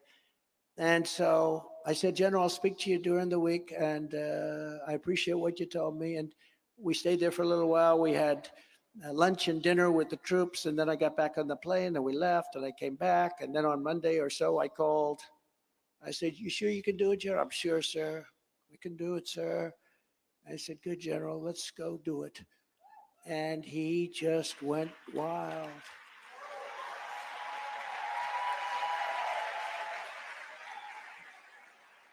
And then they said, called him up. I said, I heard you're making great progress. Yes, sir, we're going to have time left over. I told you that, sir. I said, so what's the status? Well, we have them all cornered now. We have a lot of them cornered now. I would like the approval to take them out. I said, you know, these are human lives you're talking about. No, sir. They're scum, sir. They're scum. They kill our people. They kill a lot of people. They kill their own people. They're bad people, sir. And I mean, again, I'm telling you this story because we have a great military. Because you hear these buffoons that can't get out of Afghanistan. They take our military out first. They leave 13 dead soldiers. And what they don't tell you is how many were horrifically wounded. Their face, their arms blown off. And these are incompetent people. I didn't lose one soldier in 18 months in Afghanistan. Not one. So I said to him, so General, what do you want to do? Take them out, sir. Just give me the order. I don't know, General. How about surrender? Do you think they'll surrender, sir? They don't know what that means. They don't know what a white flag is, sir. They don't surrender. You know what I'll tell you, General? Fly over them a few times with those big, beautiful X-16s. The F-16s are very scary. I said, just go fly over them, and maybe you'll get them to surrender. They won't surrender, sir, but I'm going to do that. So a couple of days later, he said, sir, we flew over them, and they're not doing anything other than they want to fight. And I said, then what you have to do is you have to do what you have to do. And he did his job. And I'll tell you what, we defeated 100% of the ISIS caliphate. And I said, now you can come home. Come home, General, come home. I tell you that story because it's important for you to know our military is great. We just have incompetent leadership, grossly incompetent. And when Putin went into, look, I mean, it's so sad to see, when he went into Ukraine and he did what he did, he would have never done that in a million years. It wasn't going to happen. I used to talk to him. It was the apple of his eye. I knew that. I knew him very well. I actually had a very good relationship with him. Everyone said, oh, that's horrible. Don't forget, I'm the one that closed down his pipeline. I'm the one that gave them the javelins, the anti-tank buster. When they say Obama gave him sheets, Trump gave him javelins. I was the worst thing that ever happened to Russia, but I got along with them. But think of it, I closed down the biggest job they ever had, which was a pipeline, which was going to make them so much. Biden, in his first week, approved the pipeline and let Russia build it. I had it turned down. They had started it. It was almost finished, and I stopped it. Who could do that but me? Nobody else is going to be able to do that. Nobody. I mean, I look at all these candidates, and they're lightweights. But no, nobody else is going to be able to do that. So I stopped that, did so many other things. And then the disinformation Democrats, these people are disinformation. It's all they're good at. They say, Trump is soft on Russia. I was soft on Russia. We wiped out all those tanks with the guns. I gave them, and all the sanctions I put on. And yet I got along with Putin. But the apple of his eye was Ukraine. I said, Vladimir, don't do it. It'll be so bad for you if you do it. We will hit you harder than anybody has ever hit you. You got lucky with Germany, they froze. You got lucky with Napoleon, they froze. We're not going to freeze. Missiles aren't freezing as they're pouring. And he didn't believe me, but he believed me 5%. That's all we needed, right? And I had the same conversation with President Xi of China. It was the same conversation with President Xi. I said, don't go into Taiwan, President. And I had a great relationship with him, too. It's funny. The ones I got along with best were the tough ones. The weak ones, the weak, squeamish ones, I didn't get along with them so well. I could give you some names, but I won't bother. But the tough ones, Kim Jong, he's going, please give us. Kim Jong-un, I got along with. Nobody tougher. Tremendous nuclear capability, nobody tougher. When we came down and when I had that little seating session, which is traditional with President Obama, he said, the single biggest problem we have is North Korea. I said, have you spoken to him? No. Have you called him? No, but he actually did 11 times, according to Kim Jong-un, which I believe. There aren't a lot of phones over there. They have one phone in the communist headquarters. So it's not a lot of phones. But we went very nasty. It was Little Rocket Man, remember? And it was all the different things. I was calling him names. He was calling me names. He said, I have a red button on my desk, and it works for nuclear. I said, I have a bigger button on my desk, and my button really works, And it was sort of dangerous. A lot of people thought it was dangerous. Then all of a sudden, I got a call.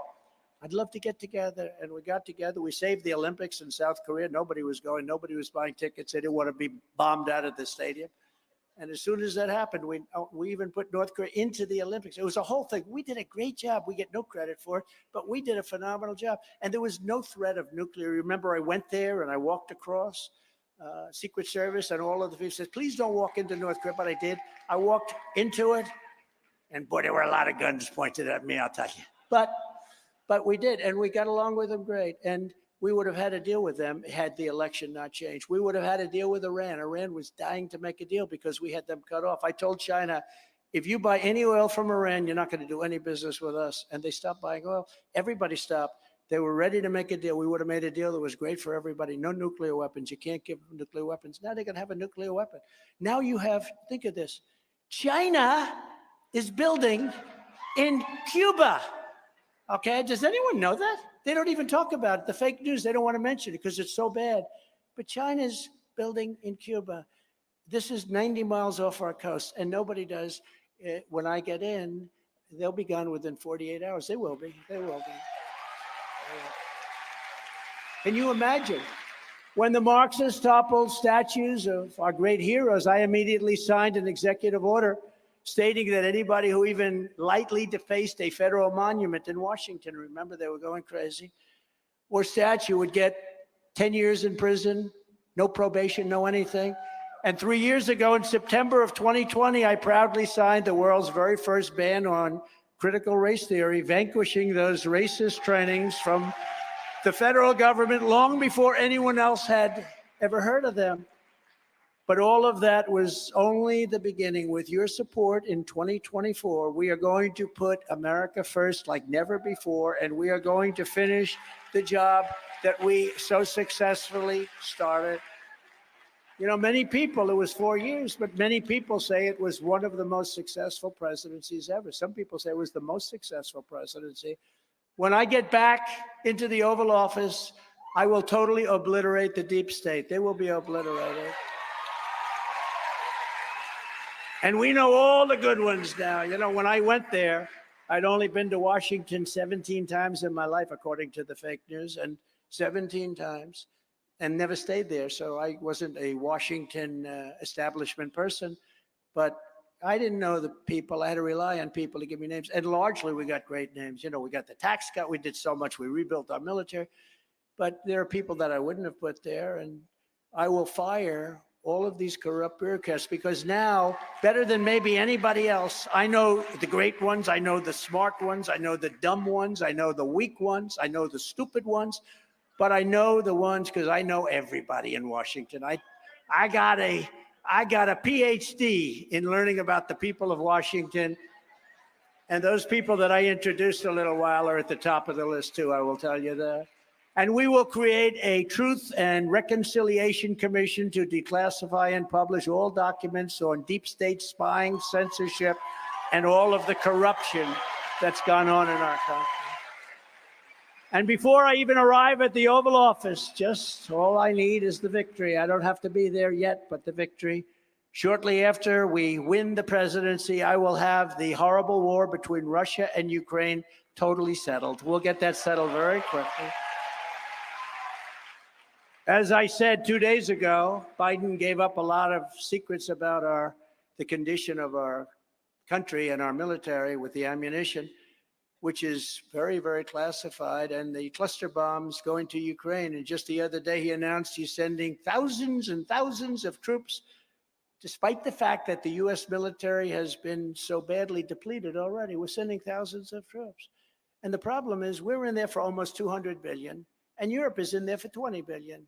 Now, Europe is the same size as us approximately. If you add all the countries, they're approximately the same size as us, as the United States. And why aren't they paying the same amount or more? But they're not.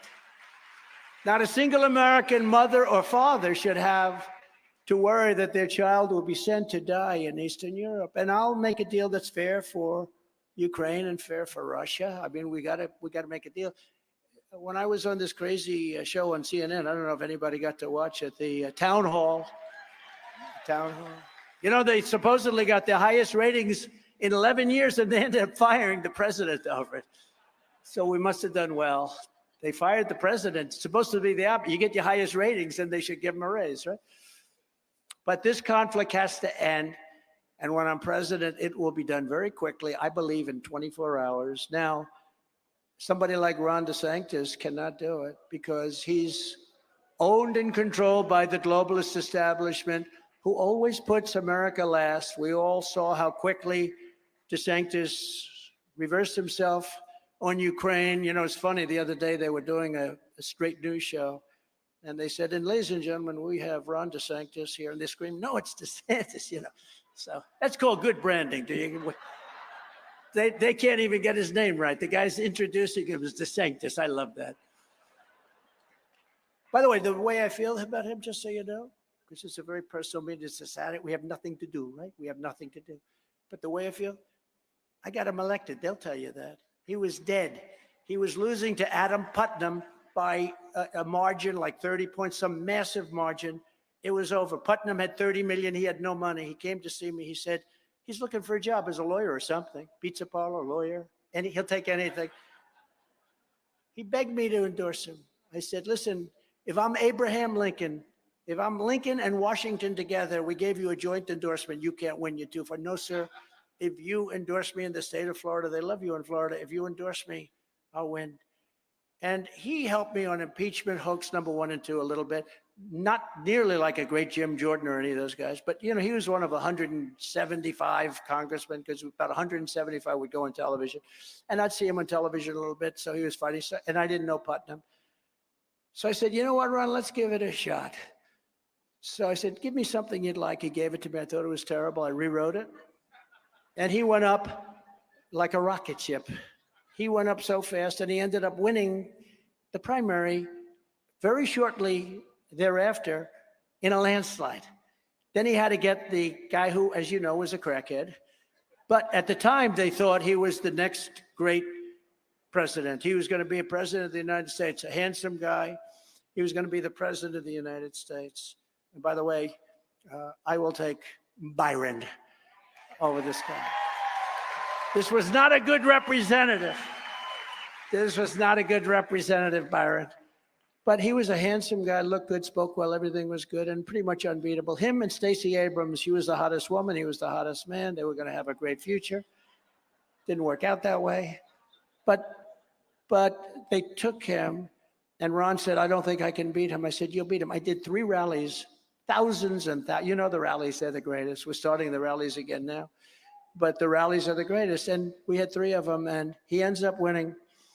And he said, I won. I said, yeah, I told you you're going to win. Then 3.5 years later, they scream out a question to him. Will you run against the president? Will you run against him? He goes, I have no comment. I said, no comment? That son of a bitch is going to run against me. I got him elected. So if anybody has any questions as to why I take it a little personally, I do take that a little personally. I know I'm not supposed to. You know, a lot of pro-politicians say, don't ever tell a story like that. People don't care about loyalty. I said, I think they do care about loyalty, okay? I actually do. But I'm the only one that can make this promise. It's a big promise, especially for you in this room, because you're young and you have a big life ahead of you. I will prevent World War III. We're going into World War III. This whole thing about sending troops, there's going to be a point at which it's not going to be stopped. To stop the destruction of our national wealth, I will impose a border tariff on all foreign-made goods, everything coming into our country. They're ripping our country, and we're not going to let. We want our products made in American factories by American workers in Florida and other states. And I will also pass what we'll call the Trump Reciprocal Trade Act. That means that if China is charging us 100% for something, we will charge them 100% for something. If they're 150, we will charge. Right now, they charge us 100. Now, I built it up because we took in billions and billions, hundreds of billions of dollars from China with the tariffs I put on. They want to take them off so badly, but they don't have the courage to do it because politically, I think it would be a disaster. But more importantly, financially for us, it would be a disaster. I saved the steel industry. The people that love me the most are the steel people because you wouldn't have a steel industry right now. So if we had a war against China, we'd have to get our steel from China. Does that work? I don't think so. We need some tanks. We need steel. Let's get it from China. No, we saved the steel industry. We will gain total independence from China, and we will hold the Chinese Communist Party accountable for unleashing the China virus upon the world. We will do that in some form, I will immediately terminate every open borders policy of the Biden administration. Under Biden, other countries are emptying out their prisons, insane asylums, mental institutions, and dumping everyone, including the most vicious terrorists in the world, right into the USA. I have something. Did anyone ever hear the snake? Should I do it? Because we're going to go long. You know, we're going to go a little long. That means you're going to miss your dinner. But I have a feeling you like this better. Do you like this? Should I do the snake? Should I?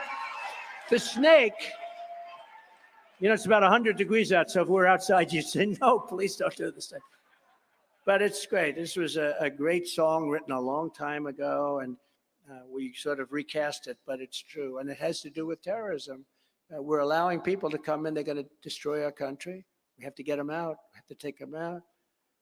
So this has to do with the fact that people are coming into our country through our borders. Very sad and very terrible thing is happening, and many of these people are very bad. On her work, and this is... who's heard this, by the way, just before? Who's heard this? That's pretty good.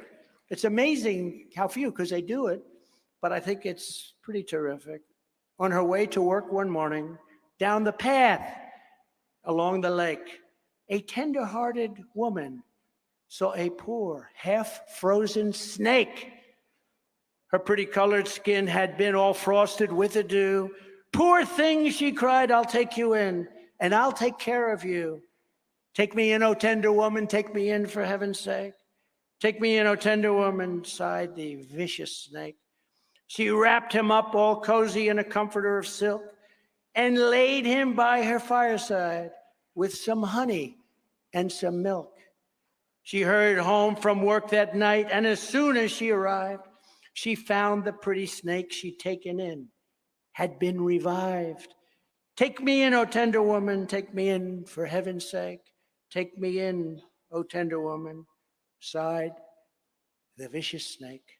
She clutched him to her bosom. You're so beautiful, she cried. But if I hadn't brought you in by now, you truly would have died. She stroked his pretty skin again and kissed and held him tight. But instead of saying, thank you, ma'am, the snake gave her a vicious bite.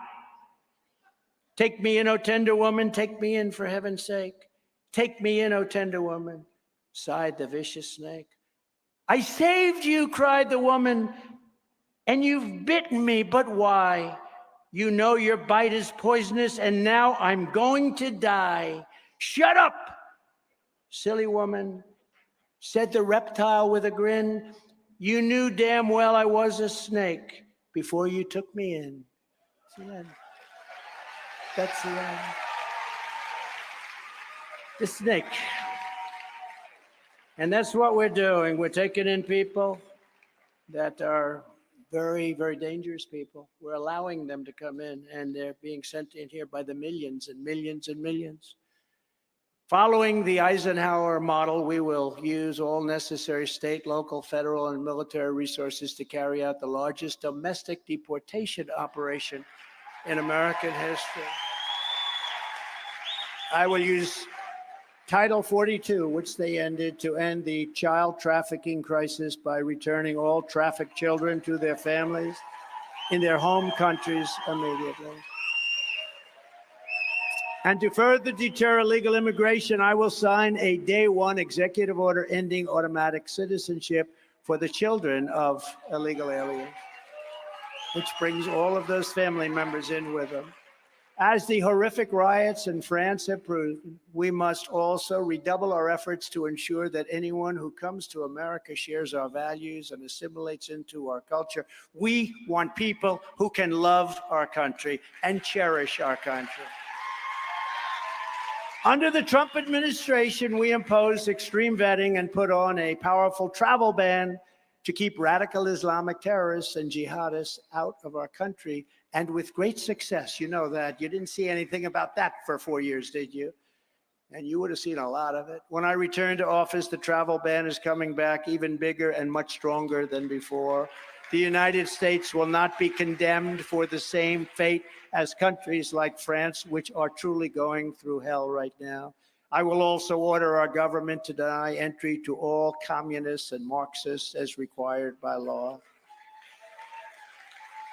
Our bigger problems is getting the ones that we have here out. The ones that got elected to office, we got some bad people. Shifty Schiff and these people are sick people. They're bad people. They're liars and bad people. And I believe they hate our country. Our Democrat-run cities are more dangerous now than they ever have been in history. Crime has risen 100, 200, and even 300%. It is out of control with no end in sight. Just a few months ago, a savage illegal alien criminal in Texas with 4 prior deportations walked into his neighbor's house and executed an 8-year-old boy and an 18-year-old man and 3 innocent women, 2 of whom died immediately, along with a 6-week-old baby and a 3-year-old girl. This all took place in a very short period of time. The same week, an illegal alien in the sanctuary state of California went on a multi-day killing rampage, stabbing to death a 50-year-old man, a 20-year-old college student, and attempted to murder a 64-year-old woman. In the Bronx 2 weeks ago, a savage criminal previously convicted of attempted murder went into the streets and sprayed a hail of bullets into a crowd, one of them hitting a precious 5-year-old girl while she was riding her father's car. In Washington, D.C. on the 4th of July, Washington, D.C., so beautiful and not beautiful anymore. I kept it beautiful. If I saw 1 tent or 2 tents or 3 tents as I was coming in from the airport, I'd have them taken down immediately because I knew that you'd have 100 tents and 1,000 tents if you don't do it. But you should see Washington, D.C. right now. In Washington, D.C. on the 4th of July, 9 people were viciously shot in a single drive-by shooting that targeted an Independence Day celebration, including a 9-year-old child. It's about time for the federal government to take over Washington, D.C. and run it properly, run it with sense, run it strongly, and end the crime. Washington, D.C., crime has become a crime capital of the world. Our national capital is not being taken care of the way it should be. We have to take care of it. We have to cherish it. We have to love it. And if we don't do that, it's very, very sad. You take a look at the numbers. People don't want to come in anymore. You have tents all over. The sidewalks smell. It's a horrible thing. The federal government has to take it over and do everything that has to be done. And it has to be tippy-top. It has to be perfect, and bring it back and make it better than it ever was. And we can do that pretty easily.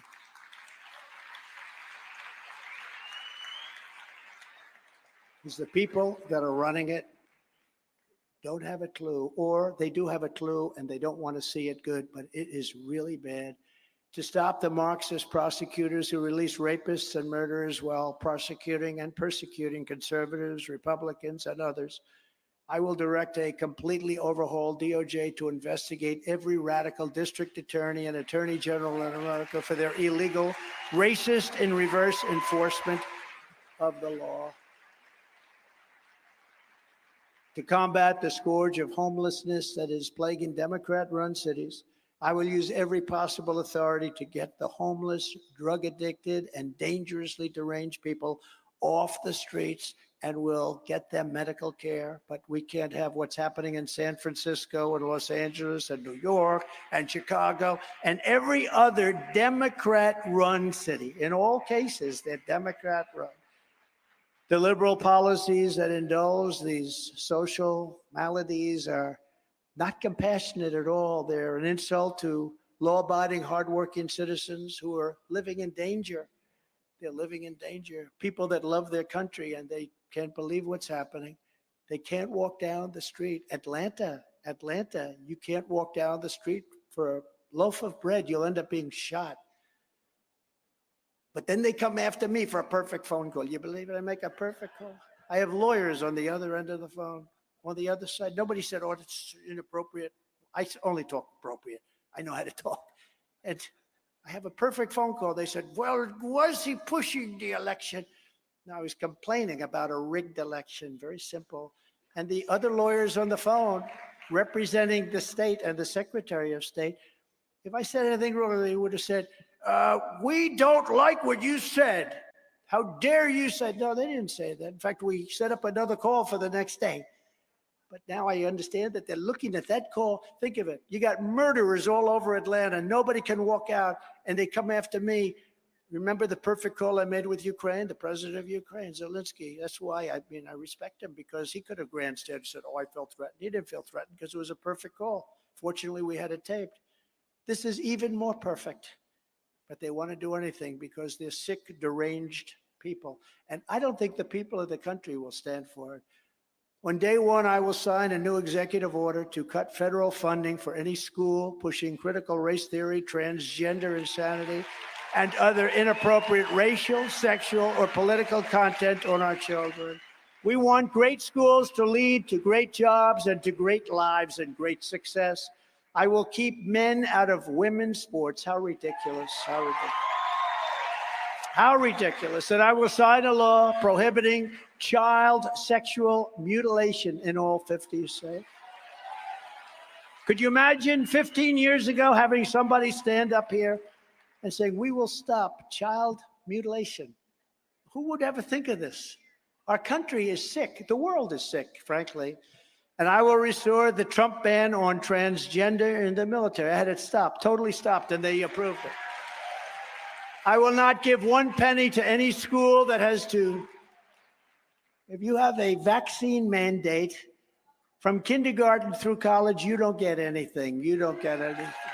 I will also continue my long record of standing up to Big Pharma by creating a special presidential commission to investigate what is causing the decades-long increase in childhood diseases, autoimmune disorders, autism, obesity, infertility, and other chronic health problems. Just as I did 4 years, for 4 years we did this, I will fully uphold and support the Second Amendment. Nobody has ever done a job like I've done on the Second Amendment. And I will tell you, it wasn't easy. It wasn't easy, but we defended the Second Amendment like nobody else could have. I will defend innocent life. And nobody's done more than I have. And I will move heaven and earth to fully secure our elections. Our goal will be one-day voting with only paper ballots. And of course, a thing called voter ID. The reason they don't want it is because without it, they can cheat. Actually, 88% of the Democrats want voter ID, but the leadership doesn't want because they can't cheat. Much harder to cheat. We want voter ID. One day, we want paper ballots. We'll have elections. France just had an election. 36 million people. By 10 o'clock in the evening, it was over. No complaints, it was over. You had a winner, you had a loser. But we go back to paper ballots, one-day voting. You can have one-day voting. It would be so good. You have these elections, they last 54 days. Where are those ballots? And I said, well, let's see. I think we moved them over to a different county. But until then, Republicans must compete and we must win. We have to win. This is what we must do to restore our country to greatness. The USA is a mess. Our economy is crashing. Inflation is totally out of control. China, Russia, Iran, North Korea have formed together as a menacing and very destructive and quite powerful coalition. Very powerful.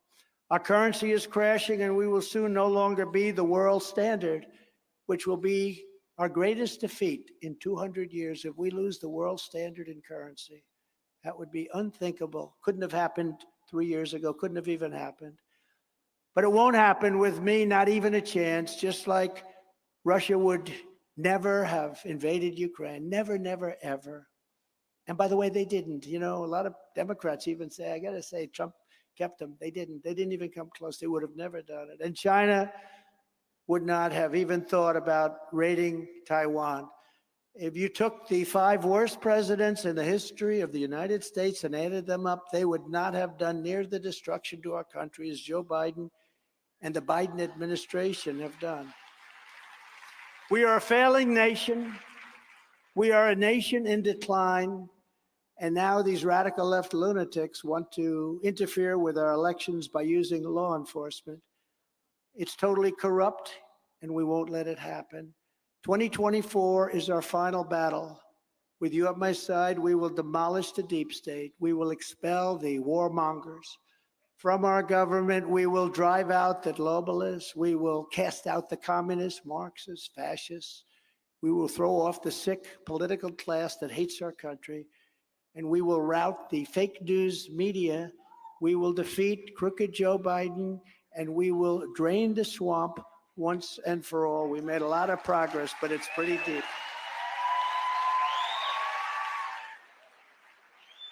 And in closing, the great silent majority is rising like never before. And under our leadership, the forgotten man and woman will be forgotten no longer. With your help, your love, your vote, we will put America first. We will make America great again. Thank you very much. Thank you, Turning Point. And God bless you all. God bless you all. Thank you very much.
One more time for President Trump.